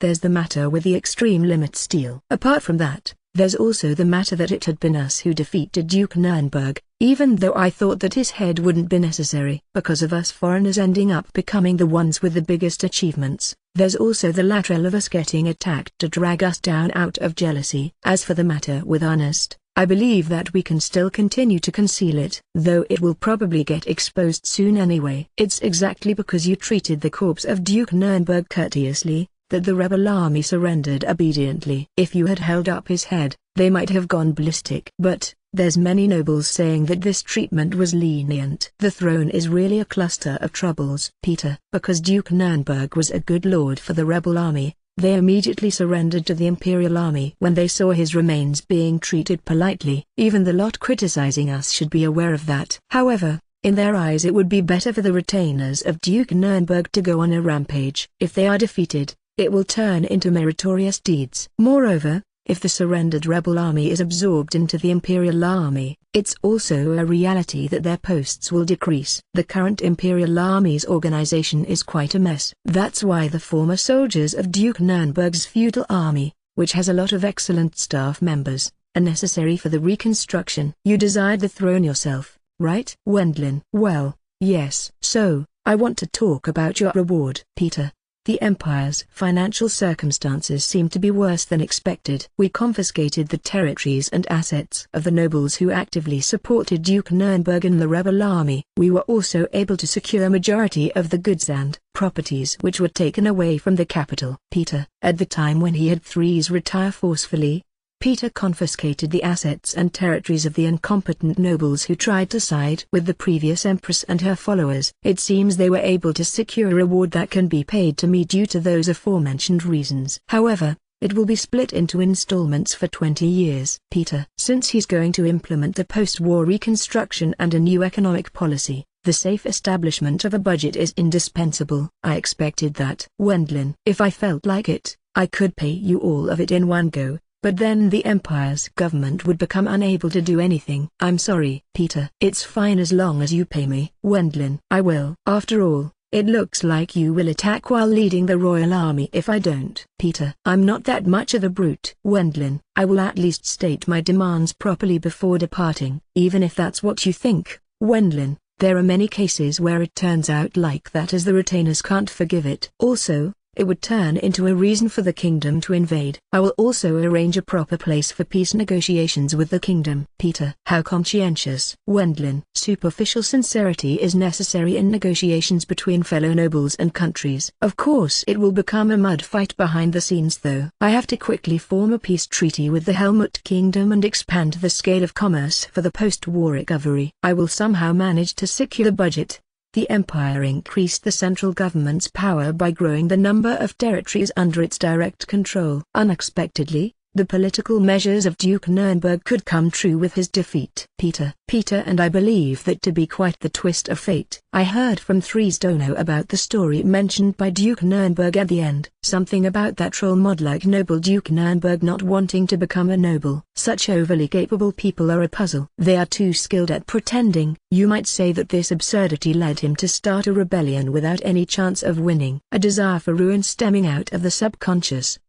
Humans are truly complex, aren't they? By the way, as there is no point in continuing to talk about Duke Nurnberg any further, Peter swaps to another topic. Does it look as if you will be able to take care of Thrissa Dono? Peter. I will, or rather, I simply accepted her own wish to immigrate. But, is that fine with you? Wendlin. For me that's welcome. Peter. Well, I guess that makes sense. Currently Threes is the biggest political rival for Peter. Until she was demoted by him, Threes fought against Duke Nurnberg without any particular big mistakes as the top of the Liberation Army. Even the liberation of the imperial capital is actually Threes' achievement. She herself has absolutely no attachment to the position of Empress, but it's possible that for people who will try to use her as figurehead to appear. To make matters worse, she isn't married either. Peter. Important nobles might try to place their own sons as Threes' husband. If this comes to be, Peter, a statesman, will likely be forced to make a heartless decision. Personally, I don't want to make such a decision as Threes Dono is also a young woman. Peter. Wouldn't it be settled with her becoming your wife,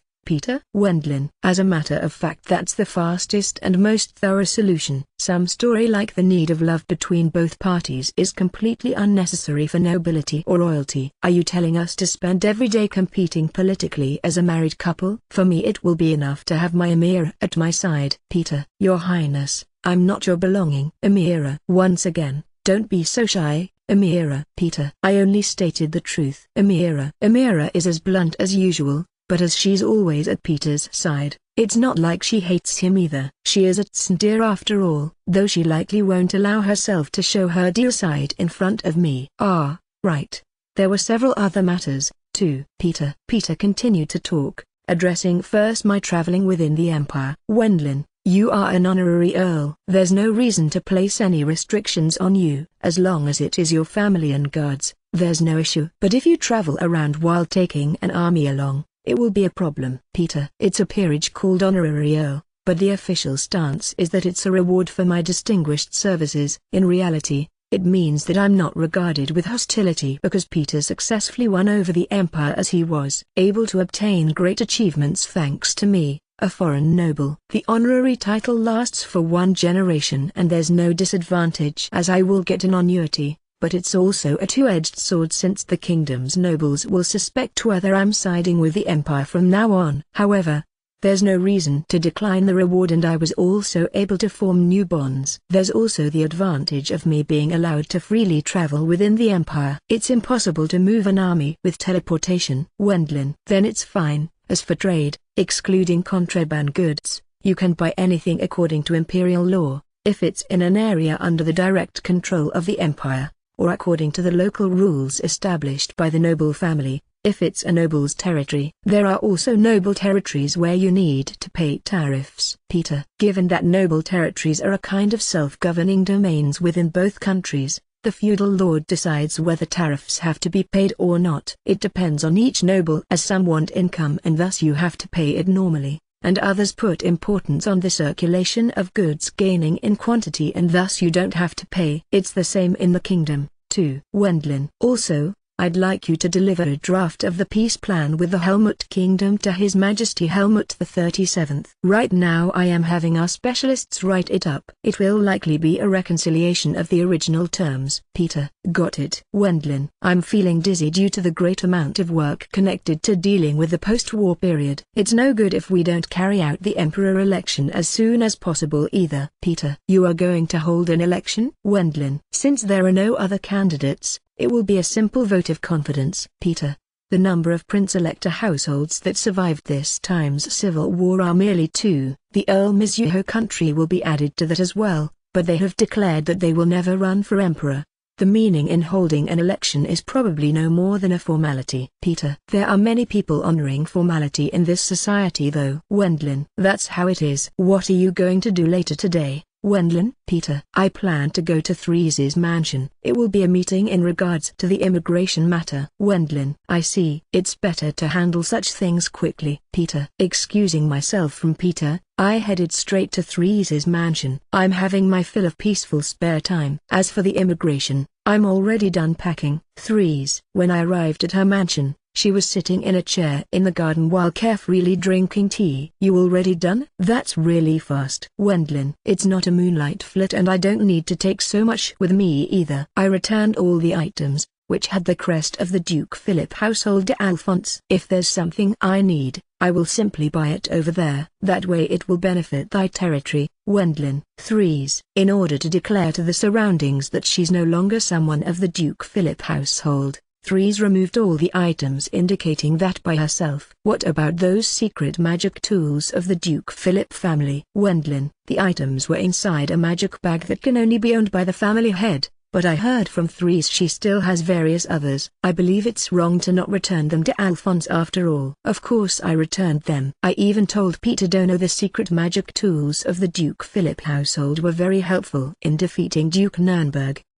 Three's ended up using them on her own accord, but since those were magic tools of the Duke Philip household, sacrificing them connected to a huge meritorious deed of the Duke Philip household. Like that she skillfully passed her achievements in the Duke Nurnberg subjugation to the Duke Philip household. For the current Three's achievements are an obstacle, thus she yielded them to Alphonse, the new family head. Thanks to that, I have little luggage to take with me. Three's. One big trunk and a bag, and only one single young maid is going to accompany her. Three's says, originally I planned to go by myself, but since this maid has no family, she apparently doesn't mind going to a foreign country. It looks like she doesn't know whether she will find a new job, so I will take care of this girl. I have to look for a husband for her over there. Three's says while sending a sidelong glance at the maid standing next to her. That kind of thinking is really that of a noble. Wendlin. I won't get rid of my usual habits so easily. By the way, can I have thee accompany me for a little shopping trip? I can't say that I'm completely prepared either. Three's. Sure. Threes and I leave the mansion and go shopping. How about this? Does it suit me? Threes. It looks good. Wendlin. Threes changed into an attire often worn by young commoner women and I also changed into clothes matching hers.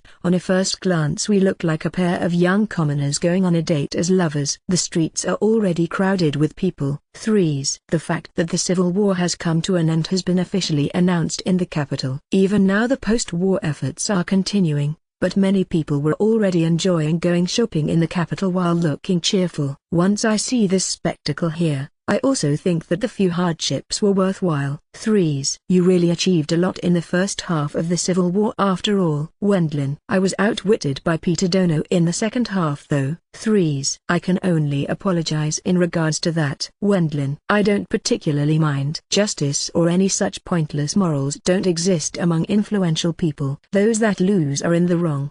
Besides, I'm still alive. Threes. Threes links arms with me while voicing out her thoughts. Max skillfully hid his real thoughts deep in his heart until the last moment. I failed. I couldn't completely hide my feelings that I want to avoid becoming the most influential person in the Empire. Threes. That part created the gap which led to her being defeated. Threes explains. And she doesn't consider her current situation as bad either. Rather, she enjoys the carefreeness. Alphonse, who took over out of necessity, is going through hardships about now. That man didn't have much motivation until now, even though he has the ability. However, now he doesn't show that openly. Threes. That might be the reason why I haven't often met with Alphonse recently. Becoming a powerful person is that much of a burden. In that aspect thou have it easy since thou have magic, Wendlin. Threes. Being in the top position, whether I have motivation or not, I can rule as I please if I entrust matters to my retainers, and yet the probability of my authority being stolen is low. Threes says that those are very enviable circumstances. That's because I'm just an unimportant figurehead. Wendlin. However, it's not like thou are really unimportant either. It's a very enviable position. Threes. Stopping that topic at this point,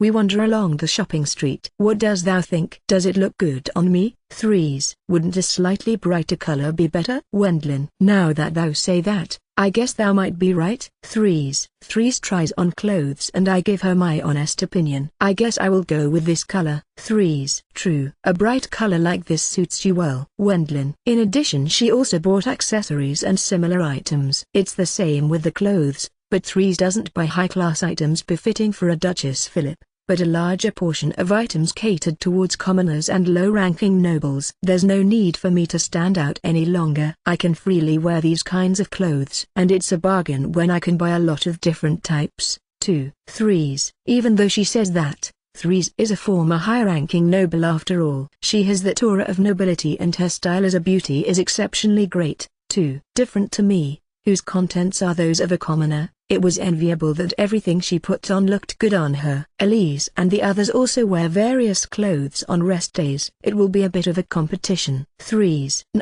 It's suiting you at the same level. Wendlin. Wow, isn't that a very gentle assessment? Even though thou put your wives first while being cold to me before. Threes.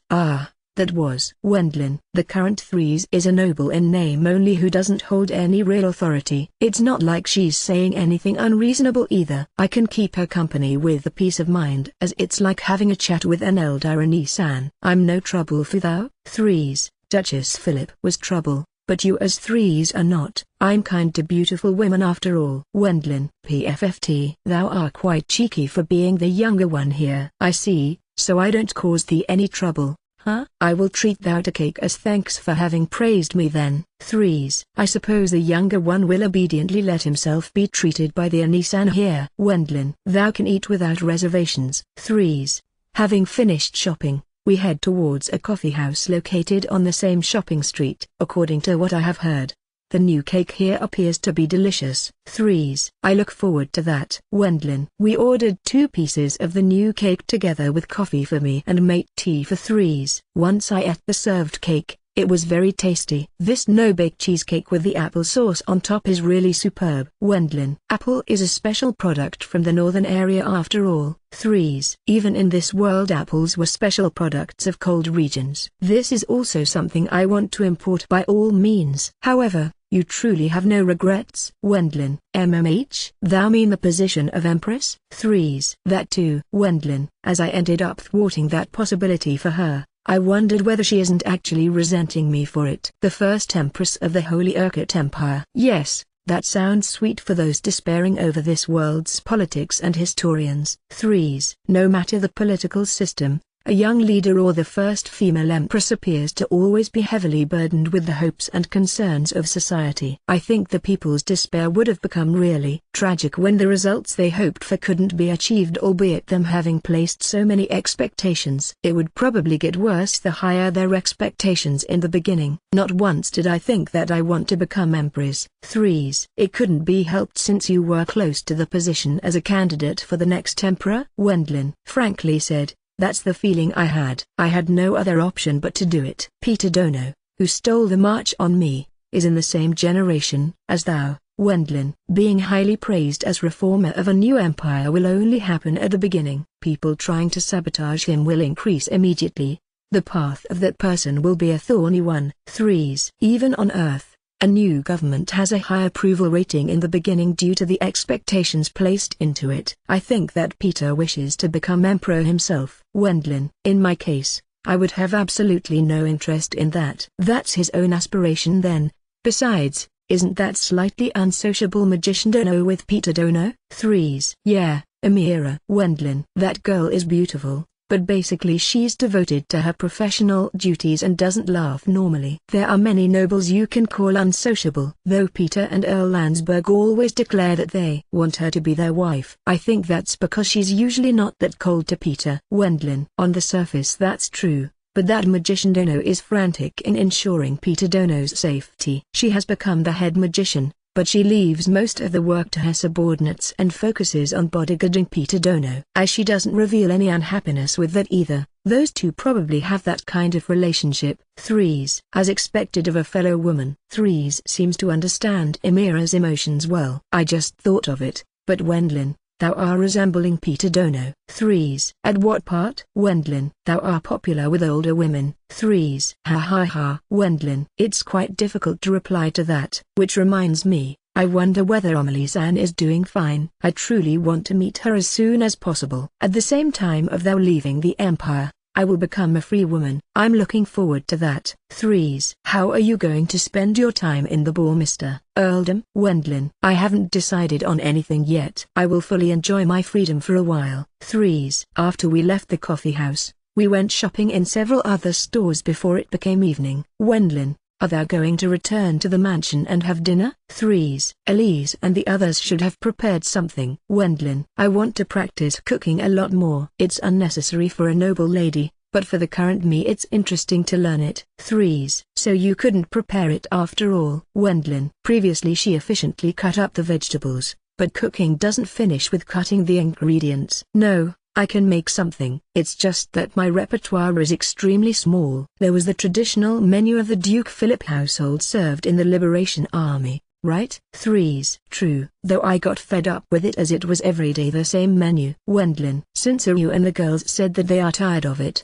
that became the reason for us to prepare our own meals. Being told that it's better for me to be able to make at least this much, it was a duty imposed on me as woman of the Duke Philip household. That's why I can prepare those dishes. 3s. I see. Wendlin. Even if the number of dishes she can prepare is low, it won't be that difficult to learn cooking as long as she's capable of the basics such as handling a kitchen knife. I think, if I can prepare as many dishes as Elise Dono, it might enrich my life. I have time, so I guess I will try to get taught in cooking. 3s. That might be a good idea. Ah, right. I can teach you this evening the recipe during dinner, too. Wendlin. Whoa, Wendlin, thou have learned well how to smoothly invite a lady. Diane-san feels relieved. 3s. Smooth invitation, Wendlin. 3s. And I walk towards the mansion. Honestly speaking, I still don't know how our relationship will develop from now on. But, It was definitely no mistake that I felt attracted to Threes, who was abandoned by the majority as noble of the empire. We will now hold the peace ceremony between the Holy Urquhart Empire and the Helmut Kingdom. 1 week after the date with Threes,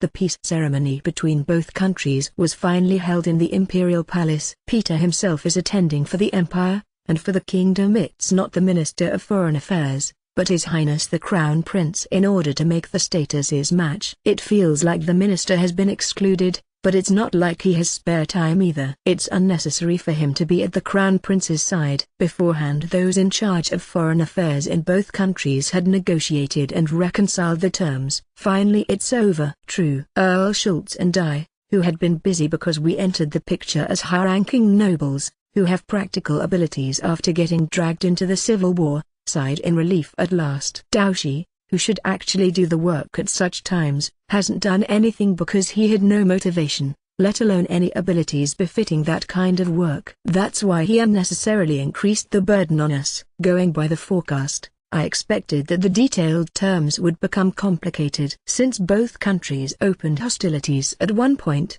I wondered whether the kingdom would negotiate assertively, given the imagination that the empire has weakened due to the Civil War and the amount of reparations. However, if I actually look at the result, it looks to me as if the kingdom wanted to quickly tie a peace treaty. It's probably because the royal army was weaker than expected. No matter how incompetent the command of Marquis Lager might have been, an advance unit of 8,000 soldiers had been crushed one-sidedly. Thanks to Philip's and Christoph's efforts, it somehow didn't turn into a disgrace. But if it actually came to a war, the kingdom might get destroyed by the elite imperial army which is experienced in actual combat. Those worries spread within the kingdom. Of course they won't admit such weakness publicly. But, it's a truth that the number of nobles, who considered such possibility in their minds, grew. All that's left is Duke Nurnberg's inheritance. There are the magic guns and cannons used in combat by the Mizuho army and the various types of magic tools that were excavated from the underground ruin. Especially on the side of the magic tools,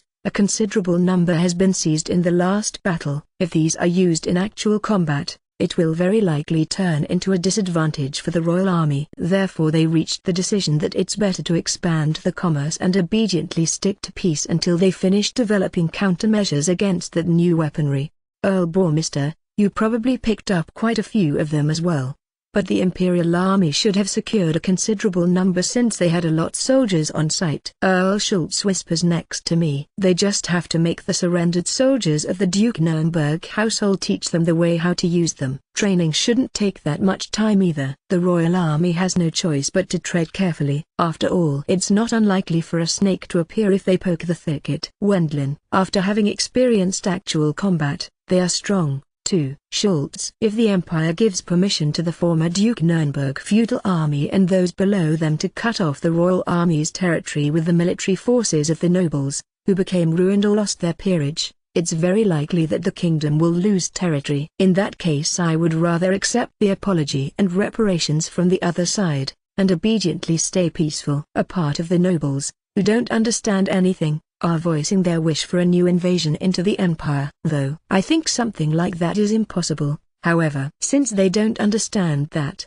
they are treated as nuisance by His Majesty. Since the terms had been decided in advance after repeated negotiations, both countries entered the peace treaty. The obstruction of movement and communication that reached the kingdom's north was determined to have been an arbitrary act by the traitor Duke Nurnberg, and the current government of the empire has agreed to compensate and apologize for his crimes. It's a fact, but he has been turned into a complete villain with no room for objection once he lost in the war and died. You are in the right as long as you win is something that's said often. In addition, they also settled the negotiations in regards to trade. It's for the sake of expanding the economies of both countries, and the empire wants to use this as source of funds for the reconstruction. People who gain permission in both countries can freely enter and leave the territories under the direct control of the respective governments. I guess you have to obtain a special permission for noble territories. After all, it will be troublesome if they assist in a rebellion. Even Duke Nurnberg kept a strange demon around. Even putting the demons aside,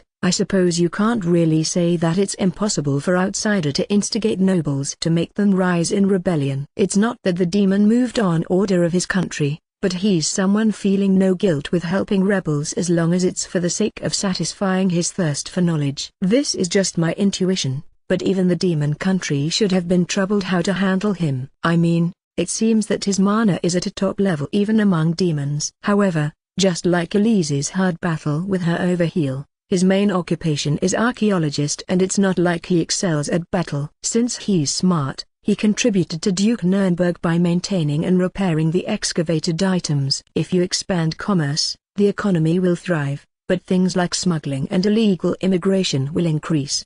Besides, although the Imperial Army has become powerful, they will likely dragged into small rebellions and disturbances for some time. After the Civil War, Peter forcibly pressed forward with measures such as forced reduction of territory, forced relocation of territory and change in peerage rank. Thanks to those, people opposing those measures will appear from now on. While he works on the Empire's reconstruction and development, he has to skillfully suppress those people. I think it will be difficult with his youth. He's the same age as you, Earl Bourmister, isn't he? Yes. That's grave. He will have to endure hardships. The treaty is signed by Peter and His Highness in front of Earl Schultz and me. With this, the civil war lasting for more than a year and the dispute between both countries triggered by that has finally come to an end. Chapter 04, Being able to help with the reunion between parent and child. After a long time I can finally return to my life as adventurer and noble. Wendlin, Vul. You should change that to a life as noble and adventurer. 2 weeks after both countries signed the peace treaty, after officially receiving our reward from Peter,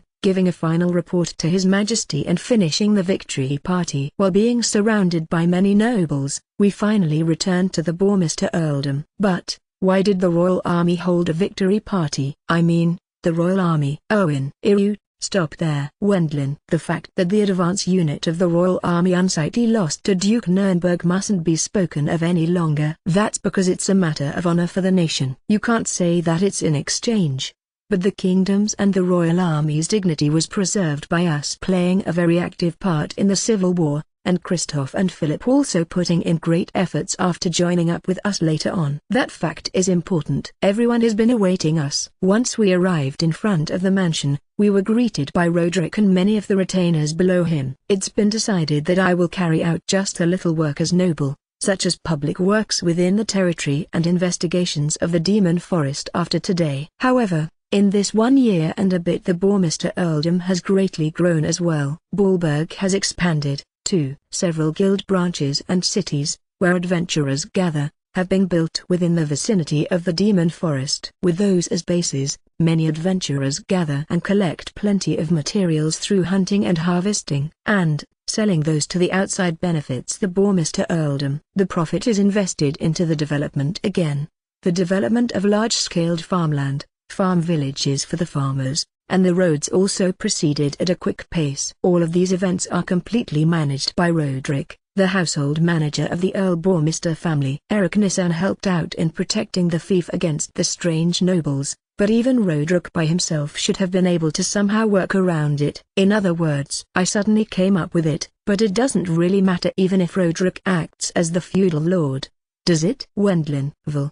You have no right to say that. Owen. I certainly didn't expect to be chided by you. Vul. That it won't work. Eric. I tried to bring up the previous topic with Eric Nissan, but his answer was no as well. Even Roderick, who's standing next to him, nods. Why, Eric Nissan? Wendlin. The development of the Bourmister earldom is quick, but that's owed to the foundation works you did in advance. Vul. Eric. After those finished, Roderick was able to develop the territory with good efficiency. That means the construction works in Baalberg advanced as planned, even while I was away from home. It's just as Eric Summer says. Once it comes to starting on new reclamation, we will have to rely on you, my lord, as public works adventurer once again. Besides, to the bitter end the current me is only trusted as household manager who was entrusted full authority by you, my lord. Even if I were to declare do as you're told since I'm your new feudal lord, I would probably be ignored by everyone. Roderick. I see. Wendlin. I guess that means I have to once again begin with construction work to create temporary protections against wild animals, to build roads, to set up flood control works and to level wasteland. Please accept it obediently, in contrast to before. Roderick, it's because I was really worked to the bone during the Civil War. Or rather, I never refused your requests, Roderick. Wendlin. Although I might have openly shown my displeasure when he requested my help. If it's just helping in the construction of an encampment or the development of a city for the sake of pacifying it, I have already gotten used to it. I see. My lord, you are excellent even as combat engineer. Roderick. He might simply be scared of making enemies. Eric Nisan, I'm not a human that likes to increase his enemies, but, besides, the accomplishments of your group have already spread widely. You are probably the most dignified, or rather the most feared noble in the kingdom at the moment. Eric, although it had been a civil war in a neighboring country, we played a very active part by participating in a real war, different from the disputes over here, where deaths are normally avoided as much as possible. That fact has become the biggest reason for me being regarded with respect by the kingdom's nobles. It's because nobles fear and honor those who win in war. On the other hand, you will run into various hardships if you lose though. I guess the one whose reputation hit rock bottom after losing is the former Margrave Brithhilda, who caused his feudal army to be annihilated in the Demon Forest. However, the present family head regained that reputation with the large-scale dispute against the Margrave Braueg household. It seems possible that the Marquis Lager household, which got crushingly defeated in such unsightly manner, will lose its hereditary government position. After stubbornly advocating a troop dispatch, the royal army has suffered heavy losses. In the end, it looks like the whole household is a culmination of chaos due to the family head having died in action. At this rate, it seems also possible that they will lose their turn at holding the post of Minister of Military and Naval Affairs. Conversely, the Braueg brothers, who unified the remnants of the defeated army and played a big role in their civil war, have a good reputation in the royal palace. Not only did they skillfully compensate for the disgrace caused by Marquis Lager, but they were also highly estimated as great commanders by the upper echelon of the imperial army. It seems almost set in stone that they will be given hereditary positions and a rise in peerage, albeit limited to appointed nobility. I thought that he was awfully well informed about the happenings in the royal palace, but now that I think of it, Eric Nisan belongs to the faction of Finance Minister Ruckner. It's probably information he has obtained from there. So the reputation fluctuates extremely depending on the outcome of a single battle. That's owed to the nobles' way of thinking that it's significant to be strong in battle. For that reason, there are no nobles who openly meddle with the Bourgmester earldom. That also made it very easy for me. Eric Sama, let me express my deepest gratitude for you helping out in various ways. Roderick, you are truly an excellent household, you know. Even my house would gladly welcome you, but with the scale of my household, there's not as much work. Eric, given that Eric Nisan is an appointed noble, there's less work to do in his household than in that of landed nobility. Or rather, the professional duties are mostly carried out by the nobles themselves. Since the retainers distribute the roles as assistants, there's little work to entrust to a household manager. I think I will return to the capital in a bit, but you were burdened with several troublesome matters, weren't you? Eric, I really can't hide anything from you, Eric Nisan. Wendlin, the things I was burdened with in this civil war. First off, I guess it's taking care of Threes. However, I think that Peter and others are relieved that I'm going to look after her. The kingdom hasn't said anything either, as she has only brought along a single maid, and since she's not in contact with the Duke Philip household either, it looks like they regard her as person who's already finished. In addition, the fact of her being a woman plays yet another big role in this. The royal palace seems to harbor the idea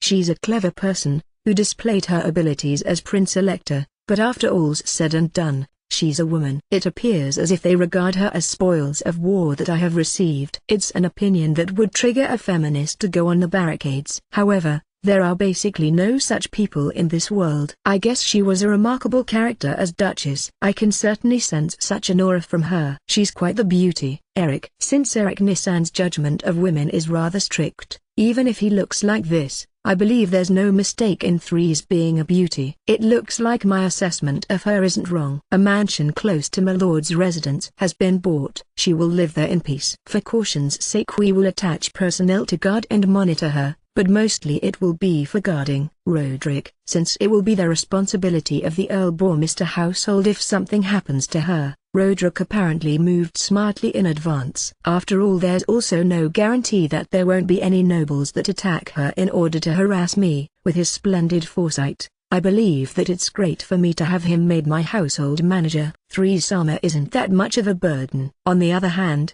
Feline Sama sure is. Roderick, you are Wendlin. Currently she lives in the mansion, too. That's because it's impossible to allow her to immediately meet with her father, Margrave Brithhilda. It often happens that illegitimate children of high-ranking nobles cause a big uproar. There's also a lot of swindling going on. First, our retainer will explain the situation to the Margrave Brithhilda household while at the same time showing the evidence. Even if the other side acknowledged that it's not like a reunion will be that easy to accomplish. Since the other party is a high-ranking noble, it's a must to decide the place and time, as well as to add a program to the meeting. Feline has to prepare, too. Since Feline was brought up as the daughter of a commoner, it's necessary for her to learn manners and the appropriate preparation of attires as noble lady. The main parts will be taken care of by the Margrave Brithhilda household, but to avoid her acting unsightly during the reunion, Elise and the others educated her in the basics. My lord, what about Feline Sama's manners as noble? Roderick, I entrusted that part to Elise, so I think it will be alright. Wendlin, since Elise is a real noble lady, her manners are perfect. It should be fine to leave this matter to her. I guess there's no need for worry if she's being educated by Elise Sama. Roderick, rather, Vul's side might be more questionable. Owen, do you really have the leeway to talk about others? Wendlin, alongside being the unwanted child of a knight household, his home is an insignificant household in the countryside. Something much like education in manners was virtually non-existent. It's just as Erwin says. My lord, I expect that you will become an increasingly important person for the kingdom from now on, since the opportunities for you to make a public appearance will probably increase as well. You have to receive a genuine education in manners. I shall arrange a teacher at once. Roderick. Wendlin. Roderick decided that on his own accord, but come to think of it, I'm an earl. I guess I cannot afford to not know formal manners. That are you, to spout unnecessary stuff. What a disaster. Vul, do your best. Owen. Thinking that it's somebody else's problem, aren't you encouraging me here quite casually? I also live in the capital while being an insignificant, appointed noble. I was taught manners with my father-in-law as intermediary. Vul, you will be fine once you get used to it. Eric. Right.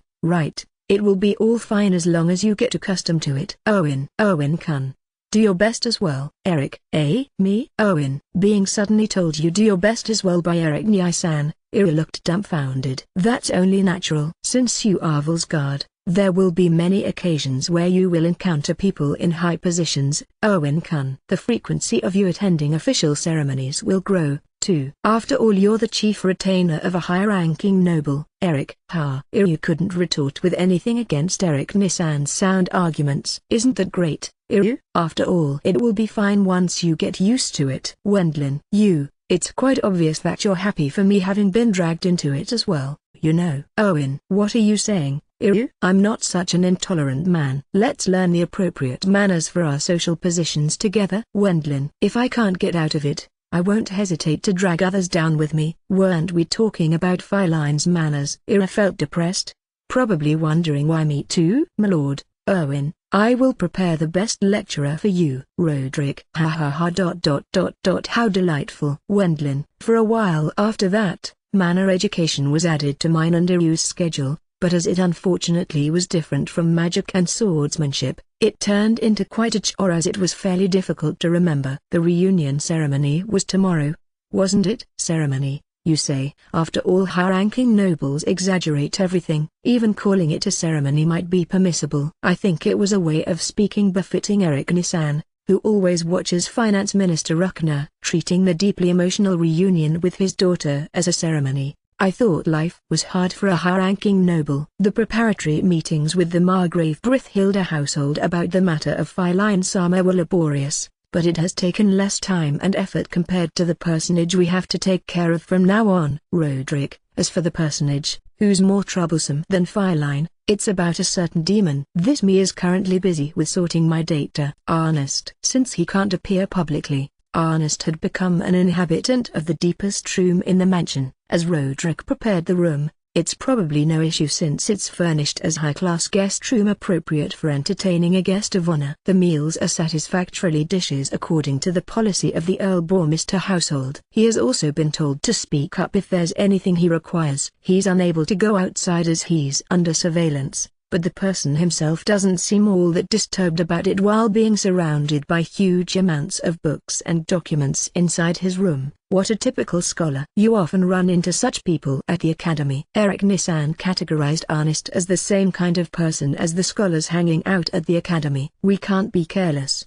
It's not like he's going to escape all of a sudden, is he? MMH, are you an acquaintance of Earl Bourmester? Noticing our presence, Ernest addressed Eric Nissan, whom he's meeting for the first time, the elder brother who's said to capitalize on the fame of his younger brother. That's who I am. Eric, you.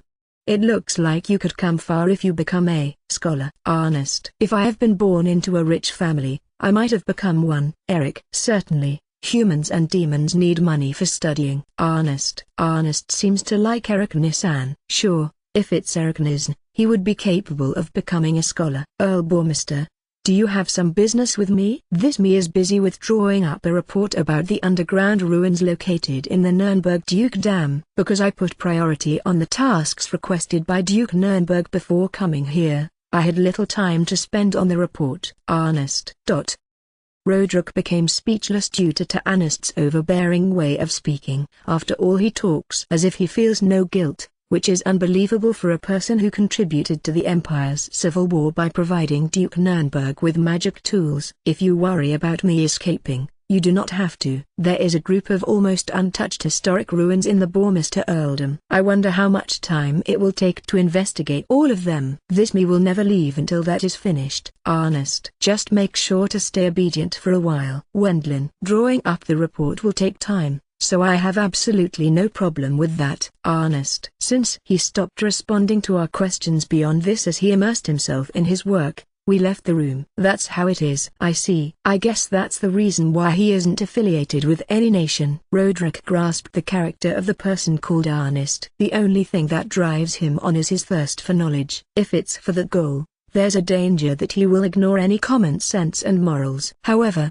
it also means that he's a useful man, as long as you keep the reins tight on him, since he's capable. The ruins in the Bourmester earldom, most of them are really untouched. We had to do our very best to develop it up to this point from its original state of being an uninhabited land. Meaning, there was no time to do something like a scientific investigation. One of the few exceptions is probably the underground ruin in the Demon Forest. So, is the probability for him to escape from here really low as long as we give him candy? Roderick, I believe there's no risk of him escaping. Eric Nissan denied Roderick's suspicions. That's because he is very smart. Certainly, as demon he has an amount of mana that surpasses that of Vil. But different from before, when he cooperated with Duke Nuremberg, there's now no one who would shield him. Eric, the Empire has become his enemy, hasn't it? I brought him along in secret, but there's no way that Peter hasn't noticed that. Even the kingdom can't leave him alone as he's a dangerous element. No matter how powerful the magic he's capable of might be, only death awaits him if he's hunted by several high-ranking magicians. He has said that he will stay low, so I think that it should be fine for now, as he will be granted permission to excavate underground ruins. If he waits for a while, he should become a lot more obedient. Good that the Empire hasn't said anything. He's my reward after all. Wendlin. Even if the Empire guaranteed Ernest's safety, they would have no other choice than executing him since he's a major war criminal. There would be many people who would feel gratified over his death, but it's not like it would turn into some kind of benefit for the Empire. They considered it to be more profitable to hand over Ernest to me as reward. If Ernest discovers something in the Bourmester earldom, that alone will already be a profit for us. So the rewards were a bit lacking.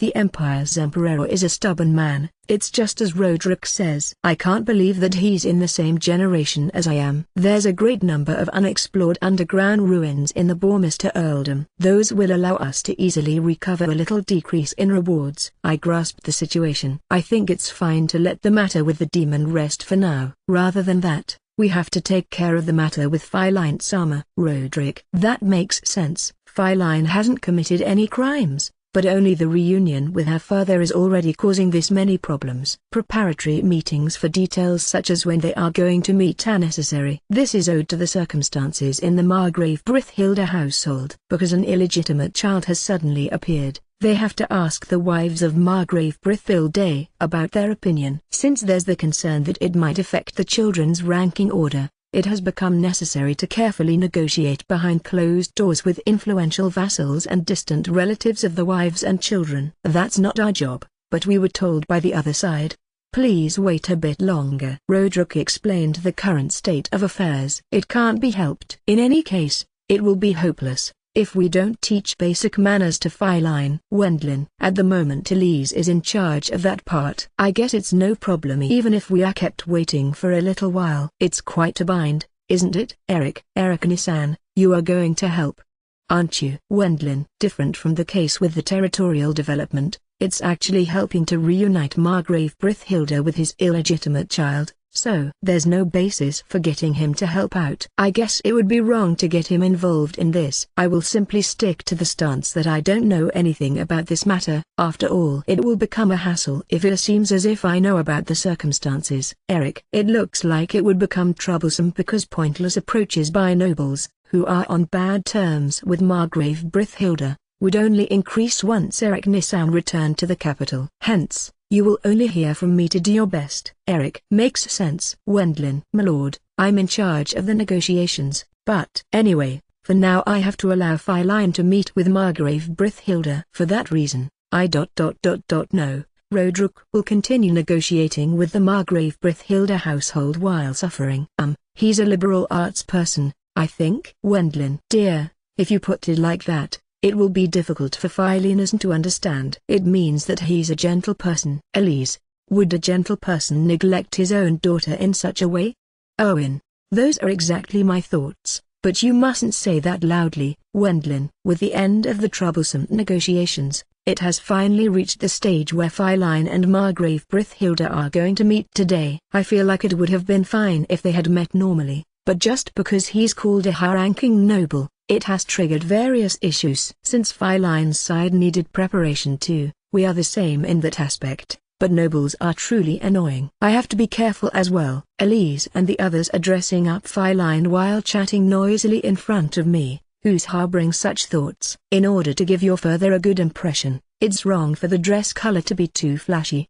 Having said that, a dark color is no good either. How about light blue? Elise, what about the accessories? Ina asked Elise which accessories she should pick from among the many choices, following the common sense of nobility, and yet coordinating her appearance in a way that she gives a good impression to the other party. The one on whom you can rely at such times is Elise, who has plenty of experience. Me? I'd like you to not expect something like that from me. As for the material, I think it would be best to go with silver as main cast. Something gaudy is no good. But cheap items are wrong too. Elise. What about an Alice band or a ribbon? It's not a good idea to hide her hair too much, as we want to highlight her silver hair, which is the same as her father's. Elise.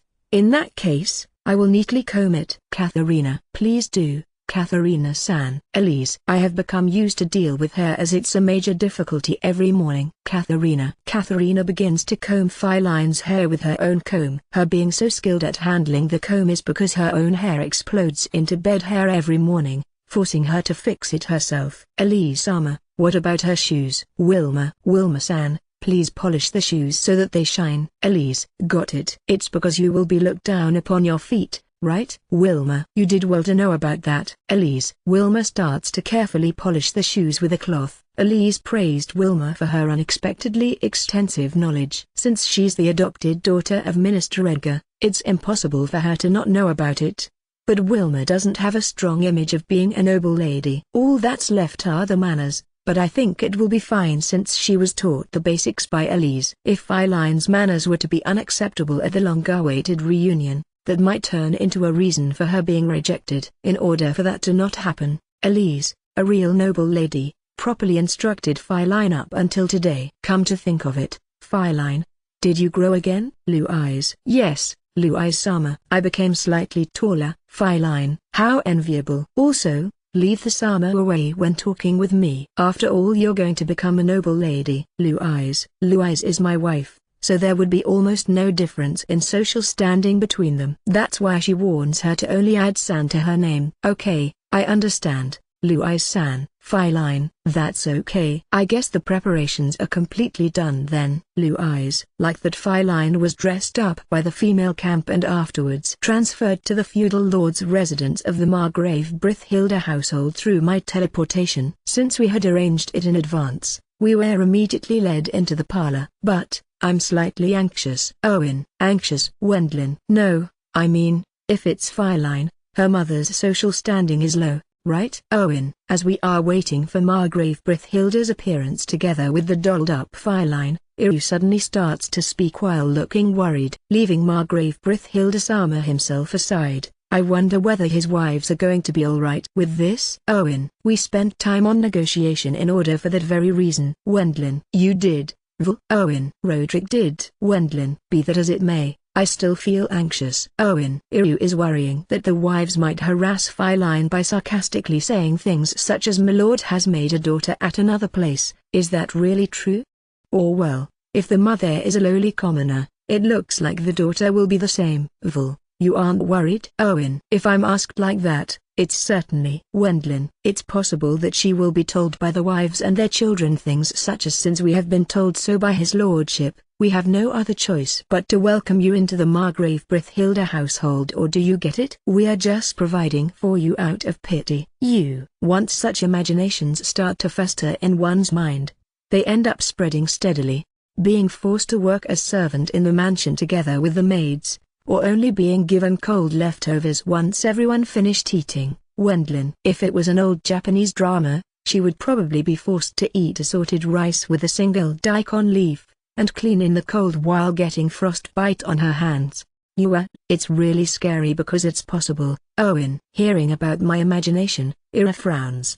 Or something like harassing her by showing her dust after tracing a finger along the window's frames and then telling her that the cleaning isn't finished yet. Wendlin, that sounds probable. Owen, since Feline is next to us, we continue whispering so quietly that she can't hear us. If she would be put into such circumstances, I would regret it, thinking that it would have been better to not have allowed them to meet. He's a high-ranking nobles, so I want to believe that something like that won't happen, but putting it the other way around, even if Feline is harassed, he can't blame anyone, can he? Wendlin, that might certainly be true. Owen, the scenery of Feline being harassed by the wives and children of Margrave Brithhilda gradually turned into clear pictures inside my and Iryu's head. Won't Feline be happier if we actually don't allow her to meet with him?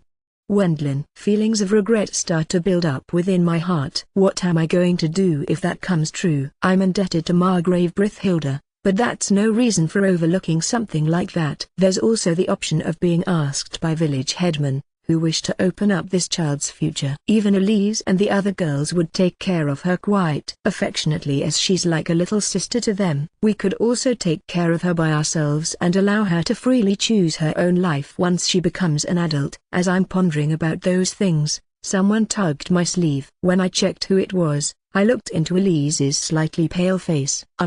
Dear Elise. What's wrong, Elise? Wendlin. Behind you. Elise. Behind me. Wendlin. Once I turned around after being told so by Elise, a beautiful, dressed-up woman, who seems to be around 30 and whom I remember, stood there. She's become slightly older, but she's still a staggering beauty. Oh my, Earl Boar Mr. Sama, you're excelling my husband in literary talent by leaps. Ah. It's been a while. Wendlin. Elise should have tried to stop the conversation between me and Iryu. After all, that person actually stood there, just as we imagined that Feline will be harassed. I don't meet her often, and since her social standing was higher than mine in the past, I unconsciously fall back into my former way of speaking. It's a memory of a story you read in the past. Indeed, we previously read such story in a book. Right, Iryu? Wendlin. Yes, I also read a book for a change. Owen. Iryu and I eagerly try to gloss over our previous improper words. We have to somehow patch things up as we treated the first wife of Margrave Brithhilda as malicious hag who will harass Feline. While laughing unnaturally, we continue with our strenuous efforts to cover for our previous words. I see, A story from the past, you say? This girl is Feline, right? I am glad to meet you. I'm called Feline. Feline greeted Margravian Brithhilda in accordance with etiquette. As expected of Elise, I guess she displayed her talent even as a manner teacher. Earl bore Mr. Sama, we have caused you many troubles. No, I just brought her along while returning from the Empire. Wendlin. As there's also the previous slip-up, I humbled myself by saying that I haven't done anything outstanding. You did bring her back from the Empire that was in the middle of a civil war. I have no words to express my gratitude. It looks like Elise and the others took good care of her as well. Margravian Brithhilda extended her polite thanks to Elise and the others, too. Then she stares into Philine's face, and picked up her hair to check it out. Your eyes resemble my husband. There's no doubt about the hair's color either, including myself. My husband has 6 wives, but all of the children are only boys. A girl is cute after all. Margravian Brithhilda seems to like Feline. On the surface at least, though. Earl bore Mr. Sama, please have a peace of mind. Since this girl will become your wife, we won't make her work hard like a servant, have her wear rags or give her food scraps to eat. Eel, she did hear it. Owen, shut up. Ahaha, there's the slightest chance that I would consider you, Madame, capable of doing something like that. Wendlin. Seeing as I decided to go with a cover-up once, it's wrong to not follow up on it until the bitter end. That's certainly true, isn't it? So, can I take it as you accepting to take Feline as wife once she becomes an adult? Yes, of course. Wendlin. Now that it has come to this, I have no other option but to keep glossing things over while smiling. And it would be wrong to object to matter of Feline becoming my wife in the future. Huh? Wait, Feline as my wife? Why? When did that happen? Elise and the other girls look at me, who brought calamity upon myself, with fed-up expressions, but I took a defiant attitude that I had expected that to happen anyway. At any rate, as expected of the first wife of a high-ranking noble. I was completely outwitted. Madame, Feline, call me stepmother, okay? Okay, stepmother Sama. So, what about father? Feline. Since he's currently talking with your other stepmothers for a bit, you will have to wait for a bit longer. Okay, Feline. Although she calls it talking, I can imagine most of what's going on. Just as you are thinking, Earl bore Mr. Sama, they are just roasting him a bit for not seeing any problems with irresponsibly sowing seeds on other fields. Margravian Brithhilda spreads the folding fan in her hand, brings her mouth close to my ear and whispers so that it can't be heard by the others. There's no problem with him making children at other places, especially since it's a long-awaited girl. The problem is the fact that he neglected her without taking care of her in any way. Haven't you heard that it has even been leaked to Earl Schultz Sama and his retinue? It's a terrible disgrace for our house. Even though something like a diary and a talentless, self-written poetry collection can't be exchanged into a single cent. She probably heard about it being leaked to Earl Schultz and his retinue from Burkhardt-san. He hasn't shown up today. But I wonder why. Margrave Brithhilda has been harshly criticized, but it's a fact that a noble of his caliber neglected a child he made somewhere else until that child turned 10. If you consider his reputation in society, that's probably something that makes his wives, who take care of the house, lament. I looked at the collection of poems, but I'm pretty sure that my husband is the only one to write such terrible poems. That's what we thought as well. I have no doubt that even my level of writing is still better than his. Margrave Brithhilda has received quite good ratings as a book critics. Even though he's capable of objectively criticizing the works of others, his own poems are inferior to those of a 5-year-old child. That seems to be assessment by his wives and retainers. Since it's pitiful, they apparently haven't told him that directly though. However, since this time they are really terrible, we gave him the warning. Next time we will publicize your poetry collections. Publicizing those poems.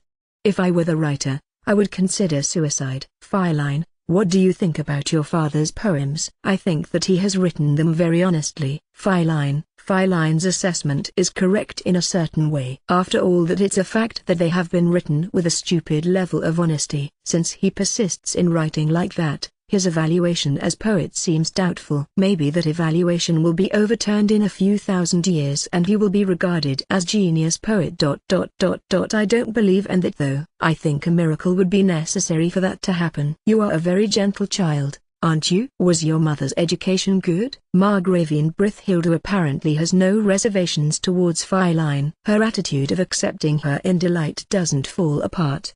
Earl bore Mr. Sama, I know that you are worried, but Feline is a girl, so I forgot. Feline's existence won't affect the position of the eldest son, who was born by the first wife and who might become the next Margrave Brithhilda. Rather, there's value in taking care of her since she can be used for a political marriage and doesn't even pose any threat as rival. Those are quite pragmatic reasons, and it's an irony that I can trust in that because of that pragmatism. It looks like I have completely become part of noble society. I suppose it would be pathetic to make you wait any longer for my husband. It appears that Margrave Brithhilda has been forced to delay the meeting with Feline. Probably that's one of his punishments though. Upon the signal of his wife, Margrave Brithhilda enters the room. My daughter Amadeus. Missing his usual calmness, Margrave Brithhilda rushes over to Feline in a hurry. It looks like he wanted to see the face of his daughter quite a bit. My husband, it's great that Earl Mr. Sama brought her back from the Empire,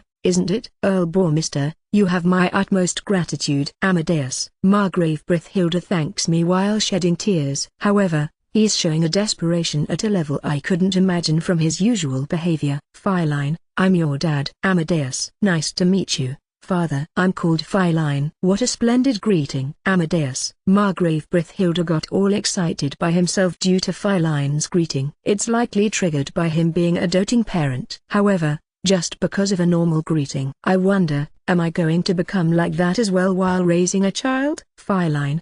I'm terribly sorry for not having been able to meet you even once until now. I heard that your mother, Leela, passed away. Amadeus. Yes, but I still have you, father. Feline. Yes, please be relieved. I won't allow any inconveniences to trouble you from now on ever again. Feline. Amadeus. He seems to dote on his daughter very much. Somehow Margrave Brithhilda acts too frantically. Due to his overbearing behavior, even Elise seemed to draw back a bit. My husband, this girl will be married into Earl Mr. Sama's family once she grows into an adult. It looks like his wife wanted to say that to give him a peace of mind, but for some reason Margrave Brithhilda looked as if this world was about to end.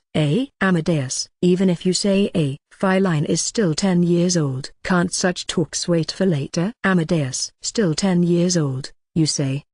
Didn't you already decide a fiancé for my Sigurd at that age? Sigurd is Margrave Brithhilda's eldest son. I have heard that he's still 12 years old, but if it's the eldest son of such a high-ranking noble like Margrave Brithhilda, it's not unusual for a fiancé to be decided during his childhood. Isn't Sigurd a man? Feline is a girl, so. Amadeus. Isn't that the same? You are too overprotective of her just after meeting her for the first time. If you are going to act like this, then take proper responsibility from the very start. I'm sorry. Amadeus.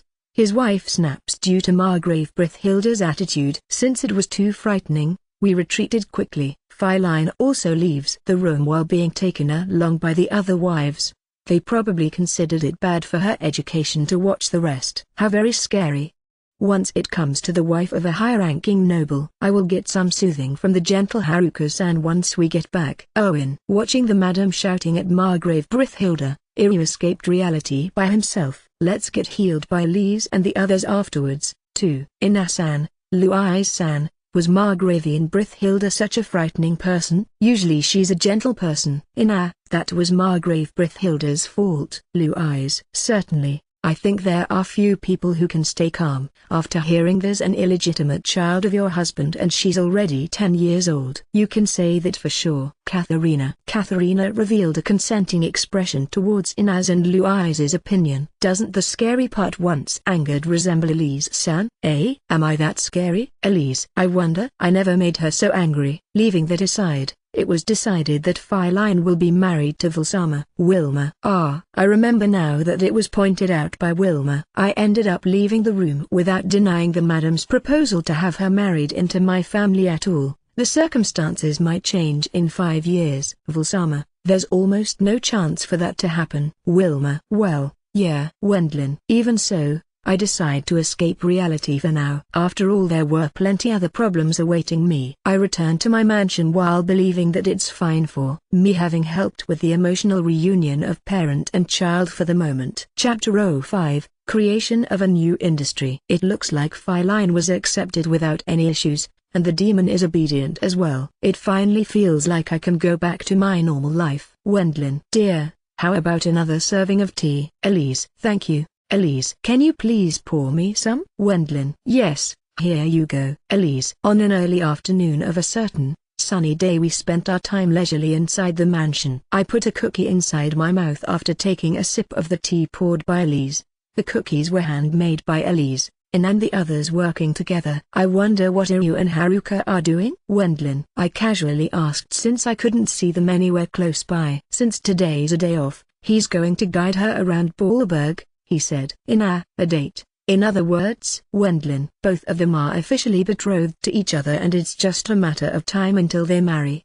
But since Haruka is from Mizuho, the various preparatory meetings and arrangements take time. Meaning, they are enjoying some time as lovers before that. Since Ballberg suddenly grew big in the last year, I think it's fun to make various discoveries. It's because I prepared the soil for a big expansion, but thanks to Roderick's tenacity and Derek Nissan's help, Ballberg expanded to twice its previous size during our absence. Stores and sightseeing spots, we don't know well either, have been established. It seems Iryu and Haruka went out to see those.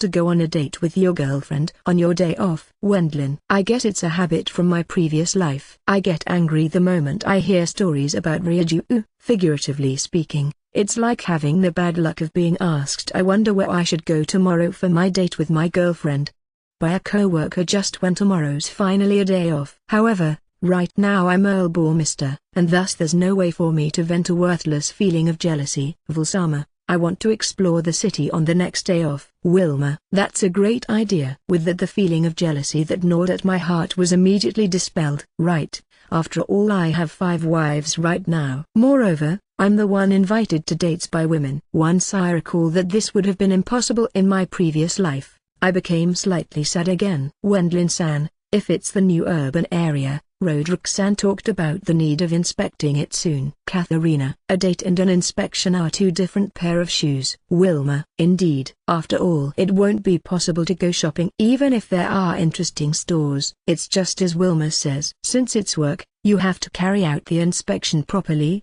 and that alone won't be any fun, right? Katharina. Will you be satisfied with it just being an inspection? Satisfied or not, that's not the issue here. Katharina. Katharina is diligent after all. Vul. I will go with you as well. It looks like it will be plenty with Katharina doing the inspection. Blue eyes. Teeth. That's not true. Katharina. Whoa. Blue eyes. Since Katharina lacks the ability to easily adapt as she's a bit too serious, I'd like you to not tease her too much. Then next time it will be a date with everyone in the new urban area, okay? Katharina, you will join as well, won't you? Wendlin. Yes, well, I will go with you, too. Katharina. At such times Wilma or Blue eyes, who are able to honestly say that they want to go on a date with me, are less work. My lord, there's a matter I'd like to discuss with you. Roderick. At that point Roderick entered the room, carrying a bundle of documents. It looks like he wants to consult about work. Public works again? Wendlin. That will follow step by step. Roderick. Not it's enough already, but step by step. Huh? It looks like my daily public works with magic will begin again after resting up from the civil war for a bit longer. When I accidentally look sideways, I see Katharina revealing an expression, asking again. As she's a type similar to me, she has skillfully mastered various kinds of spells. Having improved her skills during the Civil War, the shrewd Roderick set his aim on her. Since there's few nobles who can use a magician and moreover several of those for the development of their territory, there's no way for him overlook her. I'd like to hear about your view in advance, my lord. If you have some kind of idea, I would be glad, but... Roderick-san, would you like to have some tea? Elise. That's very appreciated. Roderick sat down and accepted the tea poured by Elise. Staring up an industry within the territory, Wendlin. The matter of consultation by Roderick was about what kind of industry to begin within the Bourmister earldom. It's not enough with the loot from the demon forest. Blue eyes Sama. I won't say that it's not enough, but looking at just relying on those as future prospect is. Roderick. The development of the Bourmister earldom is making progress, but if one were to speak of its industry, it's focused on agriculture, fishing, and hunting as well as gathering in the demon forest. Because of the development rush, there's a mountain of public and construction works. There's also the business catered towards the gathered people. But, we have to assign new work to the manpower, once the first stage of the development has been completed. If we can't do that, the people will lose their work and lead a life in slums. The public order within the territory will naturally deteriorate, too. In order to guarantee employment and allow the money to circulate within the territory, a new industry is necessary. I discussed that idea with everyone. I see. So what are you going to do? Well, I wonder. Wendlin, it would have been cool if you could cleanly say let's do it like this. Val, sorry, but suddenly creating the territory's industry is impossible. Louise-sama, there's no problem since my lord has said that he understands why it's necessary to create an industry. Roderick, having said that, do you have any idea, Louise? I'm your wife, Val. So I have no clue. Louise, what a dim-witted way of talking. Ina-chan. That's cruel. Louise. Well, I think Ina's right there. An industry that will provide safe employment to the fief's population. Huh? People become rational only when their necessities of life are guaranteed. If I can't provide everything, I will be lacking as feudal lord. Well, it's inevitable for there to be differences in the things provided to them though. The food will increase by increasing the farmland at a quick pace. Even the amount of the goods gathered and hunted by adventurers is in the middle of growing. If we simply keep relying on the imports from other fiefs while unable to use anything but magic airships for transportation, we will run into troubles once the population grows in the future. As it's the same with other goods as well, producing the goods, which we can produce ourselves, within the territory will provide jobs to the residents. We have to stimulate the economy by spreading money around. Among the necessities of life, we are putting great efforts into taking steps for securing food and housing. I suppose the problematic areas are clothes and living wear. I see. In the long run there will surely be issues with the transportation expenses. A long time ago the Margrave Brithhilda household sold salt to the Knight Bourmister territory through a merchant group. That salt was slightly expensive, but if you consider the transportation expenses, the Margrave Brithhilda household made a loss. Them dispatching the merchant group despite all that was because of their sense of duty as patron and as high-ranking nobility. However, there's no one that will make such considerations for a huge territory at the scale of the Bourmister earldom. There would be the option of transporting a large amount all at once using the same ship for it, but cheap clothes and living wear wouldn't become quite expensive. Even so, given that the kingdom and the Margrave Brithhilda household mediated to not raise the prices too much as well as thanks to Roderick's skillful negotiations, we have managed to avoid a situation where prices are several times higher than in other fiefs. If you consider the distance, it would be best to produce cheap goods that will be used by the residents within the territory. We could call people from elsewhere and have them build workshops for clothes. Clothes will be fine if we use cotton, hemp and monster materials such as the thread of the big southern spider. I guess expensive clothes with high quality are impossible. Tailors, who can produce clothes that can be exported to anywhere, are naturally sheltered by their feudal lords. I suppose that makes sense. After all, they are valuable, talented people that earn income through export. If it's a tailor, who sews clothes that can be made in huge amounts at competitive prices, they will try to go for it in the Bourmister earldom where demand is expected to increase in the future. Roderick is apparently gathering such talented people. Raising the production output of clothes depends on our ability to secure raw materials within the territory. Also, Roderick's eyes shift towards the teapot, which Elise uses to pour tea, the cups, the saucer and the plate with the cookies. Tableware. Elise, just as you have guessed, Elise-sama. Roderick, given that humans eat every day, tableware is necessary. I guess it means that cheap tableware that can usually be used by the fief's population is lacking as well. That's right. I hear that tableware is difficult to transport as it's heavy. The prices of clothes can be kept low by transporting a huge amount via magic airships, but soft paste and hard-passed porcelain is heavy. Since they are breakable, it's also easy for them to be damaged during transport. These aspects lifts the expenses.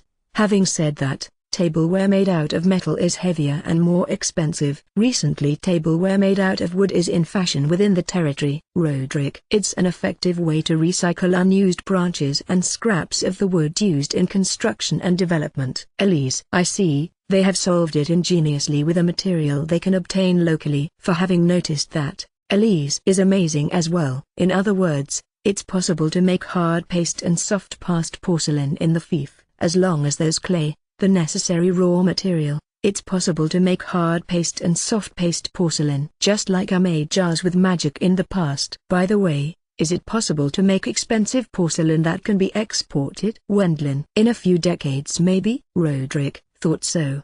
If it was that easy to make, nobles, who own production areas that can create high-class items, wouldn't guard the artisans with eagle eyes, would they? The quality of the required clay is lacking. It should be possible to find clay with better quality, if we search the territory. But right now I'm having the gathered craftsmen focus on quantity over quality. In reality, they aren't unskilled either though. Roderick. According to Roderick, the production of porcelain is easy and thus various nobles have turned that into their special product. It looks like the competition is intense. It's fine as long as you can make goods with your brand that sell for a lot, or if you become the purveyor of the royal family or a high-ranking noble. But at the moment there are many production areas for earthenware that are fairly unknown. Since the number of earthenware that can be sold doesn't increase in such production areas, there are craftsmen left over. Given that the eldest son inherits in most cases in this world, there are many cases where the second or third sons learned the trade while helping out at home and became surplus then. Such people have come to the Bourmester earldom, but there seems to be a fixed number of people among them who are fairly skilled. How about having those people make high-class porcelain? Katharina Sama. It's not that easy to make goods that have a high popularity. Roderick. Makes sense. If you could make porcelain that can immediately be sold at a high price by leaving it to craftsmen who are slightly skilled, there would be no hardships for anyone.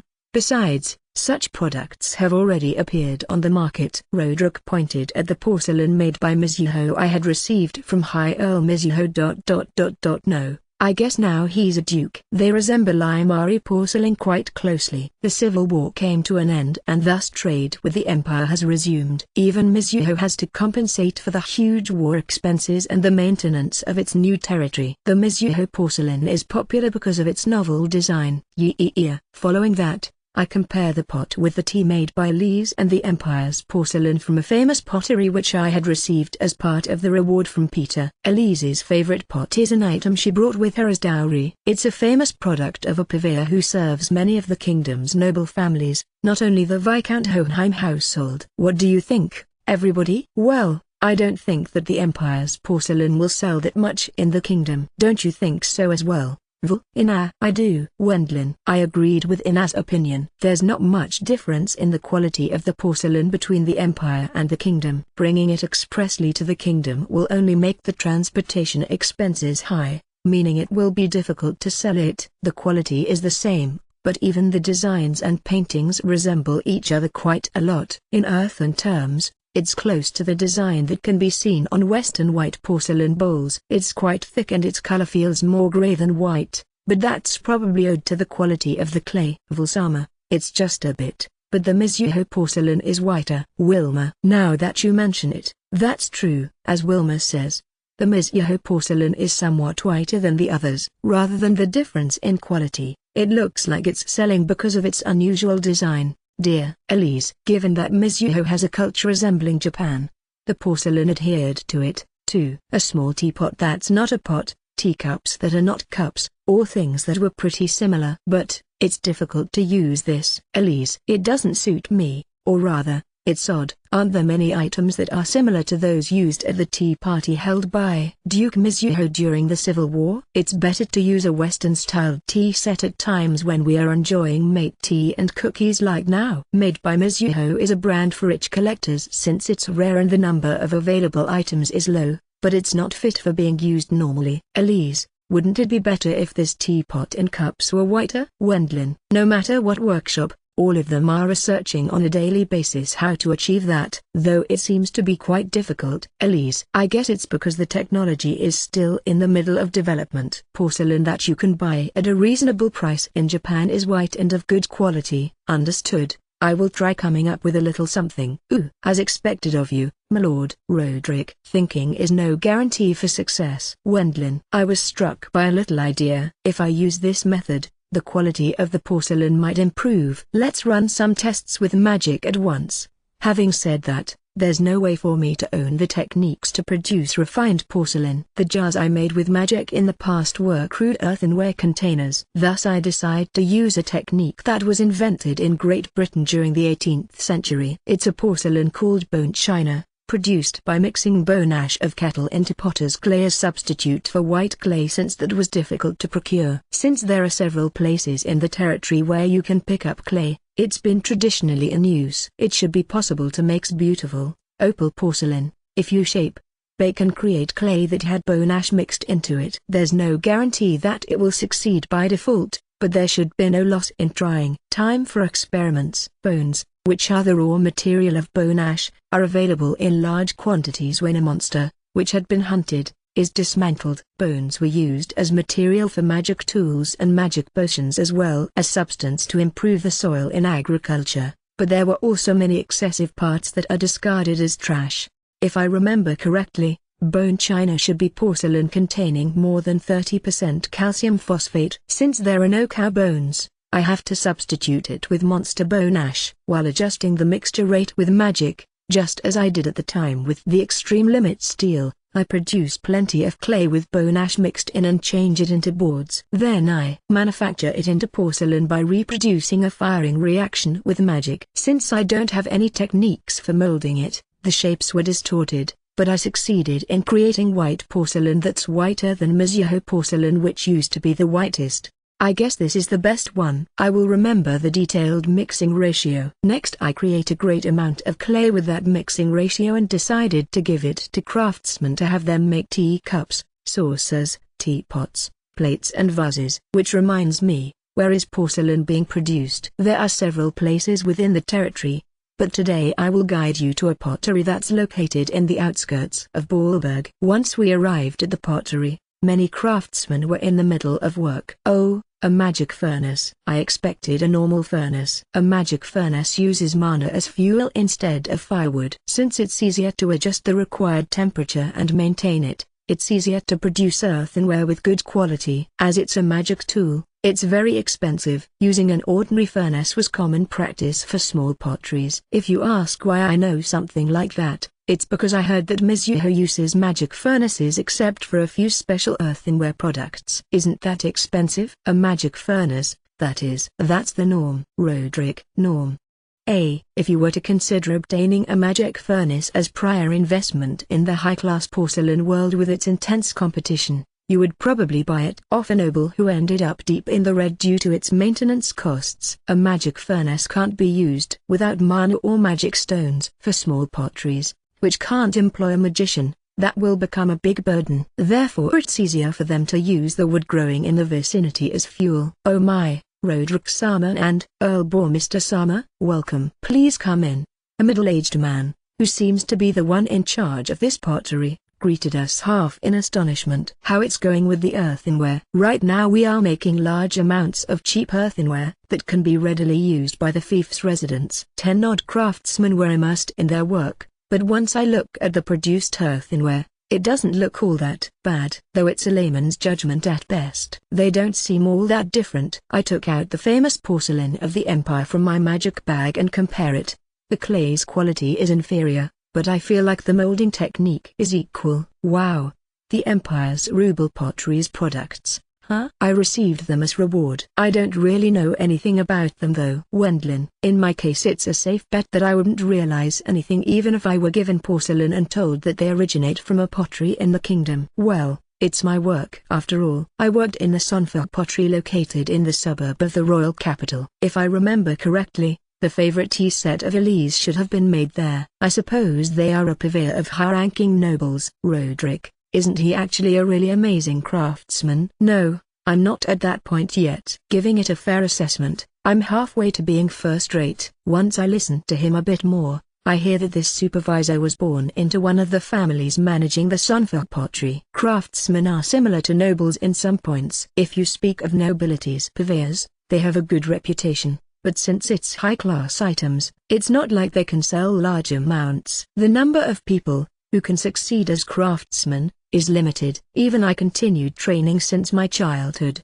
but my elder brothers were given priority, with the result that I would have wasted away if I hadn't left the house. There are also similar circumstances in other potteries. Waiting to be invited by a noble, who wants special porcelain, is the best option. The competition in the porcelain world seems to be terrible. Apparently the leftover children of craftsmen are sent out into the world. Talks that business with Mizuho porcelain will increase from now on are circulating within the industry. You can't win against the unusual Mizuho porcelain with the porcelain of an amateur after all. In the end, all that's left is to mass-produce cheap earthenware catered towards commoners with the resolve to accept small profits. In the case of the Bourmester earldom, imported porcelain will likely lose its standing soon since we can sell it cheaper as we have no transport costs. Only a few high-quality porcelain items will remain as imported goods. In the future, only making goods that are so overwhelmingly excellent in quality that even an amateur can see it,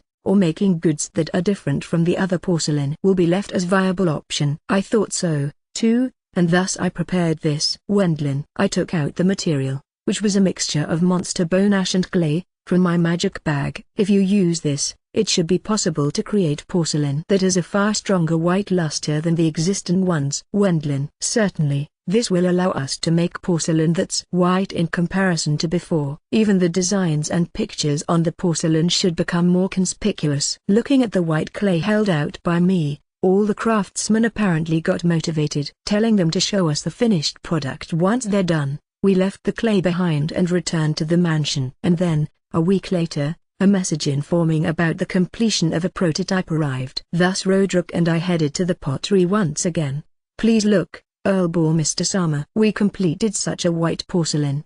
The porcelain, which has a feeling of transparency with its milky white color, has been completed safely. The pottery's supervisor seemed to be very happy. Ooh, what degree of whiteness, Roderick? If it's this, it will sell for a lot. It's a piece of work that feels more translucent and has a better opal color than the traditional porcelain made in the Empire and the Kingdom, as well as the Mizuho porcelain. The fake bone china was completed without a hitch. There are still parts to be improved, but I can leave those parts to the craftsmen who are professionals in this area. The most wonderful part about this is probably that it can be exported at this quality. After all, we had nothing to export except for goods such as the monster material obtained in the Demon Forest, mushrooms and medical plants used as ingredients for magic potions, unusual fruits and most recently sugar. We will focus our workforce on this and also strive to create a much better porcelain. I see. Please do your best. Wendlin. This was the birth of porcelain that used monster bone ash in a world different from Earth. It's strange that no one attempted this until now, but since it will yield a profit for us, it's a great and fortunate opportunity. The craftsman, who received a supply of clay, produced various porcelain goods. The items, which were judged to be for sale among them, were exported to the capital. Huh? Did you change the teapot, Elise? Owen. During tea time you noticed that the teapot, which Elise was using to pour tea, had changed. I'm a member of the Earl Bourmester family, so I will use this one that I was given as present, starting from today. Elise. Now that she mentions it, I remember that the pottery's supervisor gave us this one as gift, saying that it's an excellent piece of work. It's the porcelain made with the clay that had been magically combined by Vol, isn't it? It sure is whiter than the previous teapot. Owen. True. This seems to use clay that's of a higher quality than the one made in Mizuho. Even its shape looks refined as it's not too thick. The picture drawn on the pot with its shining white looks pretty. Haruka. Haruka knew a lot more about porcelain than you and I. Everyone agreed that it was a very precise evaluation. You're really well informed. Because there were a lot of people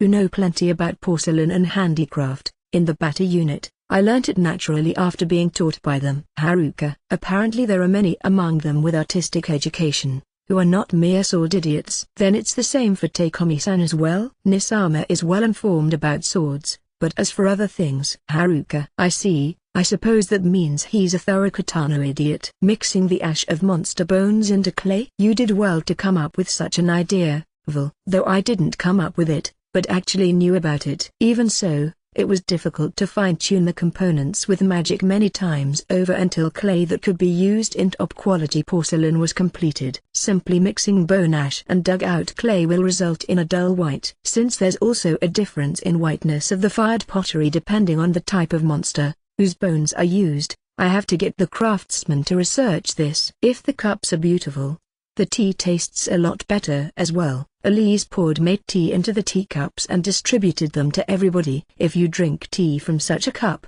it gives you a feeling of extravagance. It's weird compared to the tableware back at home.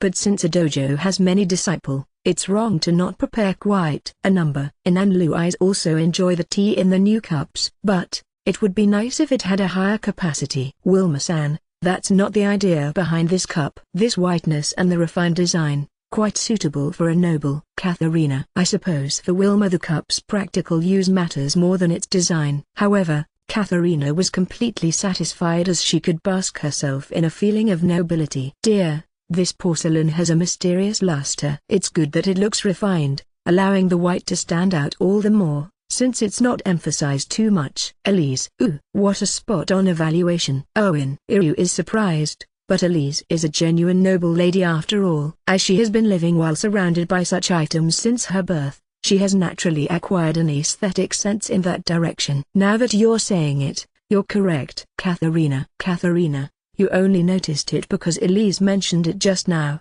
didn't you? Wendlin. Wendlin-san, that's most certainly not the case. Katharina. Really? Wendlin. Isn't that obvious? Katharina. Given that it really smelled strongly like a lie, the eyes of everyone besides Elise focused on Katharina. Elise is an exception, as she hasn't the character to doubt people. Even I didn't realize it until I was told. Wendlin, be attentive of that part. After all, you were the one to supply the materials. Even if I'm told that, I don't possess anything like an artistic education. Iryu, you know. Do you think that I acquired an artistic sense at birth or something like that? I leave such things to Elise. Wendlin. Even taking my previous life into account, it's impossible for me to possess an artistic talent or an aesthetic sense. It's no problem since you have plenty of good parts and other areas where you excel. Dear, compensating for each other's missing parts is what being a married couple is about. Elise. As expected of my wife, Elise really says the good stuff when it matters. I tried to probe it with magic for a bit just now,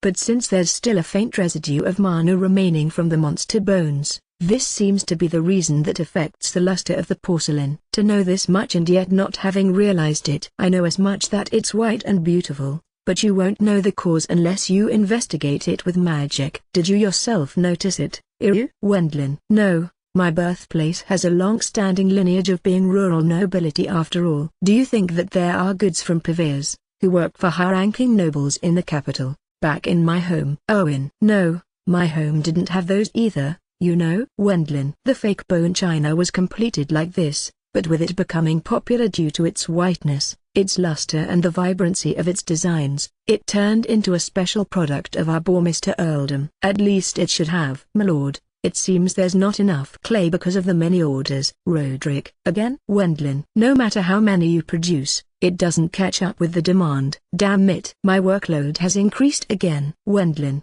The huge amount of public works that had piled up since I returned to my territory for the first time in a year, and in addition the work of adjusting the components of the clay to make these high-quality porcelain goods. For a while any break vanished from my schedule. No need to guess. I became more busy than during my time as salaryman. So, my lord, I'd like to borrow more ideas from you. Roderick. Listen here, Roderick. Do you believe that I'm owning some kind of magic pot that spits out business ideas? Wendlin. I wouldn't go that far. But isn't the porcelain a huge success? Roderick. Roderick approached me with an excited face, expressing the next idea.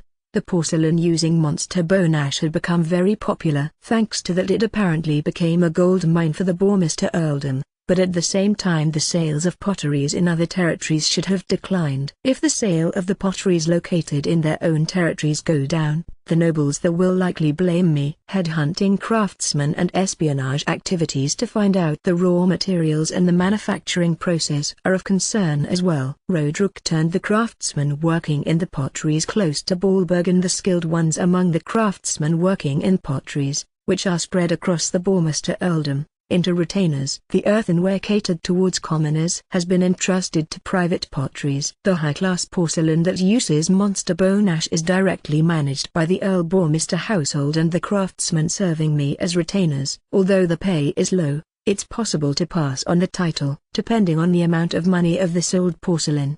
They will receive bonuses, too. It's a system that's equal to the daimyo treating potters as samurai during the Edo period. Since it's for the sake of keep it confidential, it's indispensable to employ them with a proper pay. Since they independently researched mixing the clay, which was brought in from all over the Bourmester earldom, with monster bone ash, it will be a full success, once they manage to make high-class porcelain without borrowing my help. Since it will also decrease my work, it's killing two birds with one stone. This is no good, huh? Feline-sama, why are you wearing a maid uniform? As we had actually planned to go out together tomorrow, I brought her with me from Brotberg, but Blue Eyes had fun putting the clothes, which I had test manufactured by Ballberg's tailors, on Feline. I feel strangely energetic in this maid attire. It's the latest uniform invented by me. The maid uniforms in this world have the skirts reach down to the ankles, use stiff fabric, have almost no ornaments, and even the design is old-fashioned in my eyes. Accordingly, Feline is wearing the maid uniform that had been completed as a requested prototype in one of the workshops of the city while using my personal opinion as reference. In reality, I had planned to have Blue Eyes wear it, but I will wear it as well. A short skirt, plenty of frills, and the colors not black either. Maid uniforms are generally black, but I believe that it's just following the rules without thinking for oneself if you only use black. It's the same for the design as well. Won't a woman get more motivated to do her maid work by wearing an exciting maid uniform? Wendlin, even though you say that, it's just your personal preference, isn't it, Val? Blue Eyes, not at all. I'm just properly considering the welfare of my servants. Wendlin, I had also the idea that it might turn into a little bit of business once I finish the new maid uniform. But to be honest, I just felt like seeing modern maid uniforms after a long time, as I'm going to see them every day. Since there's many places that use maid uniforms as work uniforms, such as the restaurants and shops in the city, and not just the maids of nobility and the wealthy, it will be a big benefit to get some money out of it, if I can sell them due to the expectations of the uniforms attracting customers. If there's one problem, I get it, the fact that they might get copied right away.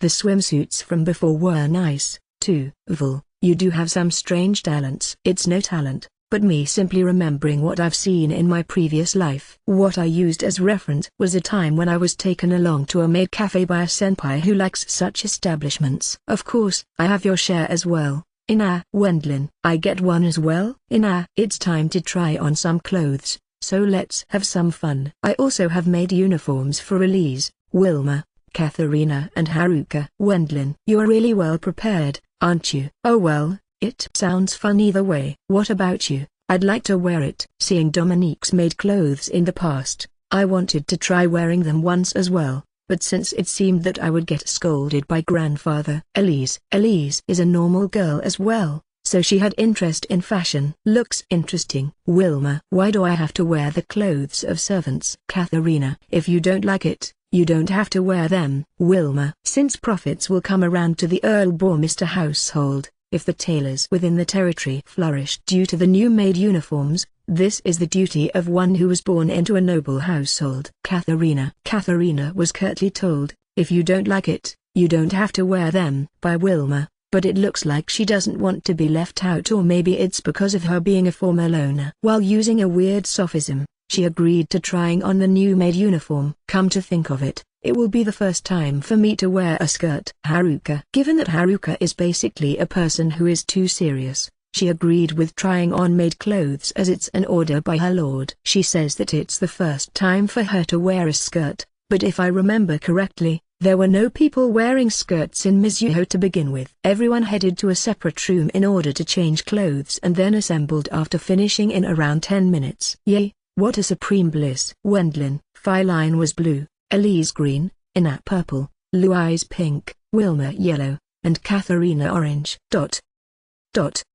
Wendlin-san, Owen-san, do you have some kind of complaints towards me? Katharina, Val, I don't know how to tell her. Owen, isn't it unnatural, if you say it deliberately? Wendlin, everyone is cute and the clothes suit them well. It turned into a setup of Earl Bourmester and one of his retainers being pleased with the wives and a girl wearing multicolored maid uniforms, but it didn't suit Katharina at all thanks to her haughty attitude. Even as maid, And her hairstyle. I wonder, would another color for the maid uniform be better in your case, Katharina? Vul, I don't think that's the issue here. Owen, Iru declared. I see. She'd just have to straighten that hairstyle. After all, a maid with ringlet curls is weird. If she straightens her hairstyle, this turn of events, just recently. I shall decline. I'm picky about this hairstyle. Katharina, to be so obsessed about ringlet curls.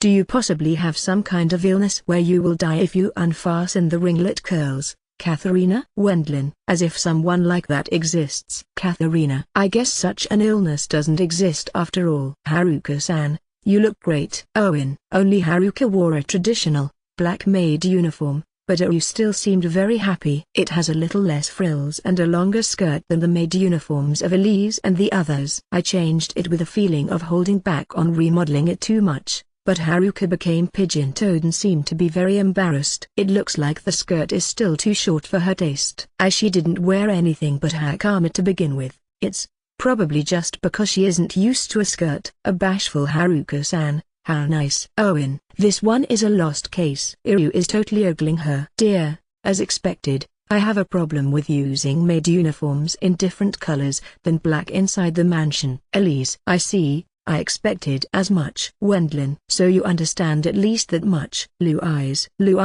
even I have some common sense, alright? Wendlin, that was doubtful at the moment when you reformed them into such maid uniforms. Blue eyes. You, Wendlin. Blue eyes, that's no way how you should talk to your husband. Elise, these are for the shops in the city. Wendlin, for restaurants that hire young girls as waitresses.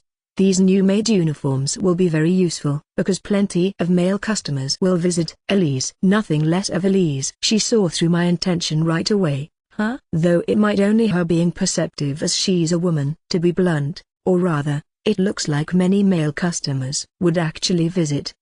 This is the sad nature of men. There's no mistake. The number of male customers will increase. In that case, even the store will be able to recover the expenses for the maid uniforms right away. With several women wearing these in a single store, I think it will be necessary to have several spare sets as they have to be washed, too. If they wear different colored maid uniforms every day, it might transform fresh customers into regular patrons. Vulsama, is that true? Wilma, it might be. As long as the managers believe so, we will be able to sell a great number of the new maid uniforms. Wendlin, and if the tailor workshops make a profit, the tax revenue for the Earl Bourmister household will increase, too. Vulsama, you're good at business. Wilma, please praise me more. I'm a Lord Sama who is prepared to contribute to an improvement of my residents' lives. Hence, let's change the maid uniforms worn by Dominique and Lee into these. Wendlin, if you change them this much, it might become too showy. Instead, Elise approved of the maid uniform worn by Haruka to be used in the mansion.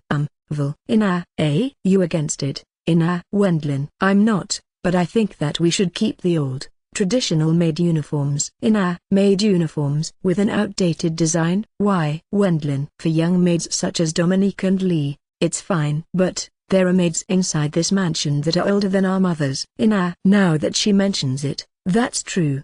There's no way that only Dominique and Lee can handle such a big mansion. We have also hired a great number of people such as the wives and daughters of my retainers as maids. I guess wearing these frilly and short-skirted maid uniforms is tough for maids who have become somewhat old. I think they will wear them without complaints, if you adopt them. But, the rest seems to be slightly difficult to say for She probably wants to say that it will also be hard on our eyes.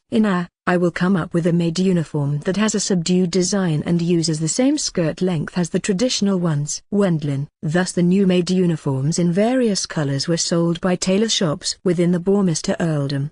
They were mainly very popular with restaurants. But, in this world that has no copyright, they were copied right away. I think I will note it down as being not overly profitable. And then, Earl Bourmister, according to what I have heard, you enjoyed making my cute feline wear indecent clothes.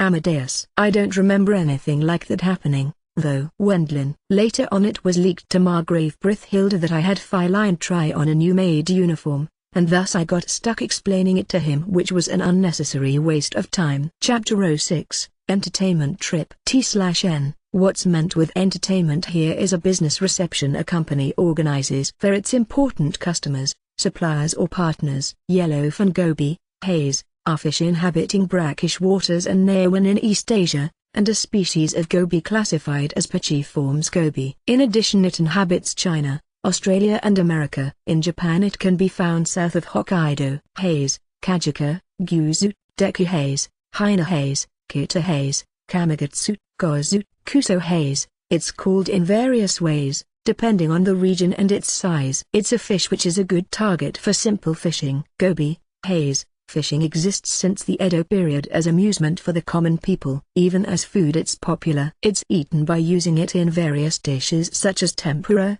fried fish, sashimi, as ingredient for soup, boiled in soy sauce and as sweetened boiled fish. It's known as the best ingredient for Tokyo-styled tempura. In a certain high-class tempura restaurant in Shitmuki, haze tempura won't be served unless you order a full course costing more than 8,000 yen. In some regions such as Sendai, dried and grilled haze is something indispensable for the dashi of the traditional zaoni. T/N, dashi is Japanese soup stock made out of fish and kelp.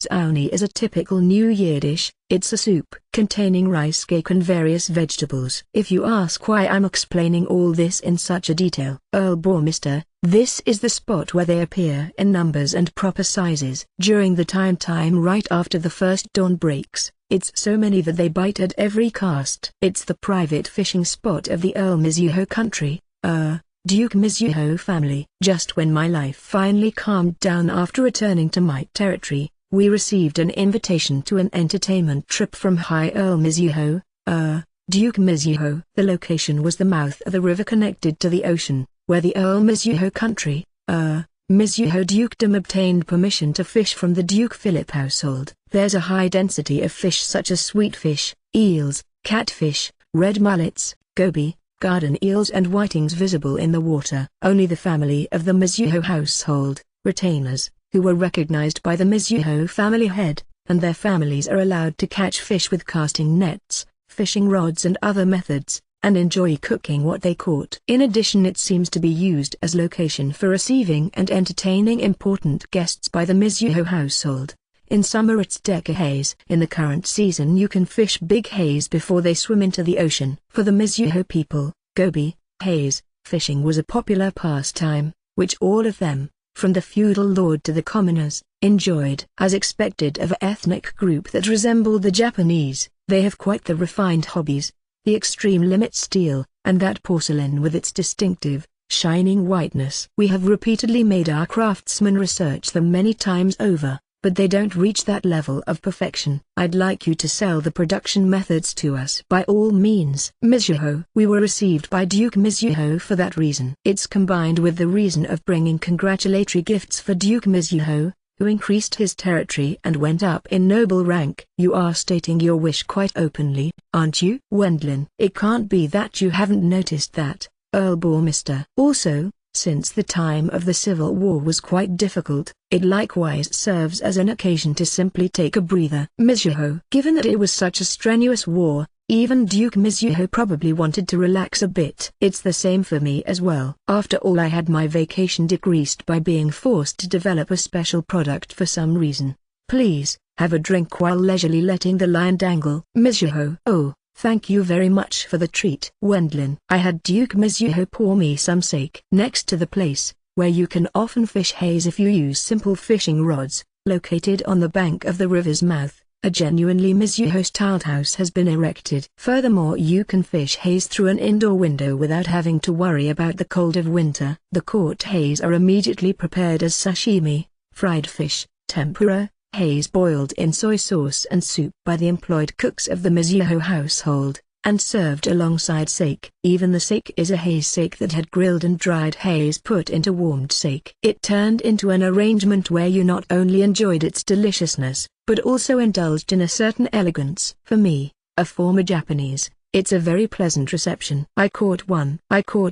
Ooh. Is this a new record? Even in this world, reeling rods exist. They are also available in the kingdom, but the ones made in the Mizuho dukedom resemble those of modern Japan and are easy to use. Since they are a race that likes fish, They are enthusiastic about researching devices that allow them to fish properly. Things such as balance scales and hooks were fairly similar to the ones in Japan. The string is thin and sturdy, too. Wendlin. I was able to catch a haze exceeding a length of 20 centimeters, but even though the fishing line is super fine, there seems to be no need to worry about it snapping. It's been manufactured out of a special thread of a spider called Big Madara spider, which lives in monster domains. Even professional fishers treat it as priceless treasure. Mizuho. It looks like there also demand for it in the kingdom. There have already been inquiries by kingdom nobles. A true grace of the peace treaty. Mizuho.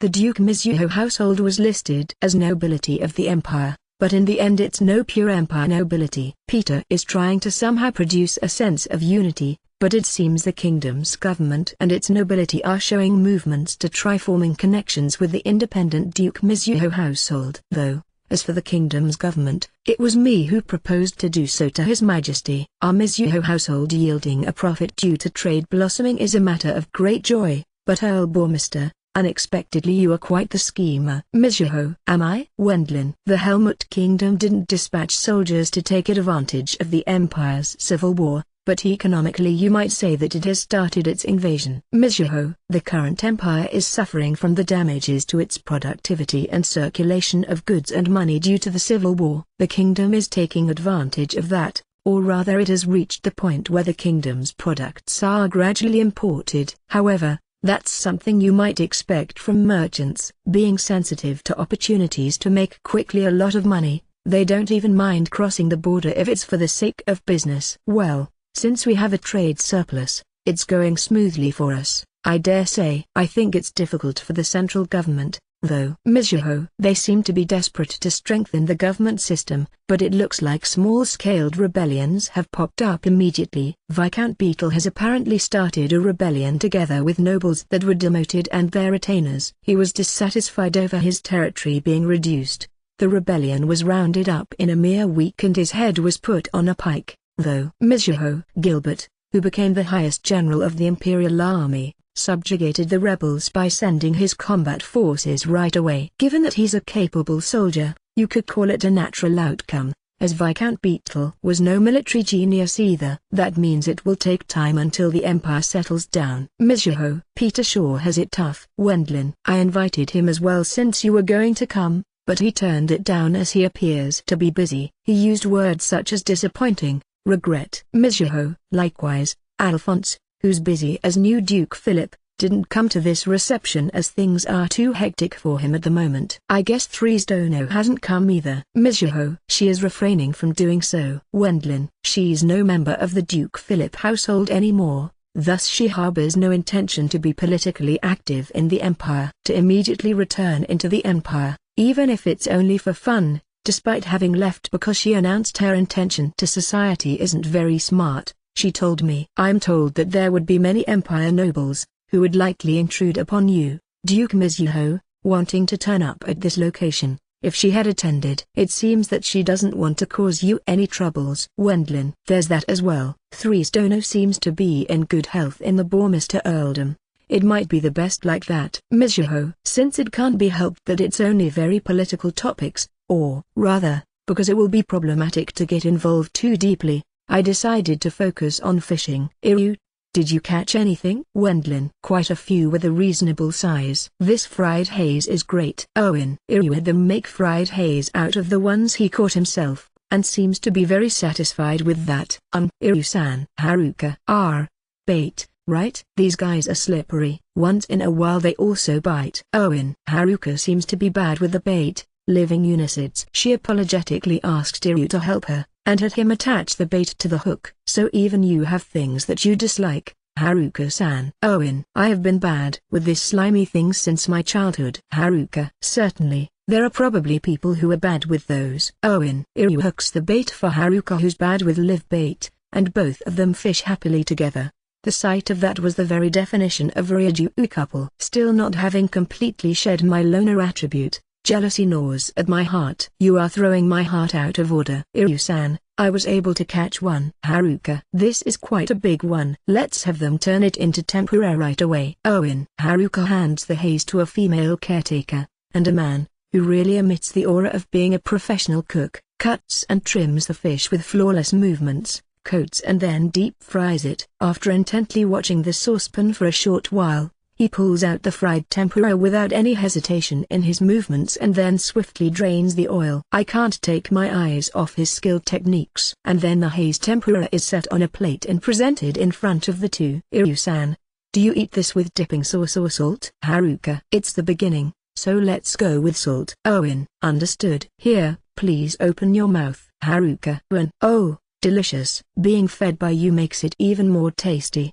Haruka-san. Owen, that's not true. Haruka, no, I'm telling you, that's how it is. Owen, being praised by you. Haruka's face becomes red. Honestly, just watching it makes me want to scream "Awe!" Or rather, don't you guys harbor any respect or esteem towards the tempura artisan who possesses those highly proficient techniques? I consider that to be weird. In no way does it mean that I'm feeling jealous or something like that. That's youth for you. Sometimes I also had my wife do that for me in my early days. Mizuho, is that so? Wendlin, if I'm honest, I haven't experienced anything like that before getting married and surely not in my previous life. Rather, no matter how young he might have been, I don't think that it suits Duke Mizuho. Since it would be rude to say that out loud, I don't mention it, though. If only Takeomi-san was here for such occasions. Wendlin, if that younger sister-loving Siskon samurai was here, he would prevent the indiscreet acts of those two. Even though he would condemn them, he wasn't present today for some reason. If it's Takeomi, he's absent today due to receiving harsh criticism by the lot of the Fujibayashi family. What did he do? Wendlin, he's a nuisance to a peaceful relationship with the Earl Bormister household and the Duke Mizuho household. The Fujibayashi household had its hereditary stipend go up quite a bit due to the successful accomplishment of guarding us and the distinguished war services in the Civil War by Haruka and Takeomi-san. Although it's at the lower end, they did join the group of high-ranking retainers. As there's also the marriage between Owen and Haruka among those achievements, it's probably only natural for him to get scolded if the next family head himself is an obstacle to the marriage. It looks he was reprimanded by his father, the current family head, his grandfather, the retired, previous family head, and almost all other family members. I hear he was rebuked with even though they have such a great relationship. What's the idea with you acting as nuisance there? But I think everyone says that. Therefore he was forced to stay away from this time's fishing trip which he originally should be able to join as he has now become a higher-ranked retainer. TSK. What an useless older brother. Even so, with Iryu's social standing, Wendlin, the jealousy dwelling in my heart is gradually growing bigger. I remember my past and end up thinking, Ryuju and their likes should just explode and die. Moreover, there's also their blasphemy towards the tempura artisan. Right, this is truly the most important. I will say it once more, this is definitely no jealousy. Dear, I have also learned how to make tempura, and actually tried to make some. Elise, did she perceive the spreading of darkness in my heart? Elise brought her own tempura over after having placed it on a plate. As expected of my wife, I had my heart trapped up in the same kind of darkness as Duke Nurnberg. But she removed what is about to become the reason for purging a loyal retainer. You have really deep-fried them very nicely. Wendlin. Tempura is difficult. Elise. Certainly, if you try to perfect tempura, it's difficult. From the processing of the ingredients, to the making of the coating and finally to the way of deep frying,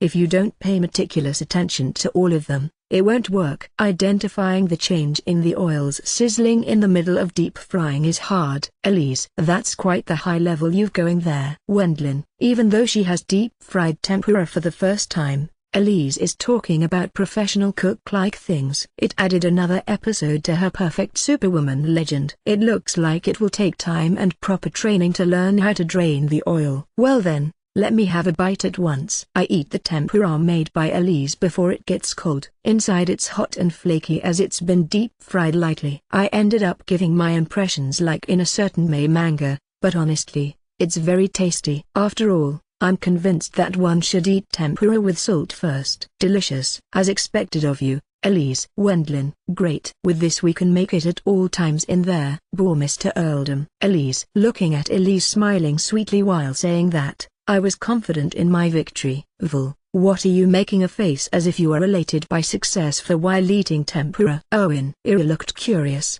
But you should thank Elise, even though you might have been purged by the future me due to your Ryuju nature, that flag was broken thanks to her. Ah, don't worry about it. By the way, what about In and the others? Wendlin. Yes, they have deep-fried tempura together with me. Elise. Ahead of where Elise was looking, In and Lu eyes were deep-frying huge amounts of tempura for some reason. If we have deep-fry only this many, we won't reach Elise's level. But I did improve. I was able to receive a passing mark from Artisan-san. Lu eyes. Say, why are you two frying tempura so eagerly? Wendlin. I approach In and Lu eyes, who are immersed in deep frying so much tempura that it makes me wonder whether they are going to open a restaurant, and try asking them. It's not enough at all. Deep frying, it's endless. The reason for them going at it so earnestly were Daoshi and Wilma. Two black holes exist in a certain area. Over there all kind of food and beverage ends up vanishing in no time. In my opinion this fish called haze is very delicious,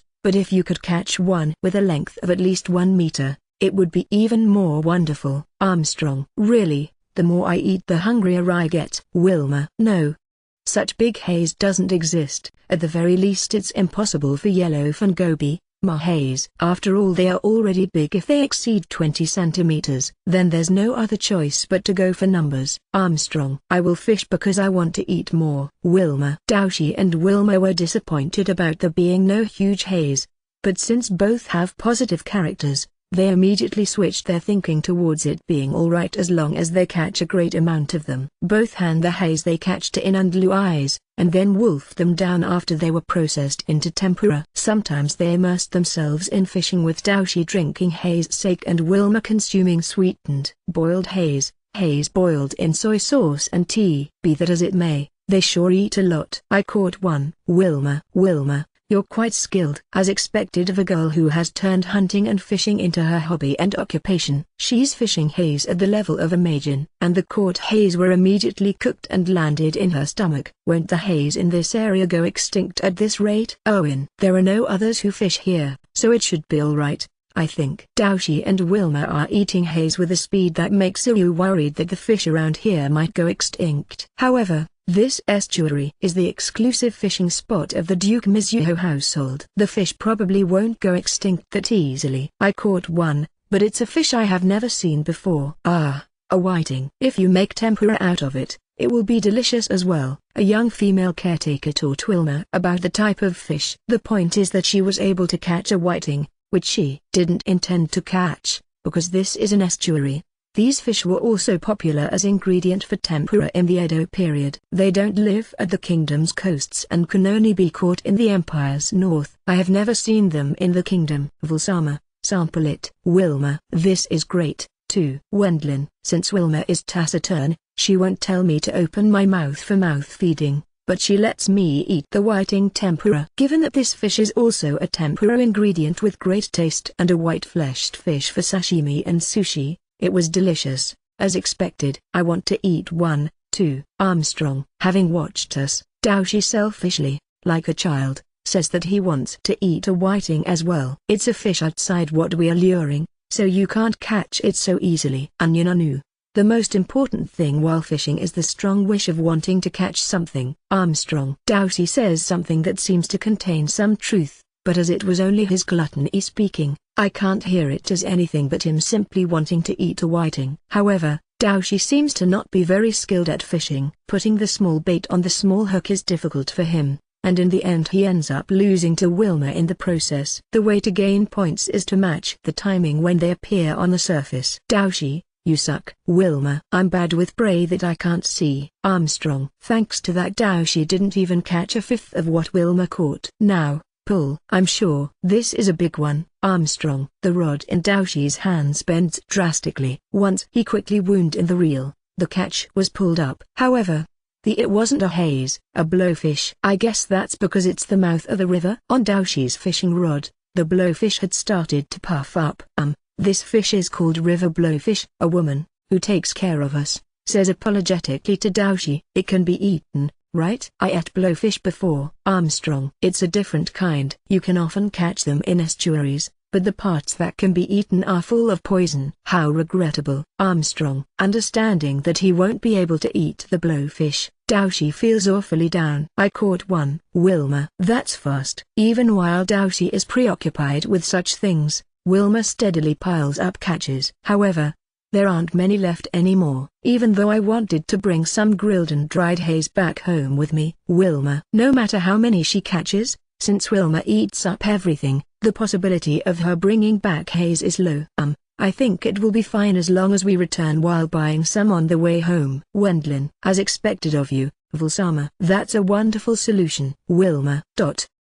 Is that such an amazing opinion that it has to be praised? I feel like everyone could have come up with that. Now then, Katharina is. Wendlin. Once I lastly looked for Katharina, she was challenging fishing with a serious expression alongside Feline. Bringing Feline along this time was the idea of Margrave Brithhilda's wife. Because she became my fiancée, it's for the sake of making it known inside and outside the country that we are on such good terms that she accompanies me at such times. Earl Bormister.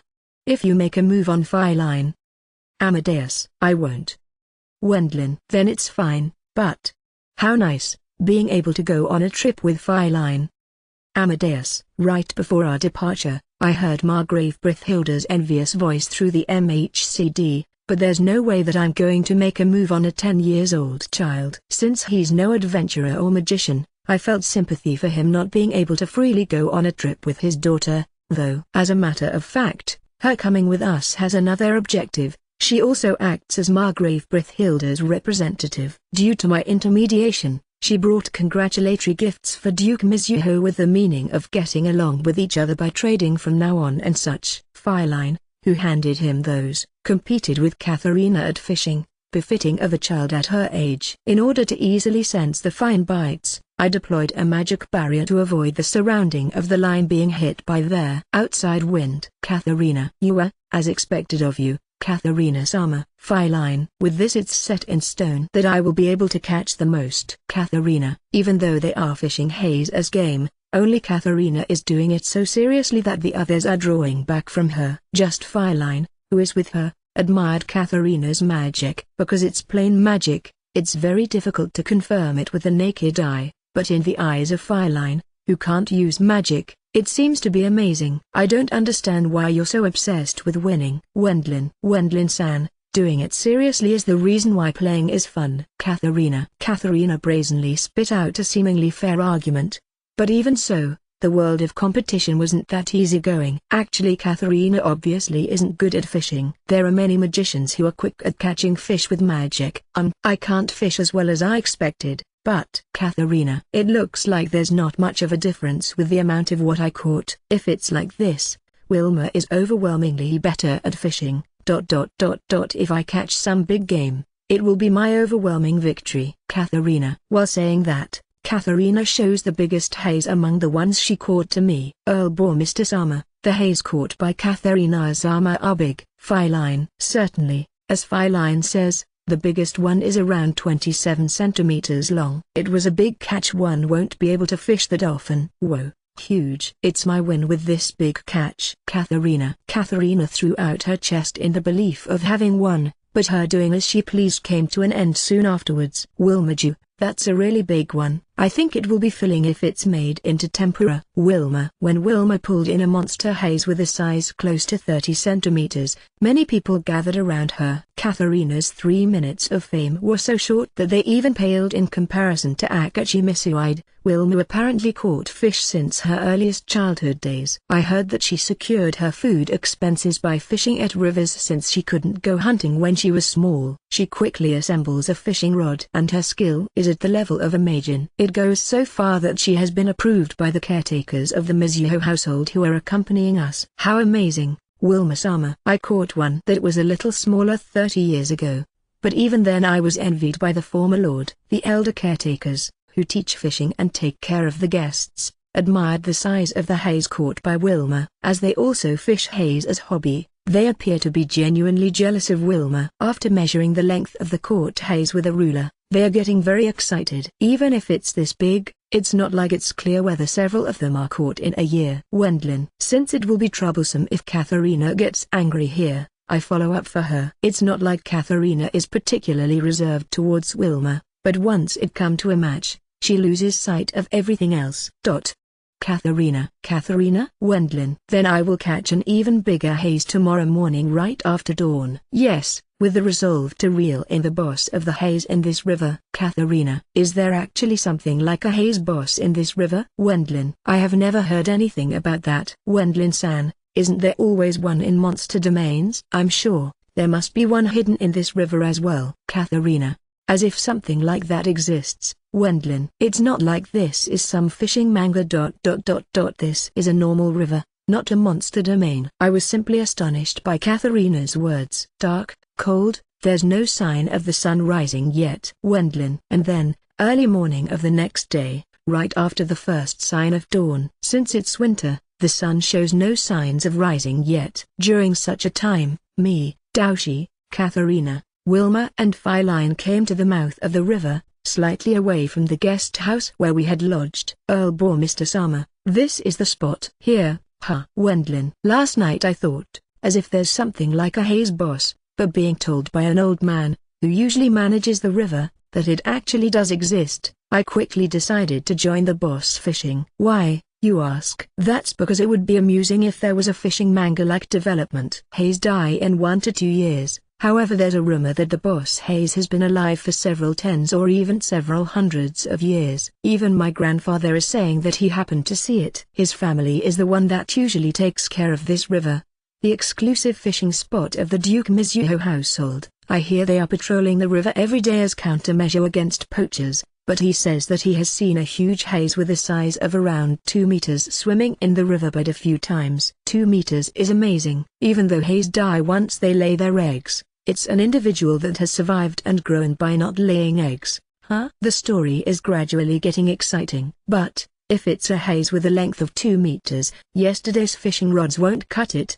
will they? Expecting that, I prepared new ones. Wilma. As expected of the woman with the alias Fisher Girl Wilma, who doesn't make any compromises when it comes to fishing. It seems she asked the elderly caretakers yesterday and prepared the necessary fishing rods. However, why is Wilma the one doing the preparations? The one who talked about catching the boss was Katharina. No, Wendlin. Until now I have only used magic to catch fish. Accordingly I asked Wilma, who's my rival? Katharina. Oi. Wendlin. It's not what you say, but how you say it, or rather, Katharina is amazing to be able to insist on calling a super veteran a rival as super beginner. In other words, Katharina Ju. You're aiming for beginner's luck? In that case, I have a chance as well. Armstrong. Daoshi-sama, I want to catch a big game, too. Feline. Daoshi and Feline pick up rods and declare that they will participate in the boss fishing. This time Elise, Ina, Louise, Haruka and Eru won't participate. If you catch something, we will prepare it for breakfast. Elise and the others will prepare breakfast since they wake up a little later. The menu depends on what we catch. It's a tough fishing rod, Wilma-sama. Feline. If it's not at least this sturdy, it won't hold out if you catch the boss. Wilma. A tough rod similar to a seashore rod, a huge reel, a fishing line that was given a special treatment after putting together 6 threads of the big Madara spider, a heavy sinker, a large hook. If it's this, there's likely no worry that a somewhat big game will be able to escape. What's the bait? Wendlin. This. Wilma. Big earthworms that look like small snakes were inside the bucket held out by Wilma. If they aren't at least this big game won't bite. Wilma. It was correct to not bring Haruka along. With her not being able to stomach normal unicids, she might have fainted, if she saw such monster earthworms and Eru nursing her. Such Ryujuu spectacle is unnecessary for the romance of a boss fishing. After attaching the bait to the hook so that it's hidden, you trust the line towards the target point. Wilma, who affixed a huge earthworm to the hook, lightly swings the tough rod and drops the line at the target point. With her apparently being able to cast it to the place she had aimed for, she is most definitely a sexy fishing girl. After waiting for the bait to sink down there, you loosen the fishing line and wait for a bite. Wilma. Luring is not necessary? No. The big earthworm will struggle in the water. Wilma. I see. They are such monster earthworms after all. They will surely struggle and attract the fish interest. And then you drink a mosaic while waiting. Wilma. Wilma-sama, The amazake is delicious, Feline. This is also one of the pleasures of fishing during cold seasons. Wilma. I feel like the last part isn't really necessary. But since it's an early winter morning, it's cold right now. The elderly caretakers heated up some amazake and distributed it to everyone. Warm and sweet amazake is the best against hunger. I guess we will also start then. Following Wilma's example, we also toss our lines after attaching bait to the hooks. There are no women here who are going to say Kaya, earthworms are scary. Wendlin-san, did you say something? Katharina. No, nothing. Wendlin. If there were, they might have gotten angry, but there's not a single one here, or rather, the only one who would say something like that is Iru's fiancé, who would likewise get a bit fuzzy at that time. Even Katharina attaches a big earthworm to the hook with a calm expression. The women in this world are strong-willed. Throwing the line to the targeted place is hard. Wendlin. I can't quite toss the line to the place I had planned as I'm not used to a big rod, but even if it's slightly off, it will probably work out one way or the other. As the last one, I will toss the line to the perfect spot. Alley hop. Armstrong. Despite saying something along those lines, Daoshi ends up launching the line all the way to the opposite river bank. That's his usual monstrous strength for you. Since this is fishing, it's meaningless if you don't toss the hook into water at the very least, though. Daoshi. Wendlin. I'm worried. The line might have snapped. Wilma. You are less skilled than I am. Katharina. We looked at him with cold eyes, but there was one exception among us. Daoshi-sama, you are really amazingly strong, Feline. Right? You do understand it, Feline. Armstrong. For some reason only Feline was overjoyed with her eyes sparkling. As even Daoshi doesn't seem to be all that unhappy with being praised. These two fit together smoothly like parent and child, despite not being connected by blood. Next I will throw it while toning down my strength a bit. Armstrong. Fortunately the line didn't get caught in a tree's branch or something like that. Daoshi reeled it back in, trying to collect the hook. As he's in the process of doing that, Daoshi is suddenly attacked by a very strong pulling. I caught something. Armstrong. Wow, Daoshi-sama. Feline. Feline is also delighted by Daoshi's fast bite, but something's odd. There's no way that a fish is caught by a hook that slides along the ground. That's obviously not a fish. Don't you think? Katharina. Naturally, since it's not in the water. Wendlin. We should see what got caught by reeling it in. Armstrong. It seems to be a tremendous pull, but if it comes to Daoshi's power, it's no particular problem. It continues being reeled in without stopping while causing scraping sounds. Finally we could see the prey. A wild boar? What got caught was a slightly smallish boar. Why a wild boar though? These big earthworms are the favorite dish of the boars around here, the elderly caretaker explained. This area, where the big earthworms live, is also the hunting ground of boars. Wild boars often dig up the ground, looking for earthworms. Hunters, who come here, look for places where these worms dwell. At times when the hunt doesn't turn out well, they catch those earthworms and go to sell them to fishing shops. Even at times when they don't manage to hunt a boar, these will at least help them to some pocket money. Really? While we are having such a conversation, the boar is dragged from the opposite bank into the river by Daoshi. It's gradually getting pulled in our direction. Once I looked properly, a big hook was stuck in its mouth. Since the prey is what it is, I wondered whether the hook would come off, but apparently it won't fall out as it's stuck deeper than I expected. The boar, which was pulled up next to Daoshi, was silenced with one of his punches. The pitiable boar was immediately hung on a nearby tree to drain its blood. I was the first to catch something. Armstrong. Daoshi-sama, you are amazing. Feline. It's quite obviously not a result from fishing. The original target is the huge haze. Causing the miracle of catching a boar after coming to fish is doubtlessly something that only Daoshi can pull off. Katharina. Wilma and I seem to share the same opinion, but for some reason only Feline praised Daoshi. Finally, a bite. Katharina. Immediately after restarting the fishing, Katharina obtained the first catch in the truest meaning. Though I don't think that it's the huge haze. Even Katharina struggled for a while to reel it in, but what she pulled up was a fish resembling a sea bass.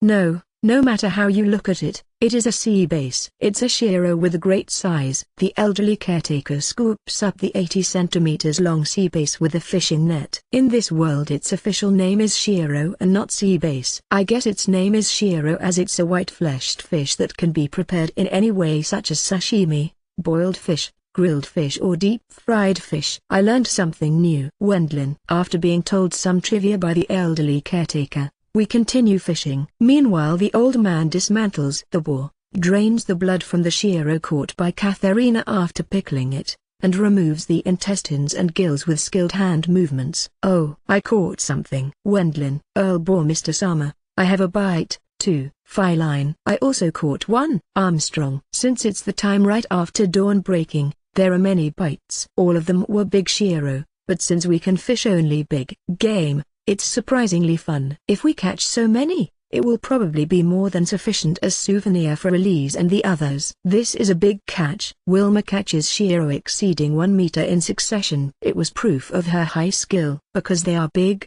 the fish pulling is also powerful.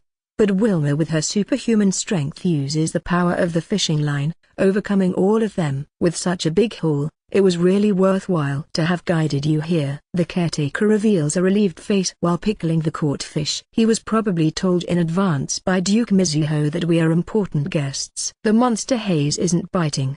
But well, I guess it can't be helped. Precisely because its wariness is high, it hasn't been caught so far. It's likely a fish one can't catch so easily. In 2 days. I think the monster haze is the boss exactly because it stays in this river. Katharina. Even though she was the one who first talked about wanting to catch it, Katharina was satisfied with catching big shiro. I don't really know whether she's a poor loser or finally understood, but she's saying something that local residents, who live near the place where the master of the lake depicted in fishing manga dwells, would say. We were able to catch plenty. Let's grill these with salt for breakfast. That sounds delicious, doesn't it, Daoshi-sama? Feline. Yeah, I'm looking forward to it. Armstrong. This side is probably satisfied from catching big fish as well. Daoshi obediently winds up the line and begins to prepare for heading back. Feline started to clean up the fishing utensils together with Daoshi. Well, let's stop soon then. Wendlin. At the time when even Wilma started to withdraw the line by reeling it in, there's a bite at Katharina's rod, who's the only one that continued fishing, but it doesn't seem to be that much of a big catch. It's a shiro with a size of around 30 centimeters. Katharina. As there isn't much resistance, Katharina reeled it in and easily pulled the fish up to the water surface. At this size we should rather call it shiroko. Same as with sea bass. The way of calling it changes depending on the degree of growth. However, it's not separated into many classifications like sea bass. It looks like only a shiro with a size of less than 30 centimeters is called shiroko. If it has only this much of a size, I will release it. Katharina. While the fish mouth appeared atop the water surface, Katharina leisurely reeled it in. At the time when everyone thought that pulling it up once, removing the hook and freeing it was all that's left, a huge shadow abruptly appeared from underwater and completely swallowed the small shiroko caught by Katharina. Earl bore Mr. Sama. It was eaten by a very huge fish. Feline. Wow, Katharina, who was usually not blessed by luck, caused a miracle. Wilma. Feline is as overjoyed whereas Wilma casually says something cruel. The big fish swallows the small one in an instant and swims down towards the river's bottom. Luckily the hook, which got stuck in the shiroko, attaches itself to the big fish. Katharina was assaulted by a pulling that looked as if she might be pulled into the river. Wendlin-san. I did it. Katharina. Although it's a coincidence, you did well. Wendlin. As it was trying to eat the small fish in the middle of catching it, she caught the huge haze, the big winner. It means only for today. Katharina's luck pulled ahead. Do your best in pulling it in. Wendlin. Eh? You're not going to help? Katharina. Huh? What's the point if you don't catch it by yourself? Wendlin. To brag that she caught it herself, Katharina has to finish it herself, otherwise it will be meaningless. Besides, Katharina possesses magic. She should be plentifully capable of catching it herself. You have body strengthening, don't you? Wendlin. I'm strong at wind-based spells, so I haven't learned any spells except for those boosting my mobility. Katharina. Though I don't think your attribute has anything to do with this. Wendlin. Fire is power, wind is speed, and so on. Body strengthening is not related to any attributes. However, Katharina simply couldn't learn it. Well, since there are many situations where she uses their strategy of firing spells from the rear, there's no need for her to use body strengthening like Daoshi. Wendlin-san, if you don't hurry, I will be pulled into the river. Katharina. What amazing power. Wendlin. Although it's just the likes of a haze, it seems to have a lot of power once it exceeds 2 meters in total length. Katharina is about to be pulled into the river. The fishing line keeps unwinding from the reel. I quickly cast body strengthening on myself and take the fishing rod from Katharina. If you really exists, I will have you allow me to catch you, boss of this river. Wendlin. However, my fishing skills are quite outlandish as amateur. Using my magic-enforced power, I simply reel in a line forcibly. Even so, with the hook having seemingly stuck in a good place, I succeeded in pulling up the catch without it being able to escape. Huge. A haze, which exceeds 2 meters and is unattainable all over the world, leave alone in Japan, actually existed. However, it's somewhat really gross. That's true, Katharina. Although we caught the big catch at long last, I'm somehow not overly moved by it. In stories it often happens that the characters finally manage to catch the big one after persevering for many days, but is it because we ended up catching it on the first day, or is it because it has a very frightening face once you look at the caught prey? No. Even a normal mahaze is unexpectedly scary with its jagged mouth, if you look properly at it. If something like that exceeds 2 meters, it's only natural for it to be scary, I guess. It looks like it's gonna hurt if you're bitten by that.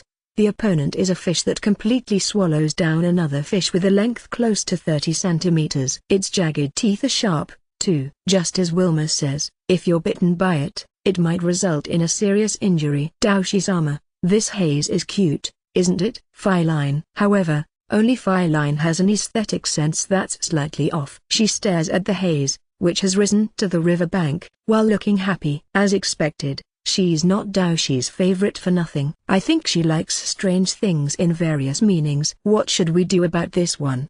We're not going to eat it? Armstrong. No one answered Daoshi's question. No, actually I just wanted to catch it. But I don't want to eat it. Katharina. Won't preparing it as dish be a major hassle? If it's shiro, it's fine as long as you fillet them. How about filleting this huge haze, too? I feel like that can be done, but for some reason I don't really feel like eating it. As expected, is its appearance the problem? I think it will be tasty if you turn it into fried fish or tempura. Armstrong. It looks like it sure will be difficult to cook. That's it. Katharina. Wilma and I agree with the elderly caretaker's opinion. It will be fine as long as you fillet it. Armstrong. It lacks elegance for that. Wilma. Right. Haze is delicious if you prepare it as tempura after removing the head, slicing it down its back and removing the backbones. If you fillet it, you won't know what kind of fish it was after making it into tempura. Wilma is a glutton, but in reality she is a person that puts high value on such things. That's the reason why she suits me as wife. Since the head and the bones seem to be hard,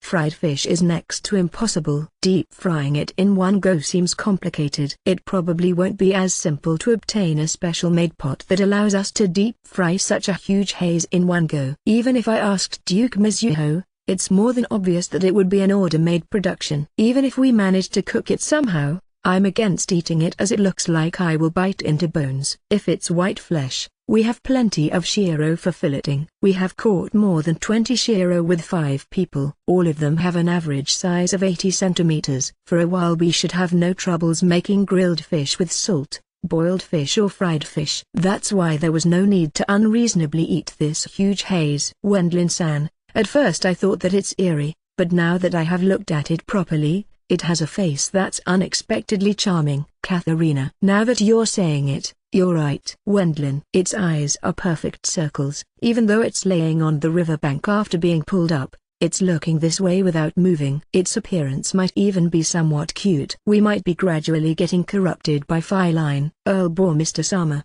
this fish-san has lived in this river for many years, right? Feline. If it's this big, it should have lived for a fairly long time. There's absolutely no way that it has grown this big in 1 year. This place is not a monster domain after all. It should have watched over this river for many years as its boss. Armstrong. Bore Mr. Sama, Daoshi-sama, let's set it free. Feline. Bore Mr. I also agree with Feline's opinion. Armstrong. Although he usually is all for slaughtering, Daoshi advocated to let the huge haze go for a change. For me to be allowed to witness this destroyer show mercy, Feline might actually be a really terrifying girl. We managed to confirm its existence. The shiro are more than enough as dish for breakfast. Wilma. Wendlin-san, It's not bad to sometimes let fish go. Katharina. You're right. I guess we will set it free. Wendlin. Being urged on by Wilma and Katharina, it was decided that the lucky, huge haze will be freed. As it understood our conversation, even at the time of removing the hook, the haze doesn't resist at all. Being carried by Daoshi,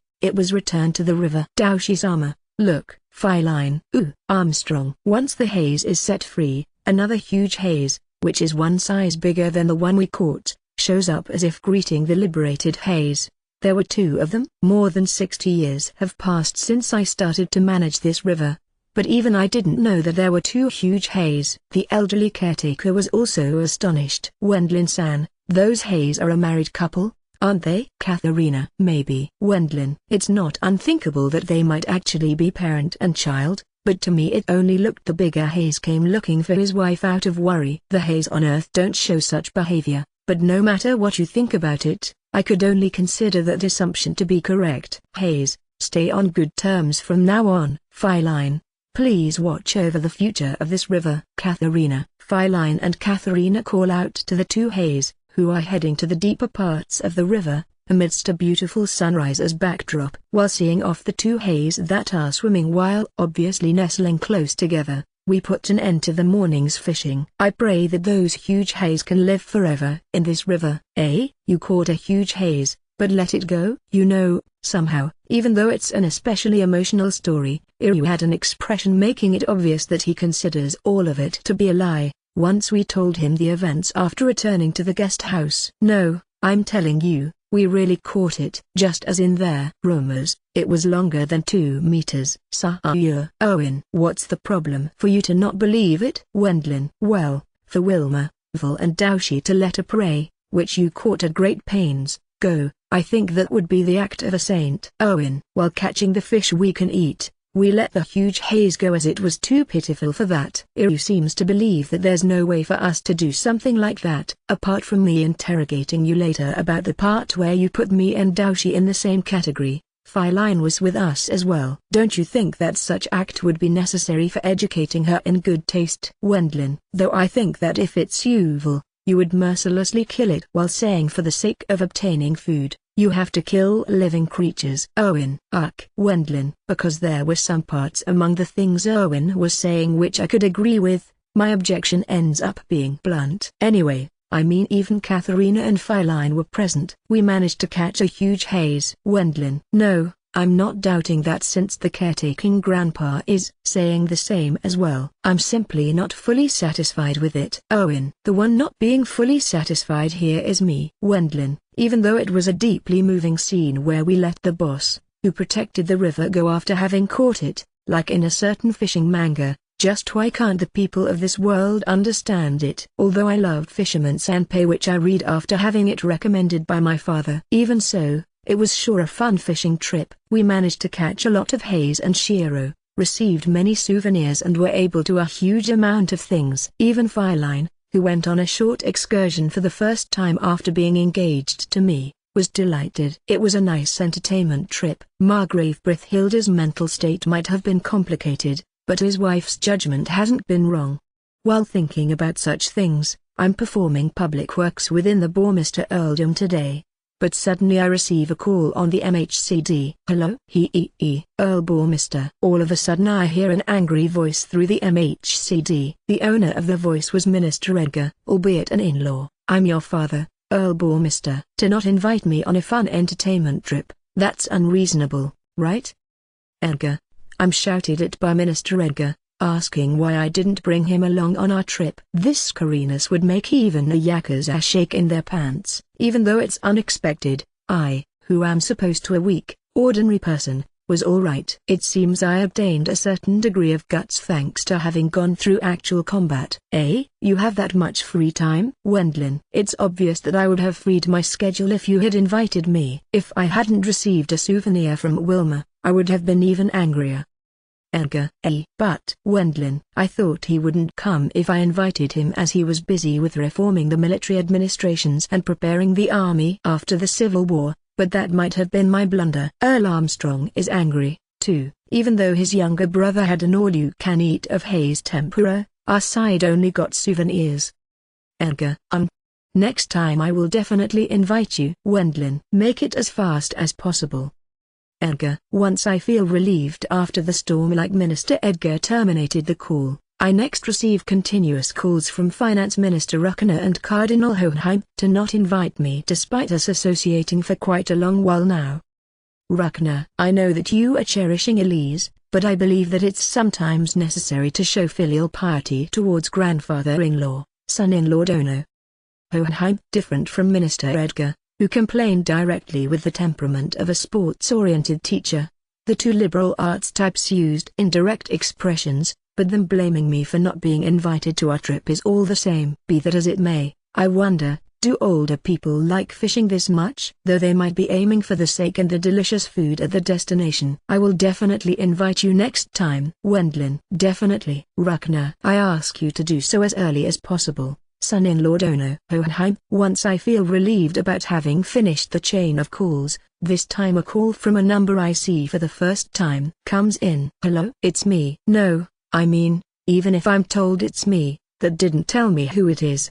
Who might you be? Wendlin. Earl Bormister. Are you telling the other nobles the same thing? Certainly. It's said that I'm not standing out compared to my father, His Majesty. For some reason I have only few friends, too. But, some time ago at the peace negotiations in the Empire, I exhibited great efforts to guarantee your rights. I had considered that you would at least invite me for your entertainment trip. Your Highness the Crown Prince. Wendlin. Most certainly I didn't expect to receive a call from such a bigwig. It's no excuse, but even I didn't consider the Crown Prince to accompany us to such as minor entertainment trip. And even before that, I doubted that the next king would carelessly go to another country. Thus I didn't call out to him. He wouldn't have received permission from His Majesty anyway. It's definitely not like I forgot about his existence. Indeed, who else could it be?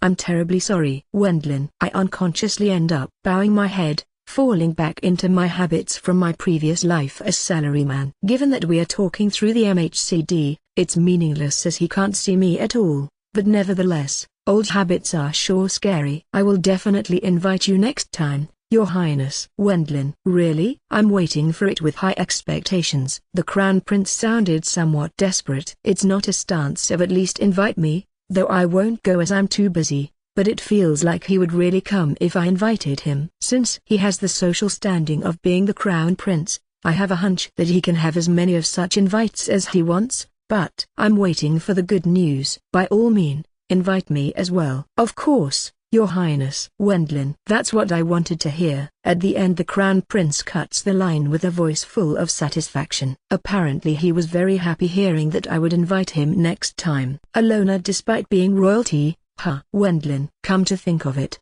even though we met several times so far, I don't remember having ever talked with him. I didn't quite know what kind of person he is, but now that I know that he has the same loner trait as me, I somehow felt a little bit of affinity with him. His Majesty might not give his permission, but I guess I will definitely invite him next time. Wendlin. Oh well, I will cross that bridge when I come to it. As the invite itself is important, I suppose it won't be treated as rude act as long as I call out to him properly. Thinking about such things, I might still be unable to escape my previous life's salaryman disposition. At the same time of judging that, I ended up thinking that even nobility might not be that different from a salaryman in front of royalty. Chapter 07, Tunnel Uproar. There really was one, an unexplored underground ruin. For such a ruin to be located in a basement of Baalberg's suburbs, how surprising. Several days after returning from the entertainment trip, we went on an underground ruin exploration guided by Ernest. He,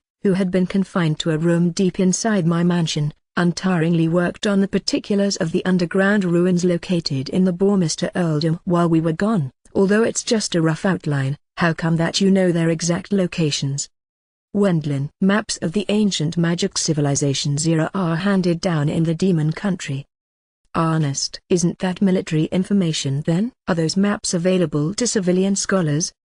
Wendlin. Maps, which were picked up by our ancestors who went on investigations when the ancient magic civilization collapsed more than 10,000 years ago, do exist. However, the maps also have parts that cannot be read anymore due to the gradual fading of the printing. As after effect of the civilization's collapse, geographic landmarks and such had also vanished. Therefore the particulars are limited to a rough estimation of the underground ruins' locations. Additionally, even if an underground ruin is discovered, there is no guarantee that we will find things in that will please you, Earl Bourmister.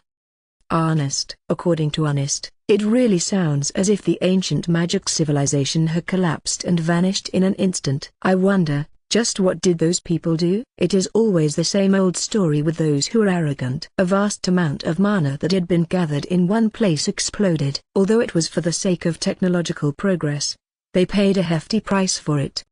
Honest. And I guess that's why even the demons lost any interest in the Lingaya continent, which had many things blown away, for more than 10,000 years. Though I don't know how it'll be from now on. That means the underground structures that escaped the destruction are the underground ruins. That is how it is. Most of those in the Bourmister Earldom are unexplored. I suppose that is only natural, though. Honest. After having heard of those circumstances, we went out to search for underground ruins that should be located in Baalberg's suburbs today and immediately found one. Descending into the underground with light and starting the search for treasures apparently makes In and Lu eyes excited due to it being a work which is the very definition of adventuring. They enter the underground ruin while acting as vanguards, but, it looks like it's a miss. Lu eyes. True. The preservation is completely dead, and the dust and mold here is terrible. Luis and Ina reported to me while covering their mouths and noses with a handkerchief. Isn't this somehow far too old? Owen. Correct answer, Owen. This place is a historic ruin dating back several thousand years before the ancient magic civilization came into existence. It looks like this place had been once excavated during the era of the ancient magic civilization. Honest begins to explain while examining the stones used for the walls and floor. This is probably another trait of a scholar, but there was not a single one among us who was interested. It gives me the feeling of listening to a boring lesson at school. This design was used in underground temples of the heretic Balst faith which perished around 17,000 years ago. Honest. The patterns carved into the walls and floor had started to disappear due to their very old age, but it seems a specialist like Honest can still make them out. Though it's a story where I ask myself just what's gained by knowing about it. Wendlin-san, what's so delightful about designs carved into walls and floors? Katharina. Who knows? Wendlin. I mean, neither Katharina nor I are archaeologists, and thus we don't have any interest in an underground ruin that has no treasures and is only full of dust and mold. If you look closely, it resembles the designs used in reliefs by the church. Elise. The Balst faith being called heretic is because they were defeated in a dispute with the current Catholic Church. But then again, seeing that they originate from the same belief, it is only natural for them to have parts that resemble each other. Honest. Even though it's an incredibly boring topic, ain't Elise really a saint to go along with it?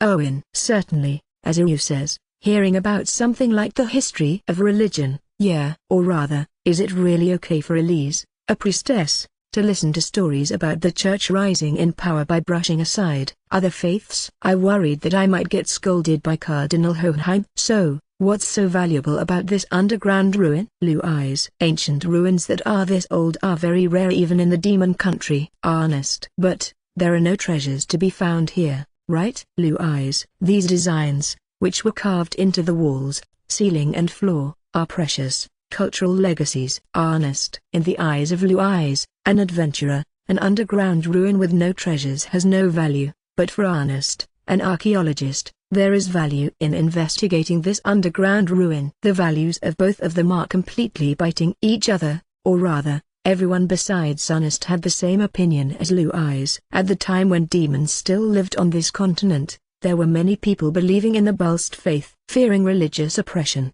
they left this continent. However, the current demons do not like religion overly much. Honest.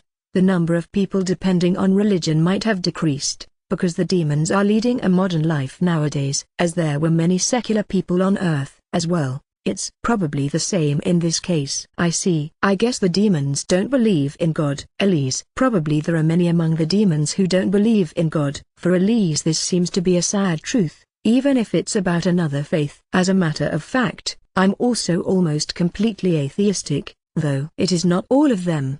The number of people believing in new religions owed to the stress in their daily lives is increasing as well. Honest. Really? Elise is happy, but I wouldn't be surprised if some shady new religions are mixed in there. Vulsama. Nothing here. Wilma. Yeah, it looks like this underground ruin having been excavated in the era of the ancient magic civilization is true. That's why there's nothing here. Wendlin. And Wilma, who continued the exploration since there's no monster presence to be found here either, returned, but it seems the underground ruin is completely empty. If it's a religious facility, it wouldn't be strange for at least altars and religious tools to have been left behind. Probably those were already taken out. Most likely. Katharina also had disappointment over this ruin being a miss written all over her face. It is a valuable cultural legacy. It is a precious evidence of an era where humans and demons believed in the same religion and lived together. Honest. I see. In that case you can investigate it as much as you want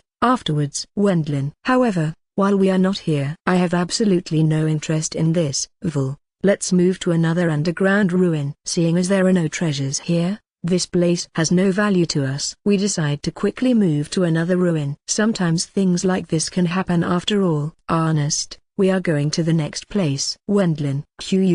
If I compare this pattern with the one so far. Honest. Come on, we are heading out. Wendlin.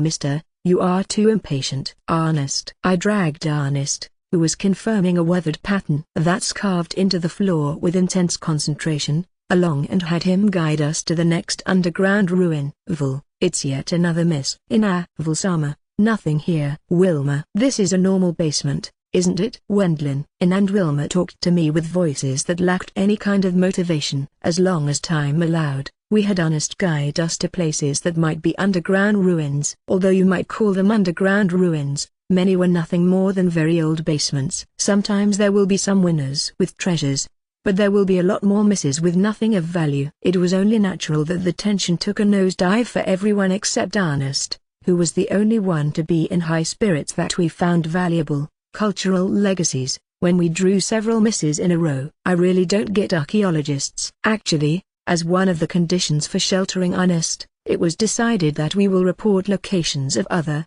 unexplored underground ruins in the kingdom to His Majesty. It's not clear whether there are treasures to be found in those underground ruins unless you actually excavate them, but that's still overwhelmingly less effort than searching for unexplored underground ruins from the scratch. Some time ago I was contacted through the MHCD by a big shot of the Academy, which is in charge of the investigation when new, unexplored ruins are safely discovered. Because of the information I had reported, if we investigate this valuable underground ruin from the time before the ancient magic civilization, now that you have found it, the mysteries of our ancestors will, be it humans or demons. It seems that archaeologists are the same everywhere, although it's not like we discover treasures. The voice over the MHCD seemed very overjoyed. From our standpoint, understanding what's so delightful about this is difficult though. Although there are differences between races, the romanticism of archaeology is the same for both sides. Honest. Being of the same kind,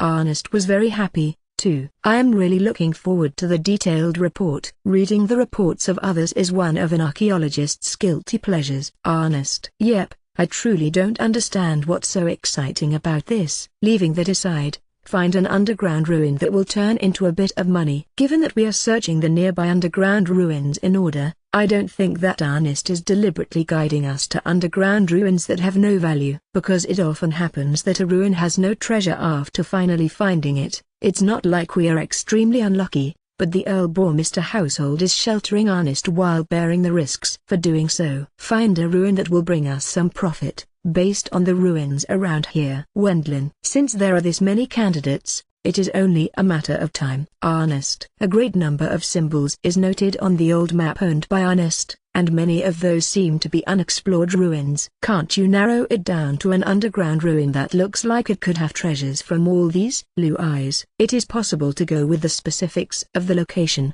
but unless we investigate, we will not know what is buried there. Honest. Honest rejected Blue Eyes' unreasonable demand. This does not mean that the possibility does not exist, but there are many cases where excavations and investigations take a lot of time and manpower. Honest. The majority of the plausible, Unexplored underground ruins are located in monster domains. Among them there were even some at the bottom of the sea and high in the mountains. Those are no places where we can somehow manage with just ourselves. Earl Bourmister, your support is indispensable. Excavations cost money, Ernest. A large-scale excavation costs money. A patron is necessary. That's the reason why Ernest cooperated with Duke Nurnberg. It seems like you often and generously handed various excavated items to Duke Nurnberg, but you are saying that there's nothing for us because Wendlin-san's support is lacking? Katharina, even though he provided a large amount of items to the rebel Duke Nurnberg, it's been only dusty and smelly basements for us so far. Katharina apparently wondered whether Ernest is taking us lightly. She lived as solo adventurer in order to restore her household before she met us. So far people probably underestimated and despised her because she's a woman. For this reason she got angry at Ernest's words and deeds up until now.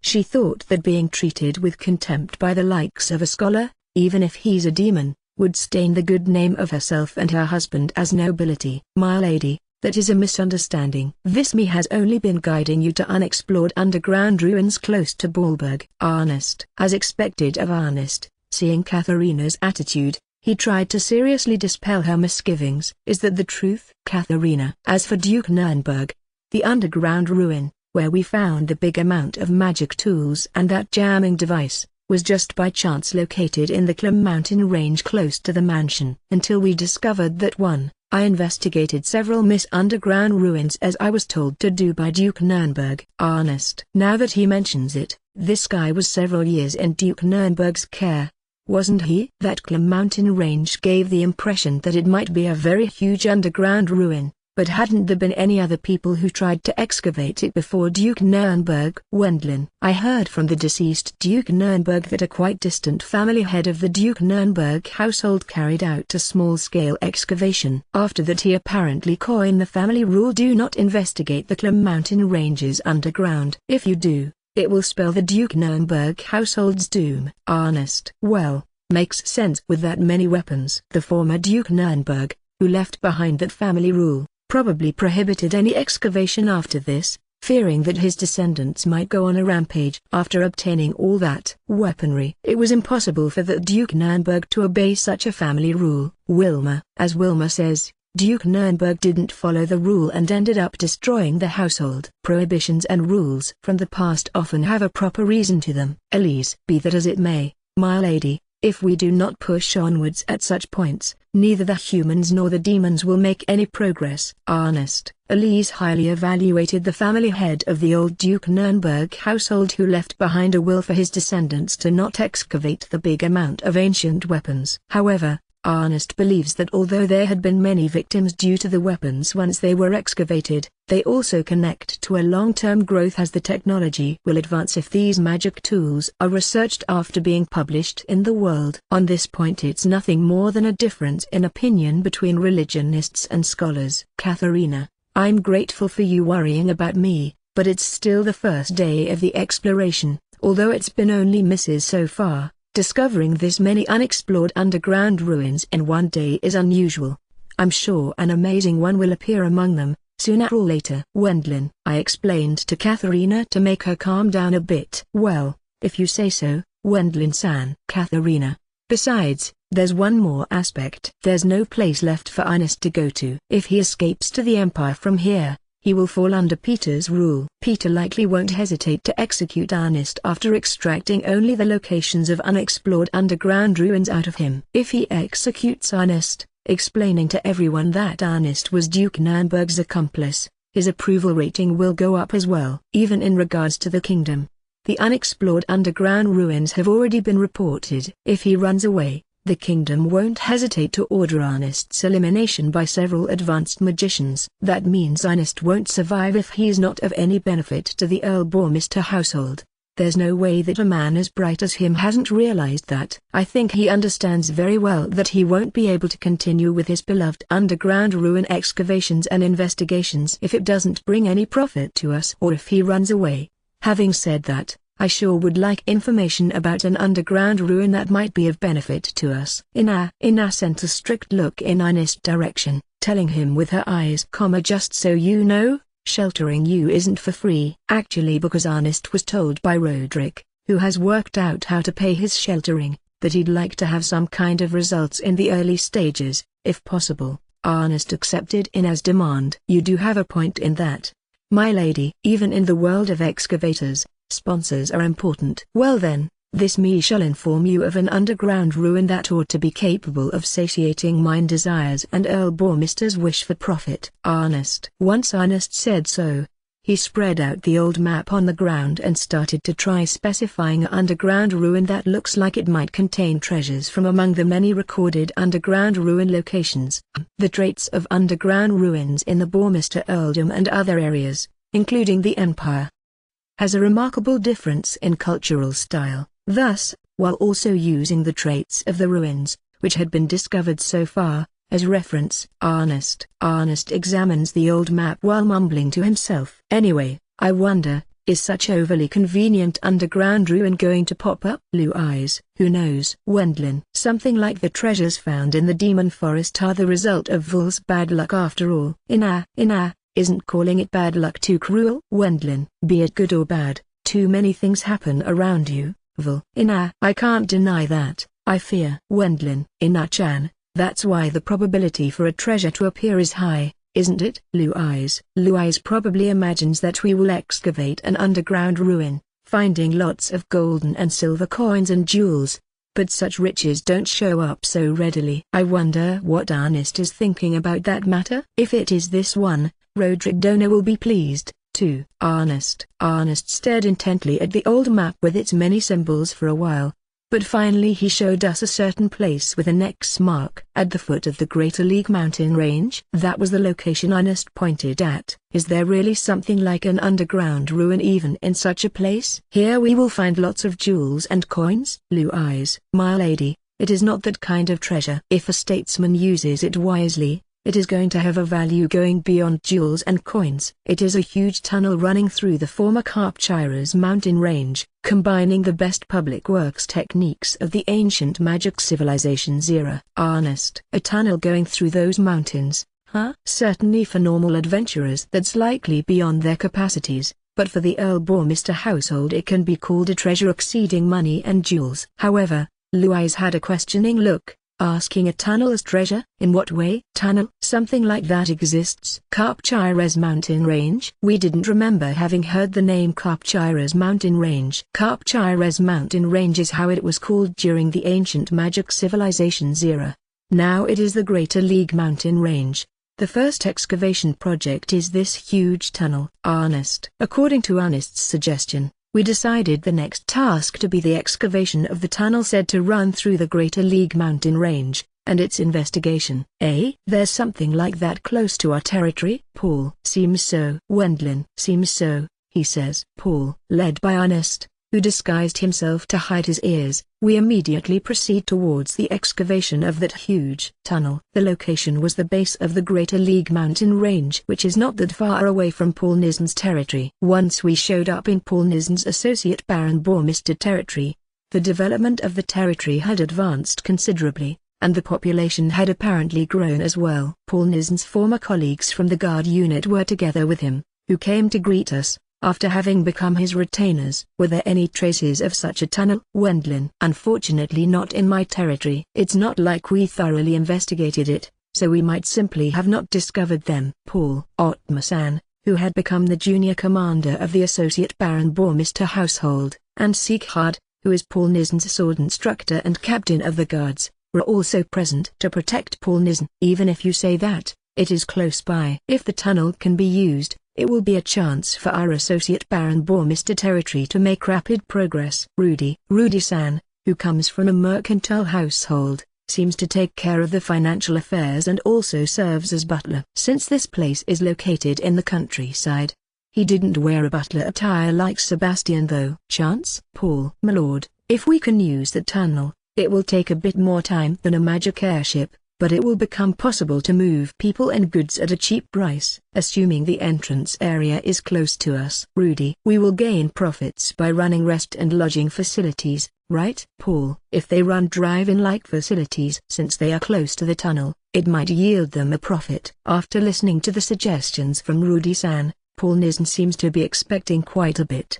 There is still the problem whether we can really find it and if it's usable once found. Huh? What about Gothardson? Wendlin. That guy is currently leading the reclamation work. Paul. That's an unexpected assignment of personnel. Wendlin. From my impression when I met him previously, he seemed to be the type who's strong in martial arts. Given that his way of speaking is quite brusque, I felt like he's not suited to command the fief's residents. Although that guy looks like that, he's the most intelligent among us. Given that he had been born into a Viscount family, he has received a sophisticated education. His way of talking isn't broad-minded, but the residents do their work with a good efficiency without being afraid of him for some reason. His way to handle people is surprisingly skillful, you know. Going by just what you see, it only looks like he's lazily giving out the least amount of instructions, though. Paul. Rather than people who talk about this and that, the things needed to be done are easy to understand. Something like that? Wendlin. Maybe. Vul.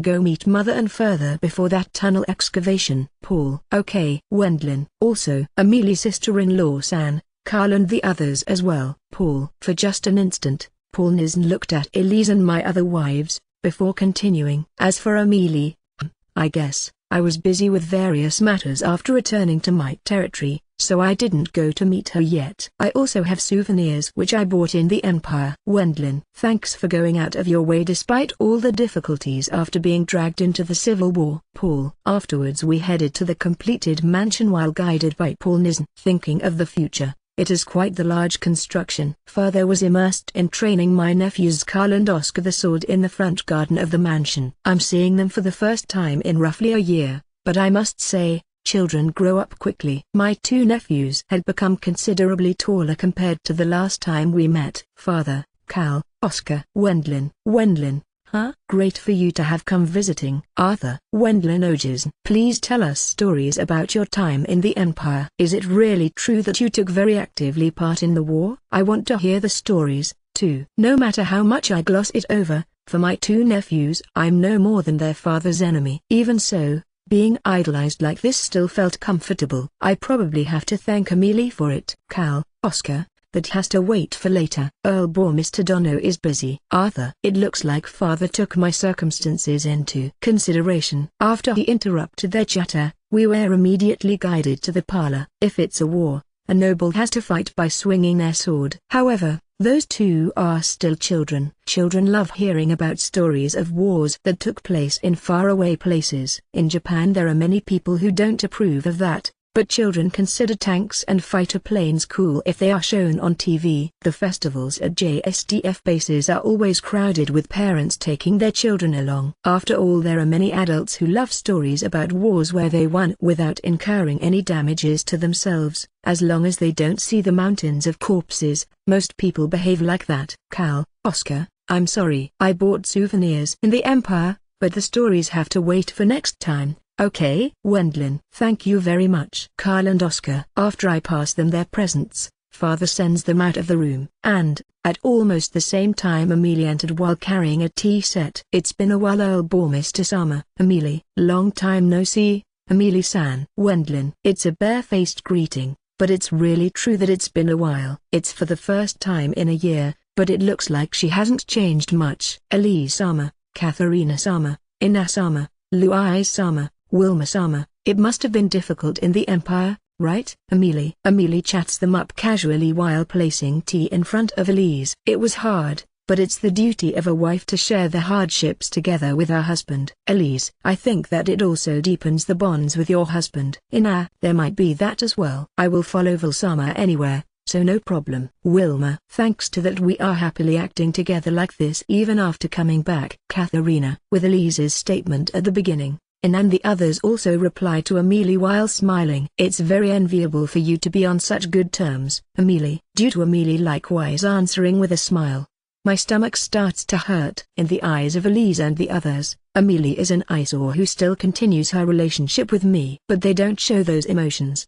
Probably they are thinking that it would be their loss if they did. Amelie has skillfully warded them off, too. I think women are really strong-minded. Only I'm on tenterhooks. No, I guess it's different. Every member of the male group was on tenterhooks. Oh, Those tea cakes are delicious. Owen, replenishing a moderate amount of sugar before an excavation is indispensable. Ernest, knowing of the circumstances, immerses himself in wolfing down the sweets that had been served since he doesn't want to get dragged into the cat fight. Even Ernest, who has no interest in anything besides the tunnel which we are going to excavate from now on, ignored me and drank mate tea while eating tea cakes.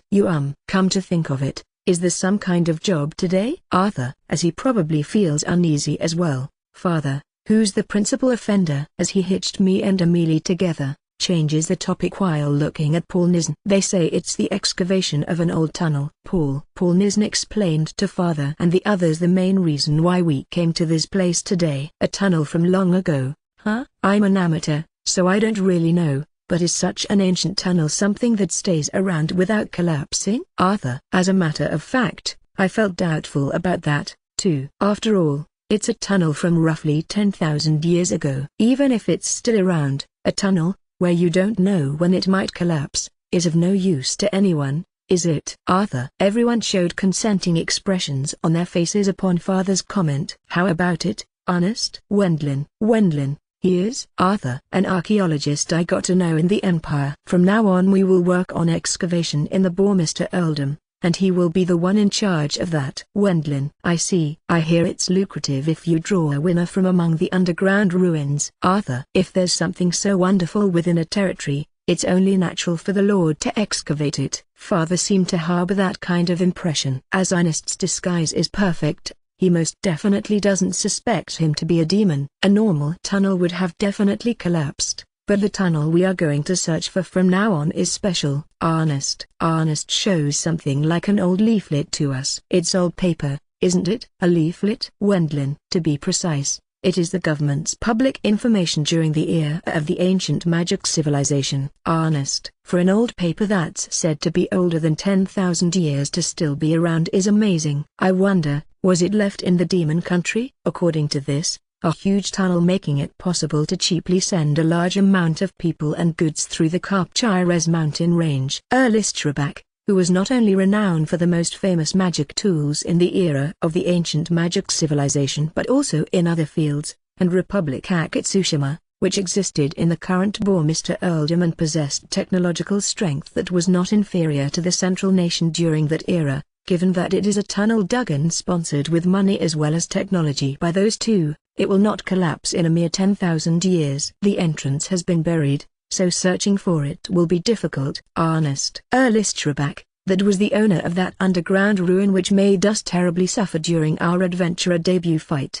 Wasn't he? Owen. Yeah. Wendlin. That amusement parks. Owen. Yeah. Wendlin. Naturally you remembered it. Even though that underground ruin was a facility from at least 10,000 years ago, it hadn't deteriorated at all. Even the amusement park, which is still floating in another dimension, is the same. The preservation magic, which had been used, was excellent after all. If that magic had been used for the tunnel as well, it's very likely that the tunnel can be used right away as soon as we clear away the earth and sand once we find it. Of course, this me, who provided the information, will be the first to investigate it. Ernest.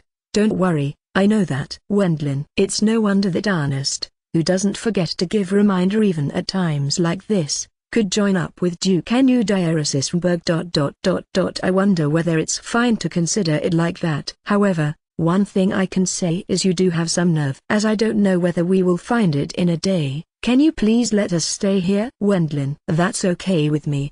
But you won't find such a huge tunnel in a day? Arthur. Sir Father, the rough location has been recorded on a map from the ancient magic civilization's era. But it is also a fact that 10,000 years have passed since then. It is very possible that the location has largely deviated from my assumption due to the changes in the terrain and such. Ernest. That sure sounds troublesome. Arthur. After obtaining the permission from Father to stay here for a while, we depart to the actual site. These accelerator, brake, gear, handbrake, what are they for? Owen. It's a slight distance away and I can't use teleportation since it's a place I haven't visited yet, thus I decided to head to the actual site, using one of the magic four-wheels we excavated before. As it was a car that runs with mana and not fuel, Iryu does a test drive while looking at the manual. Driver's licenses or such bullshit don't exist in this world. This area is a grassland with no one in sight anyway. It doesn't matter even if he learns driving by making it move all of a sudden. Fortunately, or should I say it's because Ryu has good reflexes, he was able to drive skillfully in no time. I also possessed a driver's license in my previous life. I was a paper driver as I had a bit of a blank period where I didn't drive a car, but I should be able to drive normally if I practice a bit. Unexpectedly, it's something the body remembers. If I don't practice a little bit more, I don't believe that I will be allowed to drive on a Japanese street, though I want to learn it. 2. Blue eyes. Let's practice in order. The people from the past sure created some handy things. If you want to call it handy, then it might be. But since it's a kind of car, its user-friendliness actually becomes unexpectedly bad if the roads aren't maintained properly. With the apparent premise that they would be used on bad roads, the vehicles that were discovered in the Demon Forest's underground ruin are mostly those resembling jeeps and large trucks. If that wasn't the case, it might have been impossible for them to be usable on bad roads or roads that are close to it. It's handy, but I kinda feel sick. Blue eyes. Since the base of the Greater League mountain range is mostly untouched no man's land, the magic four-wheeler shakes terribly if you make it drive across that terrain. Since it looks like even Blue eyes feels bad due to motion sickness, it goes without saying that it applies for the others as well. The passage of 10,000 years is really cruel. A place that achieved a development competing for the first or second rank on the continent turned into wild nature. Ernest. As Ernest wasn't afflicted by car sickness, he worked hard at drawing up a report by himself. Ernest-san, you haven't gotten sick at all, have you? Katharina. Suffering the most of car sickness, Katharina was surprised at Ernest being completely fine. In my childhood I had terrible motion sickness. Nowadays I am alright with it. Ernest doesn't talk overly much about his home, but occasionally he drops some fragments of information. In the demon country, magic four-wheelers have apparently become popular as if it's the most natural thing in the world. What do those who get sick do? They take anti-motion sickness medicine. Do you need one? Ernest. It would have been great if you had handed it out in advance. Katharina. Ernest passes the medicine around to everyone. Once they swallowed it, all of them were promptly released from their motion sickness. We also pass the medicine to the members that have boarded the other four-wheeler, the one driven by you. At any rate, it's quite the effective medicine, isn't it? The demon country seems to fairly advanced in medical technology, too. Wendlin-san. It looks like you haven't gotten sick either. Katharina. I guess it's because I'm driving. Wendlin. I remember that I had awful motion sickness in my childhood during my previous life, and yet it's strange because it vanished when I got my driver's license and started to drive a car myself. We have arrived. Ernest. We have arrived at our planned destination in around 20 minutes. But the local terrain was nothing more than a mountain slope. It's impossible to imagine that a tunnel from the ancient magic civilization's era is supposed to sleep below this area that's densely overgrown with many trees. Given that 10,000 years have elapsed, it's probably been completely buried below the mountain. I know that it should be roughly around this area, but please do not ask me where exactly. Ernest. Is there no other option but to dig up the entire area? Just being able to specify the location to some extent makes it already better than for other adventurers and archaeologists. While thinking that, I begin working. However, it's not like all will be fine by recklessly blowing away sand and earth with magic. First I cut down the large amount of trees crowding the slope with wind cutter and collected them into my magic bag. I guess they will serve as firewood and lumber. Wendlin. Next I shaved off the rocks, earth and sand, and stored it away as well. Wendlin-san, are you not going to get rid of a greater amount at once? Katharina. No, if I do that, it might damage the tunnel below. Wendlin. Among my friends at university there was one guy who majored in archaeology. He said that one must proceed carefully when using heavy machinery during excavations. If you dig out a large amount all at once,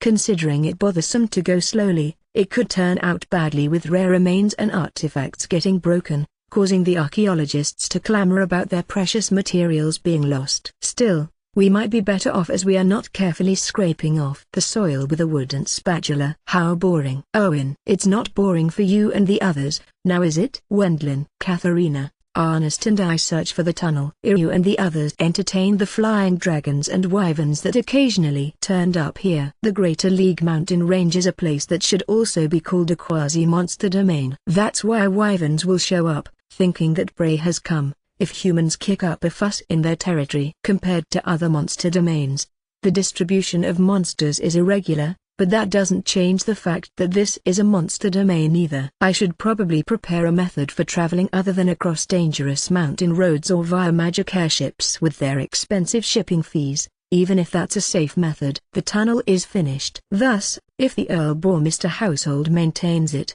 it will be profitable. Wilma. It's as Wilma says, people don't move readily if there's no profit to be gained. And, this me will be acknowledged, allowing me to increasingly focus on excavation. Ernest. Because the tunnel is convenient for me and will enable me to profit from it, and because Ernest wants me to acknowledge further excavations, we are eagerly working here like this. Dear, you're also collecting the dug-out earth? Elise. If it's Roderick, he will likely find some way to make use of it. Wendlin. I remembered him talking about there being places he wants fill up before. If I take it there and use the soil to fill up those places, no useless sand and earth will remain here either. If we pile it up at some bad spot, I would feel anxious that it might turn into a landslide due to becoming slushy from rain. This place is a miss as well. Ernest. We tried to dig quite the range until evening, but we didn't find the all-important tunnel. After deciding to do the rest tomorrow, we leaped to the Associate Baron Bourmister territory with teleportation. The reason why we didn't use the four-wheelers was because everyone would have doubtlessly become sick due to the bad roads. Since I have come to the actual place once now,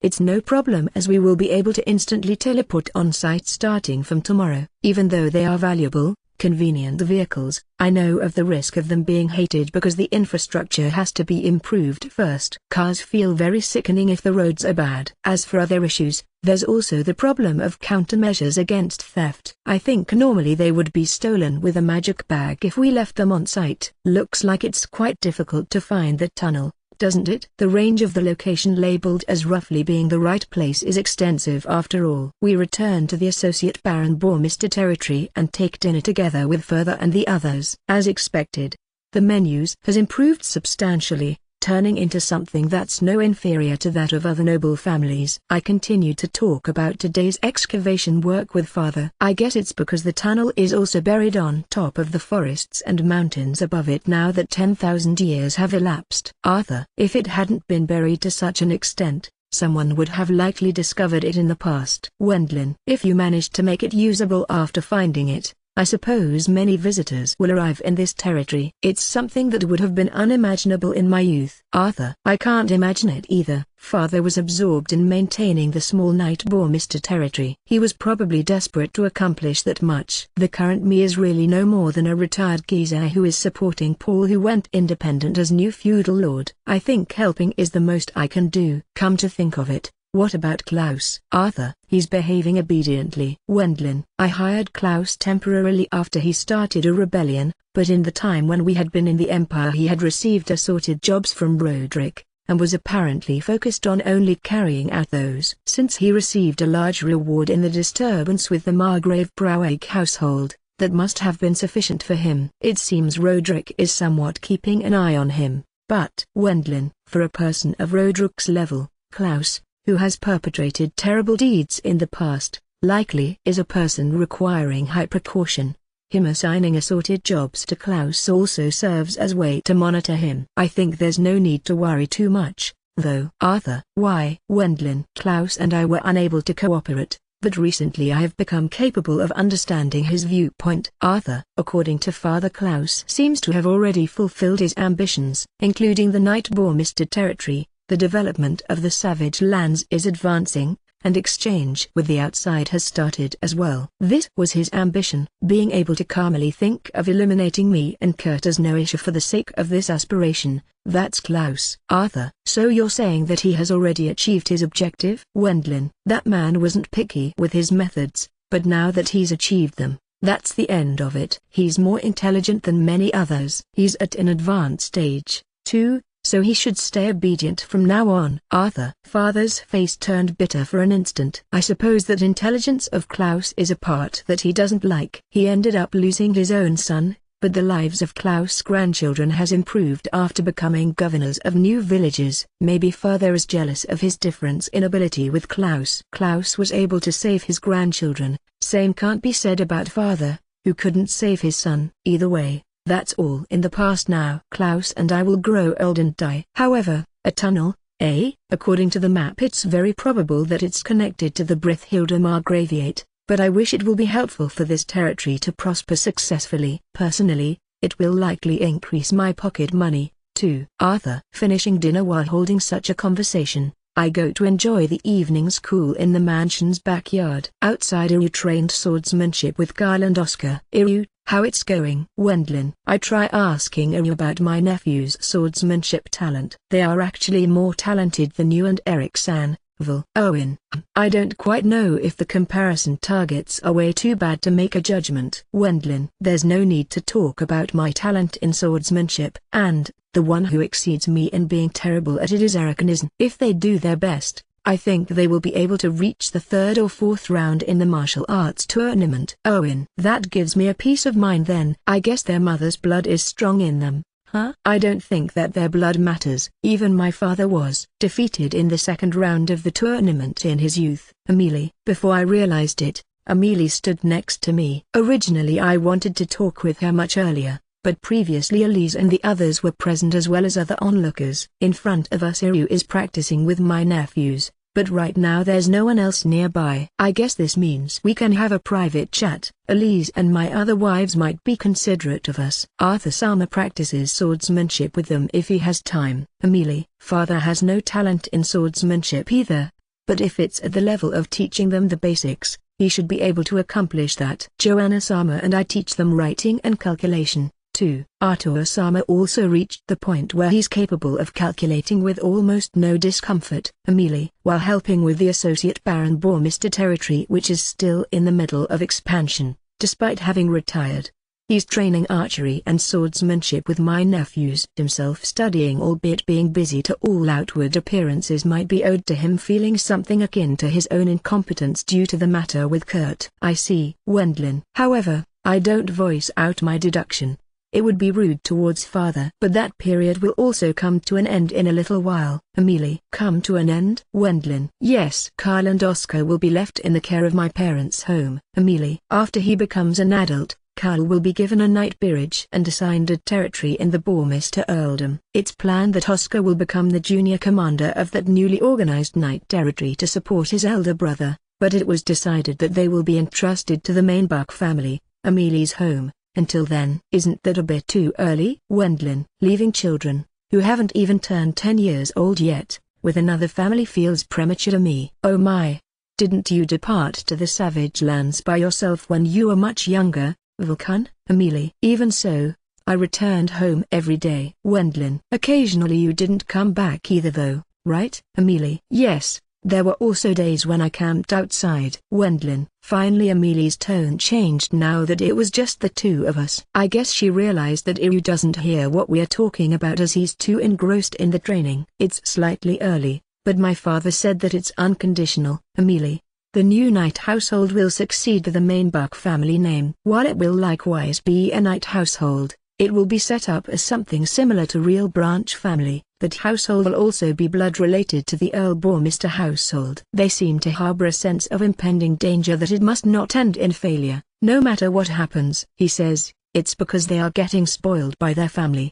Father might have a plan too, but, Amelie, the majority of the retainers and residents will be provided by the Knight Mainbach household. Because they are second sons and below, they should normally be in an unfortunate position, but they will be able to secure a new place where they belong thanks to that completely unexpected opportunity. Sounds quite serious. Wendlin. I end up thinking that Carl is still quite young, but I guess this is about when he becomes a feudal lord. I felt doubt towards the way father and Kurt handled things during my childhood, but seen from the standpoint of those concerned, it was probably the result of them desperately keep things going. Are you going to accompany them? Amelie-san. Wendlin. Number. Because I'm the most likely candidate to pamper them as their mother. Amelie. But you know. Wendlin. I have a problem with it as it's too strict. After all, there are occasionally nobles who end up getting broken by that. I know that very well, as I encountered a weird noble in the royal capital before. Further has considered that as well and said that he doesn't mind me visiting them once a month. But, Amelie, traveling once a month to the Night Mainbuck territory that's located on the other side of the Greater League mountain range will be difficult.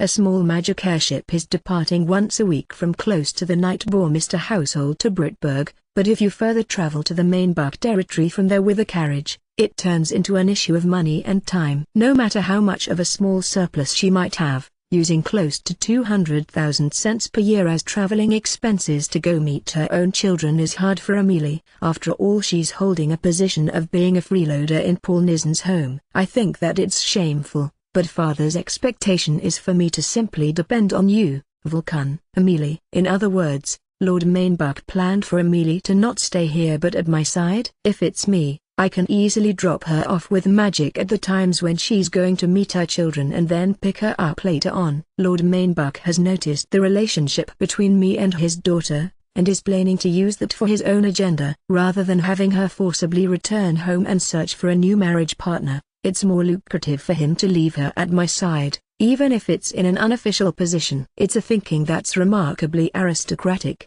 But the existence of the Night Mainbuck territory's retainers and residents are heavily weighing down on his shoulders. That means he will move for the sake of his household, for the sake of his fief's population, even if he has to make use of his own daughter. I guess he's more noble-like than my father. Wendlin. Most recently he's especially worried. Amelie. As the Night Mainbuck territory is small, there's not much left to reclaim anymore. There's a limit in the population it can maintain. They have to send away the excess in people elsewhere. They are enthusiastically leaving while saying I will make a name for myself in the capital, but more than half of them stop staying in touch. It would be great if they were able to make a living there, even if it's in the slums. But, Amelie, she's saying that there might be many who have already died. Amelie says that there were many times where she saw her father worrying, wondering whether he couldn't do anything about it before her becoming a bride. That's why he says that they must not allow this to fail. Amelie. He's going to give Carl and Oscar further education,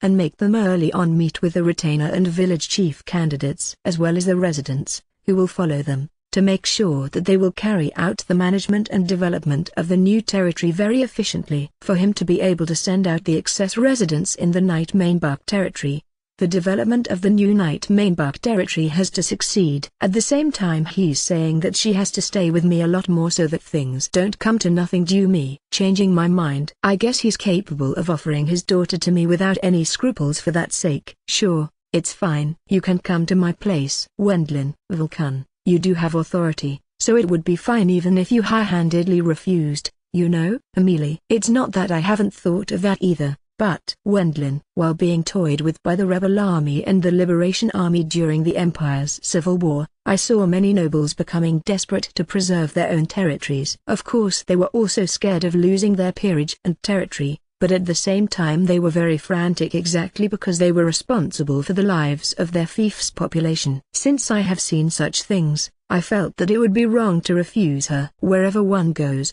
it's always difficult, isn't it? Amelie. It's because those things become fetters twining around myself. Because of that I feel like I want to decide whom I love like a feudal lord. Wendlin. Love? Amelie. Amelie-san, you staying at my side is convenient for me. Wendlin. You have really changed, haven't you? To keep such an old lady at your side. Amelie. Isn't that fine? After all I'm the one who decided for it to be so. Wendlin. It shall be as you ordered, Earl-Bourmister Sharma. But, is that all right? Amelie. Ha ha ha, I'm Earl-Bourmister Sharma after all. Wendlin. I acted confident in front of Amelie like that, but within less than 1 hour I ended up doing a beautiful dojesa in front of Elise and the others inside the room that had been assigned to us as lodging. Well, I guess that's the extent of my authority, with the circumstances as mentioned just now. Wendlin. Without mentioning my private feeling that I will be happy if Amelie stays at my side with a single word, I carefully and thoroughly explained that I have to accept her as there are various aristocratic circumstances, and that it's also for the sake of my cute nephews. Elise and the others listened to my words silently. Since they aren't saying anything, I feel slightly scared. There's no particular reason for me to be against it. Elise. Me neither. I suppose there's none for me, too. Blue eyes. Vulsama. You should do as you like. Wilma. That's right. We don't have any reason to interfere either. Katharina.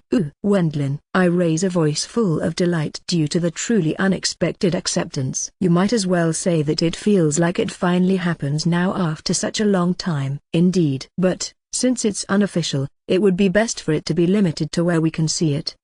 After all, Roderick-san would get troubled before long if Earl-Boar Mr. Sama slipped out deep in the night to have a tryst with his unofficial mistress. There's also the issue of security. It will be troublesome, if something happens to you, Vulsama. If it's here, the area is as good as uninhabited, and thus the deployment of assassins poses no problem. Wilma. In short, in our eyes things improved with this situation, if I can have you interpreted like that. Wendlin. It was quite the harsh analysis of the circumstances, but I will consider it as something good since they gave me their consent. It was the effect of doing a doujinshi while doing my best.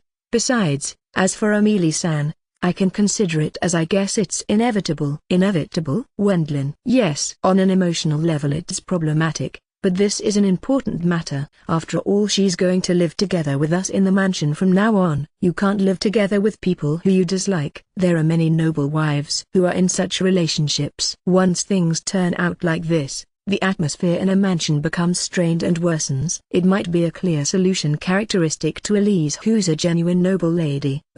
Since the relationship with your stepmother is lacking at some parts, I think Amelie-san might take care of those parts. Ina-chan, something like that is usually called a Nissan attribute. Blue eyes. They have analyzed me in various ways, but a Nissan attribute. I wonder where Blue eyes picked up this one. But, in that case the same applies for threes. Number. Leaving aside the current threes, the threes back when we were in the Empire was no good. Wilma. On top of being troublesome, she irritatingly came on Wendlin-san with a suggestive approach. Katharina. The past threes was harshly criticized by Wilma and Katharina, though I have no doubt that Elise, and Blue eyes should think the same. However, back when we were in the Empire, what about now? Now she's docile. Non-poisonous. Wilma. Now that you mention it, I don't feel so bad about her anymore. The current threes bought a small mansion in the neighborhood and lived there peacefully. For caution's sake we have deployed some guards, but as there are no visitors from outside, I guess her entertainment is limited to me occasionally visiting for a chat while bringing souvenirs. It's probably because threes also had her social position. The situation in Amelie-san's case isn't that complicated. Elise. To me it feels complicated, but if Elise is able to say that, I suppose it means that it's not such a complicated matter. As expected, noble society is troublesome in various ways. I think she won't mind being treated as head maid who takes care of household affairs. There are many other nobles who keep their mistress in such a way. Officially they will have the social status of managing the maids, but in reality they are the noble's mistress. There are many such women. Given that the social status of those women's children and their eventually newly born children lies in the power of the noble, who's also the family head, other people can't meddle overly much. We have heard the story about Amelie-san from you, dear, and tomorrow there's also the excavation job, so let's go sleep early. Elise. As might expected, I decide to go sleep early in preparation for tomorrow without going to the usual tryst cabin today. If I were to be too careless at such a time, I will surely get severely scolded by Lise and the others. I will do my very best at excavating today as well. Ernest. The next morning we leap to yesterday's spot with teleportation and resumed the excavation. As usual Ernest was full of energy, but he rubbed his eyes while looking sleepy. Did you get tired from practicing with Oscar and Cal? Wendlin. Number. Do you remember who's in the same room as me? Owen. Wendlin. Being responsible for watching him just in case. Iryu shared a room with Ernest. He continuously wrote and researched something until deep into the night. As it bothered me, I couldn't sleep. Owen, you are saying something strange there. I just calculated the tunnel's estimated spot in preparation for today. Ernest. A map of this area, which had that noted down, was grasped in Ernest's hand. Steady analytical study will give birth to huge results in the future. Ernest. That might be true. But, Owen, let me sleep normally. Iryu seems unhappy. Ernest, who has an oddly high tension all by himself, continues to dig at the estimated spot with magic. In the middle of it, flying dragons and wyverns show up sporadically. But all of them were turned into raw materials by Inaz's spear throwing, Wilma's sniping, and Louise's and Iru's attacks. It would have been really great if Doughty had been here too. Also Burkhardt-san, I guess. Those two are busy right now.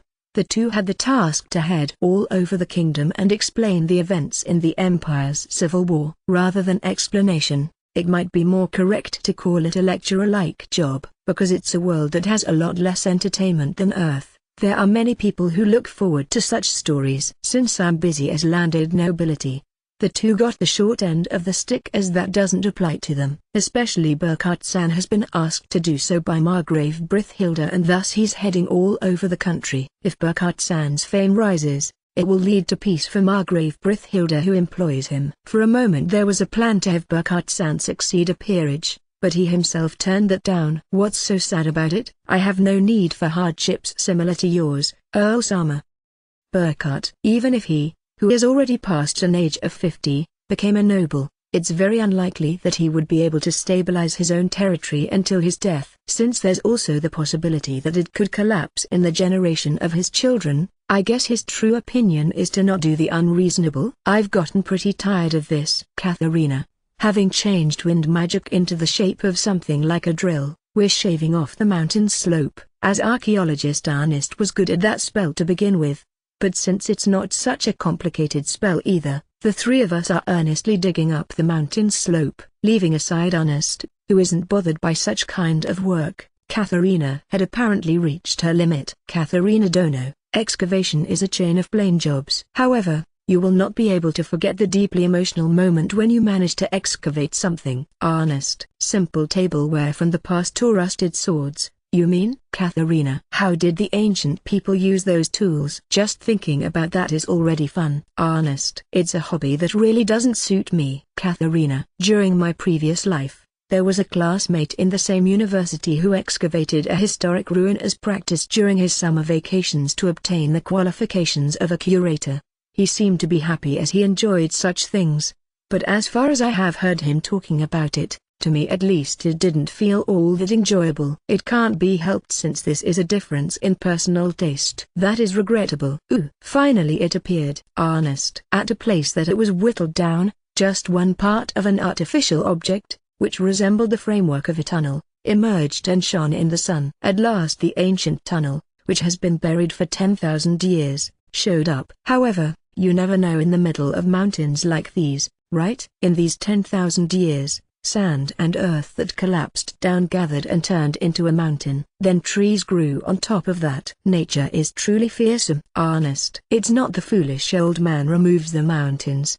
But since it won't emerge if you don't work at it with the intention to tear down a mountain, albeit a small one, I guess it's only natural that it hasn't been discovered so far. Let's move all the earth and sand in front of the entrance away. Wendlin. Understood. Katharina. Katharina, you're suddenly fully motivated, aren't you? Wendlin. I mean, if something appears, you will be curious about its contents. Katharina. Certainly, that might be true as well. I psyched up myself as well, and then the three of us stored all the earth, trees and sand, which buried the tunnel, into my magic bag. Just what absurd amount fits in that thing? Katharina. It's probably because I frequently used magic during the Empire's civil war. My mana has grown to an extent that's obvious at a glance. You possess an amount of mana that is not very common even among demons. Ernest. Having said that, I can't best you though. Ernest. Wendlin. This me played hooky during magic training. But even so I was one of the top 5 mana possessors in the demon country. Ernest. Then it's really good that you were able to leave the country. If you are the owner of so much mana, I don't think that the country will let you go, though. That is why I smuggled myself out of the country. Ernest. He has ignored even his country's rules for the sake of excavating underground ruins. In a certain sense, Ernest is a genuine scholar, I guess. I will enter at once. Ernest. The debris at the entrance had been completely removed. All that's left is to enter the tunnel. There are no monsters or something like that in there, right? Owen. There is no reason for that to be the case. Ernest. Iru's worry is completely denied by Ernest. We enter inside while staying on guard just in case, but inside it's dark and one can't see properly. At once I secure illumination by casting light. Iryu and Wilma turned on the light in the spare lamps for caution's sake. Considering it's been in use 10,000 years ago, it's rather clean, isn't it? That is what I told you. This was a big, national project. Have a look. Ernest tells me to touch the tunnel's wall, but I recognized its appearance and sensation. It's made out of concrete mortar from the past. Wendlin. If I were to mention concrete, Ernest with his good perception might suspect something. I deliberately use the word mortar. It is something close to it. This is called concrete. Furthermore, this is a kind of special concrete that was used for facilities that had to be very sturdy. Ernest. Special means that something has been mixed into that concrete or whatever it's called. Wendlin. Earl Bormister, you are an excellent student.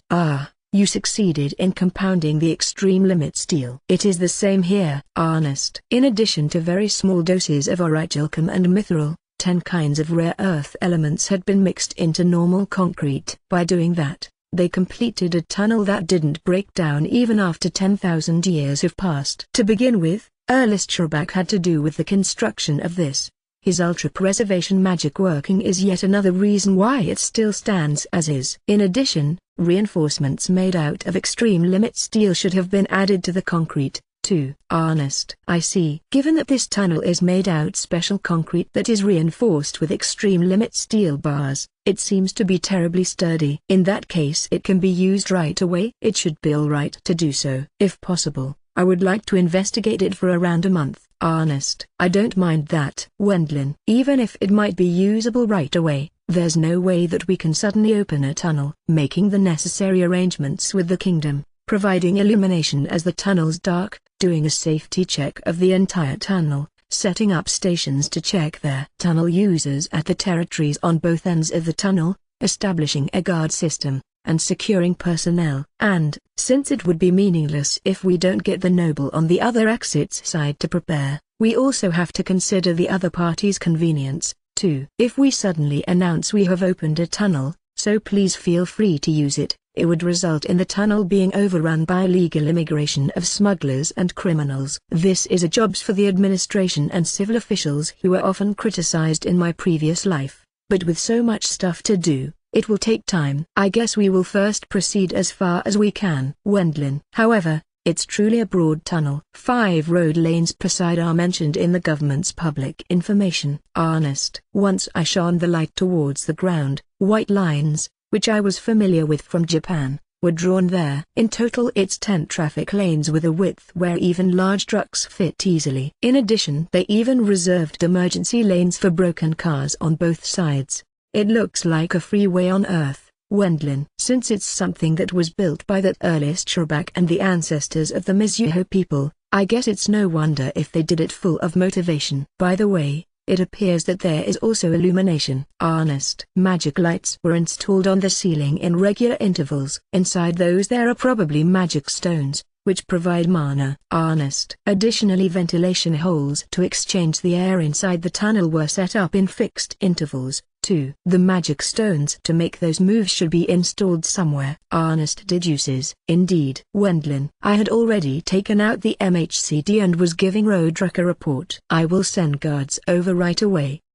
Roderick. Hearing of the available, huge tunnel, the voice of Roderick through the MHCD was full of joy. I leave it to you. We will investigate the tunnel as far as possible in the meantime. Wendlin. Investigate, you say? Are we going to walk? No, for such times we do have the four-wheelers, don't we? Wendlin. Riding separately on 2 magic four-wheelers, we proceed deeper into the tunnel. Since it's a perfectly paved road this time, no one became motion sick. How pleasant! Owen. Iryu held out his head through the window while driving and frolicked around by himself. Operating the four-wheeler is simpler than I thought. Louise. In exchange for me, Louise grabs the wheel of the second car and soon becomes capable of driving it skillfully as she has good reflexes to begin with, following after Iryu at the same speed.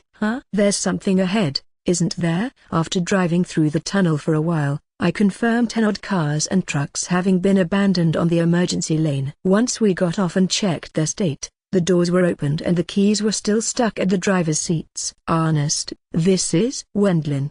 Ernest searches his own magic bag and retrieves a bundle of several hundred documents. While swiftly turning them over and reading them, he discovered a certain entry and began to explain. They followed the urgent evacuation instructions for times of disasters. Ernest. Urgent evacuation instructions for times of disasters. Wendlin. If you take refuge in a magic four-wheeler at times of disasters such as earthquakes, there is the possibility of crashing into the tunnel's wall due to the aftershock. Accordingly, they parked their magic four-wheelers on the emergency lane, leaving the keys still inside to make it easier to move those cars for rescue parties and such. It is written that this had been a rule. Ernest. What a strange rule. What would they have done if their expensive four-wheeler was stolen? Owen. Iru's way of thinking is common in the current age. Everyone except for Ernest seems to share the same opinion. The civilization during the era of the ancient magic civilization was even more advanced than the one in the current demon country, exactly because it was a state of emergency. They wanted the citizens to act by certain standards and the majority enacted this. Given that there actually existed an insurance against theft, everyone obeyed the government's instructions without worrying about it in particular. Ernest. Insurance, what's that? Blue eyes. It is a system where you will be compensated for your losses in case something happens, if you pay a certain amount of money each month in advance. Ernest. I don't really get it. Isn't it usually better to save money to buy a new one instead of doing this monthly pay thing? Blue eyes. The money paid monthly is just a small amount. Ernest. In that case I think that there will also be some people demanding funds for a new car after saying their car, which has gotten old, was stolen though. Blue eyes. I will not say that such people will not exist, but insurances are a system that yields a profit if you manage them smartly. Ernest. Blue eyes apparently harbored doubts about the insurance system's structure. Certainly, on the current Lingair continent it might be difficult to run an insurance company. Putting aside that system called insurance,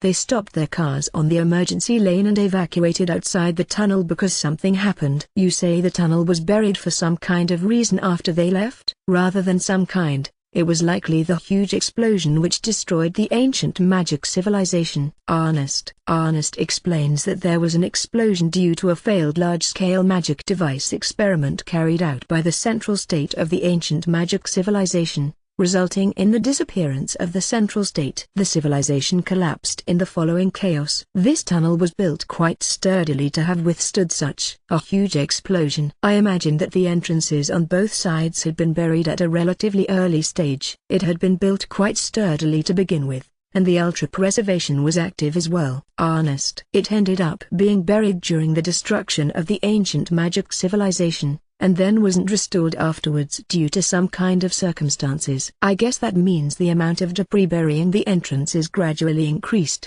the number of people remembering the tunnel diminished slowly as well, and in the end it turned into a historic ruin. The magic four-wheelers are in a good state as well, aren't they? It was good that the entrances had been blocked as the effect of ultra-preservation also reached the tunnel's space. Ernest. As expected, had the magic four-wheelers been exposed to wind for 10,000 years, they would have turned into rubble by now. Though I suppose they would have been taken away robbers before that. Almost all the magic four-wheelers that have been parked on the emergency lanes seem to be normally movable. Their state was the same as back then. Some are close to new, and there are also worn out, seasoned trucks. I suppose we will leave the retrieval of the vehicles to the guards dispatched by Roderick. Let's move on. Wendlin. Thinking that I'm about to return to our cars, but for some reason only Iru was staring at something through the open door of a slightly separated car. Iru, what's the? Wendlin. Vul, the books from the ancient magic civilizations era are really amazing. Owen. What Iru was looking at was something similar to Weekly Colored magazine, a magazine close to Friday or Focus in Japan, which wrote about the love life and nightly affairs of celebrities, the corruption of politicians and nobles, and also had the typical page with nude and swimsuit-wearing model pictures. How magnificent! To not take that along would be a waste. Owen. Iru was entranced with the nude pictures in the magazine he had found. It was left inside the car, but I guess the car owner didn't consider the magazine to have that much value to take it with them during the evacuation. Well, Even in Japan it was something you'd throw away immediately after reading it. It is a cheap magazine. They also exist in the demon country. Ernest says while peeking into the magazine from behind Iryu, who's zealously staring on the nude model. They also exist in the demon country. Wendlin. However, nude photos are prohibited. Ernest. Why? Wendlin. A women movement was naggy about it, saying something about it infringing the rights of women. Ernest. Somehow that's a story I have heard somewhere before. Since half of the voters are women, the politicians have to consider them appropriately, too. In addition, a movement towards banning sex services has also started since a few decades ago. A part of the intelligent men are raising appeals that this is the very cause of declining birth rates, but seeing as it is difficult to verify that claim, people who run illegal brothels or release shady publications in the underground have appeared once the authorities started to regulate those things. These kind of problems are issues that are extremely difficult to resolve since ancient times. Ernest. That's truly a story I have heard somewhere before. Iryu, take it with you and look at it at home. Wendlin. I'm looking at it here because I can't take it home. Owen. Haruka not participating in this time's excavation is owed to her preparations for the marriage ceremony. Iryu has the job of guarding me, and so he entrusted the preparation to her. If it's only that much, you should be able to take it back and look at it normally. No? Wendlin. No, I will be scolded by Haruka-san. Owen. Just how much does she have you under her control? Wendlin. Vul. I'm not being controlled by her. Owen. It's no wonder that I think that to be the case, seeing that he will be scolded by his wife for just looking at erotic pictures, right? After all, someone like me. I guess I don't really need something like erotic pictures. Telling Iryu to quickly get on the magic four-wheeler, I try to leave this place. Vul. You are also scared of Elise and the others,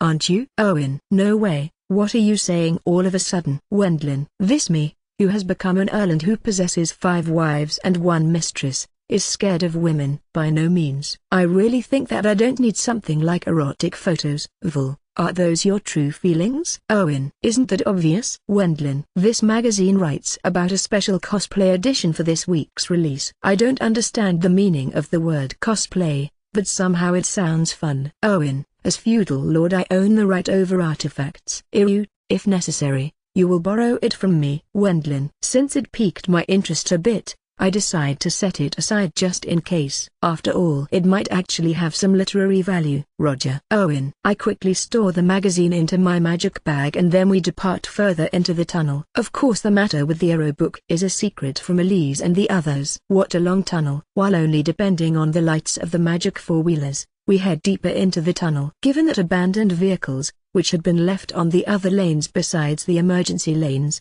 gradually became more frequent, I told Louise to drop the driving speed. We have already advanced roughly 480 kilometers in a half day at an average speed of 40 kilometers per hour. I think it's proper to call it a long tunnel, but if you walk across the mountain roads of the Greater League mountain range, the way in one direction takes around half a month. I guess you can call that only natural. I see it. Ernest. Finally we discovered a door, which had a sign stating only authorized personnel, at the tunnel's side. I will open it. Katharina. Once Katharina opens the door with the unlock spell, using it for the first time in a while, we find a huge magic crystal and several peripheral devices inside. It is not out of order. If you supply mana, as you see. Ernest. Once Ernest pours mana into the empty mana crystal, it immediately recovers its crimson brightness. When we leave the room, the magic lights and ventilation devices inside the tunnel have come back to life. Indeed, with this the tunnel has become really bright. As expected, we were exhausted after being crammed into a car for half a day. We camped just like that on that day, and once again resumed driving with the cars on the next morning. The destination is the exit on the opposite side. Driving it is simple,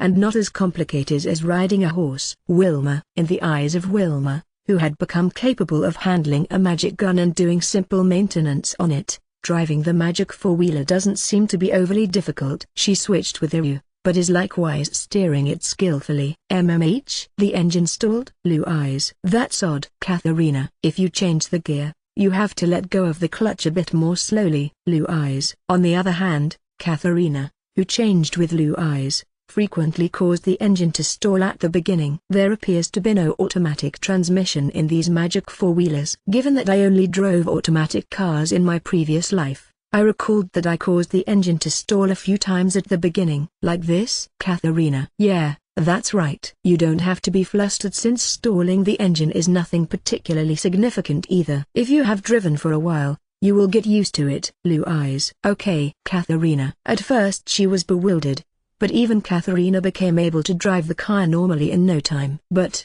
it's truly a long tunnel, isn't it? Since Katharina had gotten used to driving, she switched within next. Given that she has the same good reflexes as Louise, she was immediately able to drive normally. We are going to come out in the Brithhilda Margraviate, right? According to the map Ernest created while referencing the documents, that seems to be the case. Wendlin. Sitting in the passenger seat, I check back with the handwritten map. It's close to a region of small, mixed fiefs in the east, but according to the calculations, we should come out at the base of a mountain located in the Brithhilda Margraviate. If it's him, the various negotiations and formalities shouldn't pose much of a problem even on the opposite side of the tunnel. We arrived. Katharina. We will wait here for a while, correct? If we remove the debris on the other side all of a sudden, it might cause many troublesome issues. Hence we have decided to wait here until the guards dispatched by Roderick finish their examination and the collection of the magic four-wheelers. The rest will be a job I will carry out together with Ernest and Katharina, just in case it's necessary to confirm that it's safe. Therefore just the three of us will now go back through the tunnel. While casting spells such as detection, sensing and probe on the way, we started to check whether there are no damaged parts and internal cracks in the tunnel. Nothing less of Erlistrabak, a splendid construction work. Ernest examined the tunnel's state by using an original sonar-like magic. This spells seems to belong to the wind attribute. Besides darkness magic, which manipulates someone's mind, he's apparently good at wind magic. He told me that it's his most useful spell during historic ruin excavations. I can use some earth and water magic, too. Fire is of no use to this me. It is at the level of starting a fire during camping. Ernest. Except for darkness, which is the special magic of demons, he hasn't learned anything but spells necessary for excavations. In a certain sense it's also a fresh way of thinking. My lord. Once we have almost returned to the middle of the tunnel's length while investigating, Thomas and Nicholas show up while leading several hundred guards. I see, this is indeed an amazing, ancient ruin. Thomas seems to be the guard captain and Nicholas serves as his vice captain. Ordering the soldiers, they immediately carried out the work of collecting the vehicles. Did the personnel increase again? Yes, the Bourgmeister earldom is growing rapidly after all. New retainers are constantly hired, and they are assigned jobs in accordance to their abilities and personalities. There are many places that have to be protected. Since public order is slightly bad because of the many new settlers, the organization of the guard unit and the feudal army took priority. Nowadays we are treated as seniority. By now we have an overwhelming number of juniors. Even Roderick, the most senior one among us, has been serving for less than 5 years. Thomas and the others' continuous service isn't much shorter than that of Tristan's group. Be that as it may, such a huge tunnel, huh? It looks like guarding it will be difficult. We still haven't removed the debris at the exit. Once that's done, we will have to settle things such as ownership ratio and the sharing of guarding and administrative responsibilities, but do as much as you can for now. Wendlin. There's the allotment of ownership, eh? But won't the negotiations be easy if it's Margrave Brithhilda Sama? The tunnel goes through the Greater League mountain range. If one were to speak about the owner of that mountain range, it's pretty much set in stone. South from the summit it's the Bourgmeister earldom. The rest belongs to the Brithhilda Margraviate and some nobles of an alliance of smaller feudal lords. However, the Greater League mountain range itself has difficult mountain roads, and serves as dwelling of flying dragons and wyverns. In addition there are also many ferocious wild animals. If you were to ask which noble is actually exercising their rule, the answer would be none. Half each with Margrave Brithhilda Sama. Then we are the discoverers. Even at lowest, we will claim the part until the power room, the room with the magic crystal that acts as energy source for the magic lights and air condition inside the tunnel. That one is important, so we must not yield its ownership. Then let's hurry up and put the rule in practice. Thomas, probably because of their experience in the dispute with the Margrave Braueg household, Thomas understood very quickly. While helping with the tunnel checking and collecting the abandoned vehicles, we are actively taking the tunnel under our control by positioning guards. At the same time, the guards practiced driving the four-wheelers. I'd like to deploy these to some extent. We will definitely do that, because the tunnel is too long. They won't be able to cope in an emergency situation if they don't move by car. Using horses would be fine as well, but that would take time. I guess it's finally time to dig out the exit. 3 days after Thomas and the guards came, the tunnel was judged to be completely safe. Guards have been deployed at the entrance and various other places. They go on periodic patrols with the magic four-wheelers. The guards have even put their hands on the power room with the magic crystal. At last we began to dig out through the sand and earth at the exit. No matter how much I dig, and dig, and dig, sand and earth keeps flowing in. A huge amount of sand and earth has piled up above the exit in 10,000 years. It might have turned into a mountain. I put all of it into magic bags, and go to pass all of it, including the part that covered the entrance, to Roderick. Let's use the sand and earth to fill up where necessary. Roderick proceeded with the plan of the filling up work. After leaping with teleportation on site, I put the piled up sand and earth into my magic bag. The trees will be bought by merchants for lumber. Thanks to the massive demand for constructions, there's never enough lumber around. The merchants bought all of it happily. We have no other choice but to keep digging while being cautious to not get buried alive. Once we remove sand and earth on the exit's side, more of it streams into the hole, returning it all to its original state. This repeated itself for a while, but at last sunlight shone through the exit. It's sunlight. With the tunnel opening, everyone is deeply moved by the light that leaks in. I will make a path. Once I got rid of another big amount of debris, it became apparent that the accumulated sand and earth on the exit's side had also turned into a mountain. After removing all of it, the tunnel was reopened at last. It's open, but how very quiet. Louise, who left the tunnel aiming to be the first to get out, can't hide her surprise due to the scenery spreading in front of her. It's because that place is a rural farming region,